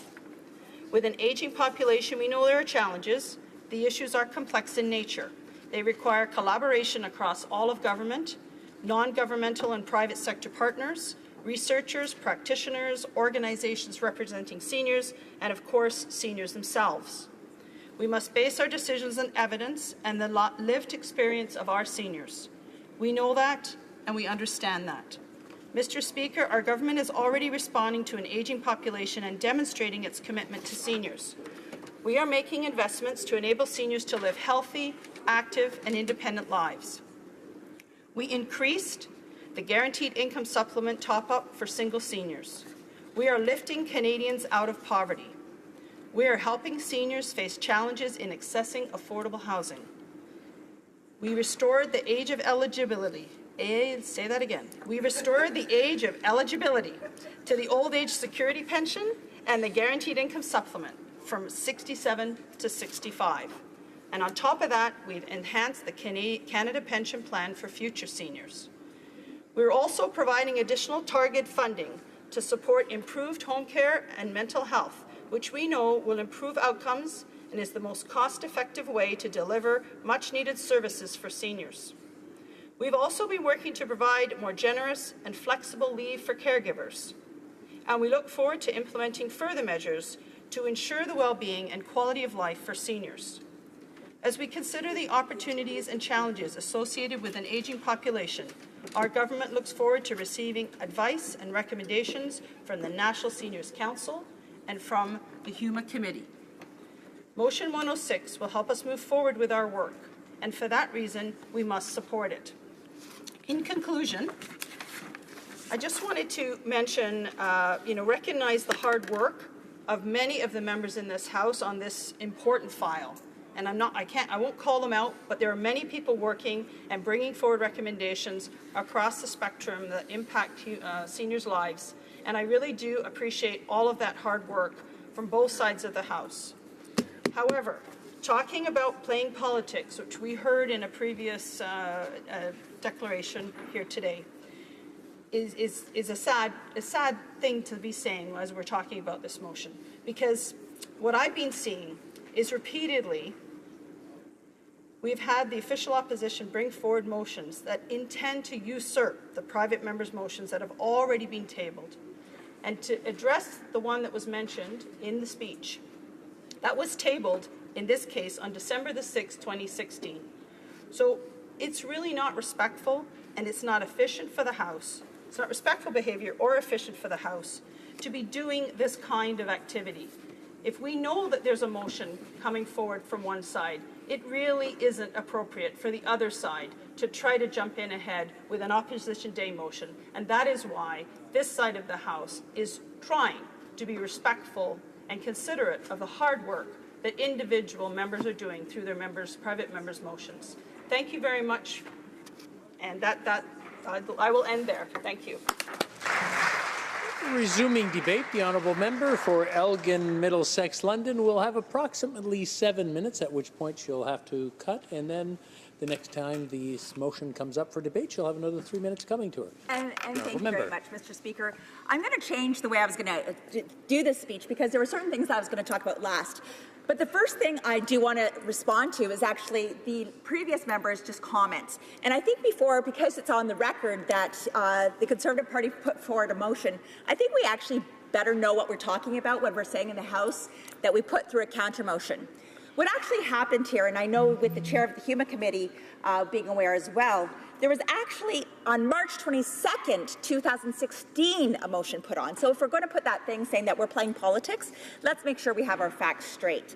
So on March 22nd, 2016, the member from Langley Aldergrove actually brought forward a motion, and that was brought forward in the motion in the HuMA committee. Now, just being honest about this, because I think it's really important that we have these discussions, I myself looked at the motion and saw a great deal of provincial jurisdiction, and I believe that as a federal government member, it is very difficult for me to look at a motion where I see 80% of the depth in the study was going to be provincial. Therefore, I myself took that motion in that committee on February 14th, played around with it a little bit and reintroduced it again. So let's be fair and put on the record that we were not playing politics with this, that our motion had come out actually 9 months previous of this motion. So I just want to be respectful on that, so that if we're going to talk about playing politics, let's be real. This was not a political move, because as for the Conservative Party, seniors is very, very important. And as a member for Elgin, Middlesex, London, we at one time had one of the largest populations in Ontario of seniors. So I recognize it is very, very important, and in this growing demographic. So I'm going to just talk about the importance of seniors in this. I myself, when I come to this House, I believe that I bring a lot of experience of dealing with everyday seniors, whether it's filling out old age security applications, whether it's looking at the GIS, whether it's doing volunteer tax returns for 10 years, and being able to see. And there are a lot of things that we can do as federal legislatures to help out seniors. Important things like the income splitting. That is something that we have seen that has a great and positive impact for our seniors. Another thing that I thought was a great example of what our government did, and that the Conservative government did and actually improved on, was doing the age amount. Now, with my experience from doing tax returns, usually you're looking at about $12,000 as the basic annual income, or basic income, and from there you add it on. That age amount was able to allow seniors to many times go from about $12,000 to almost $18,000, meaning the first $18,000 was not taxed. And I'm going to remind people, guaranteed income supplement is not a taxable amount, so that's not part of the old age security and CPP. That is taxed. So when we're looking at things, we need to look at things what federal legislatures can do. So when it comes to seniors, some of the things that we can do are making sure that we have proper tax credits. And so I really do appreciate the tax credits that we do have currently for our seniors, and I can only ask that we continue to do more of that stuff, that we continue to look more into what we can do to seniors that way. Another thing is making sure that when it comes to seniors and allowing them to save, that we have the right vehicles for them to do so. Now, when we're looking at the old age security, in the election, we know all in the 2015 election, there was so much talk about the old age security. There were some misnomers, and then there were some truths. one of the truths was basically that my oldest sister, Linda, who was born in 1962, she'll be happy that I said that, the fact is she was going to be the first actual age group that was going to be affected by this entire reduction from the age of 67 to 60 or 65 to 67. So when we're talking about seniors, we're not talking about the seniors of today, we're talking about the seniors of tomorrow. And with that time, what we allowed seniors to do, or what I feel we are allowing seniors to do, was prepare for the future. And we put in vehicles like the tax-free savings account that would allow people to prepare, because my sister is now going to be 54 on May the 12th, just so I can throw that in and continue to go at her. On May the 12th, we have to recognize she was going to be retiring now in 11 years. So at age 65 is when she was going to be receiving her old age security. That would have given her, because this was put in, I think, 2012 or so, was going to give her almost 15 years additional to prepare for her retirement. Because at 65, we're going to now bridge that to 67. Now, we know that the Liberal Financial Council, or the Finance Council, has come out, and the Minister for Families, Children and Social Development will not be taking the advice of this council to reduce that age back from 65 up to 67, although we see out of 23 of the 32 OECD countries are doing so. They're doing so because we recognize that there is aging demographics and that people are living longer. And when the old age security was brought forward, it was not brought forward in a time where people were living 10 and 12 years longer as they're doing so now. We also have to recognize that we have many other great benefits. Our healthcare rights, the fact that every day we turn a page, we're finding new scientific adventures, and that there is better healthcare. And to my friend sitting beside me today, great initiatives like C277, which is our framework for the palliative care policies. We're putting forward strategies that can work, and we need to do things like that. Now, when we're looking at this bill, I do have to say one thing. I would really have preferred that the member from Nickelback did not put in Section B. Nickelback, oh, and it's great to see. You're not supposed to be nickel belts. Sorry, you're not supposed to be like you laugh on Fridays. But you know, the member from Nickelback, who is really from Nickel Belt but loves Nickelback. Thanks for taking me totally off there. The fact is, the fact is, we should not be sitting there and putting in a motion, yay, look how great we are. And I think that's the one thing out of this entire motion that I find extremely frivolous and kind of fluffy and shouldn't be in there. I respect the member a great deal, but I think that's a way of creating partisan politics right there. So, you know, maybe he could have done a little bit better. Maybe he's willing to amend that on my behalf because he knows I'm not really good with that one, but who knows. But, you know, when we're looking at the seniors, we have to look at, let's go back to the old age security. We're going to know that we're going to have aging population, that we're going to have over one out of 4 of our seniors by 2030 that are going to be over the age of 65. This is also going to cost our government between $10.4 and $11.2 billion. Those are just some rough estimates that were done when we're looking at these calculations when the previous government had looked at that. You want me to finish? I want to talk about Nickelback. The honourable member will have 3 minutes remaining when this motion comes up for debate again. The time provided for consideration of private members' business has now expired, and the order is dropped to the bottom of the order of precedence on the order paper.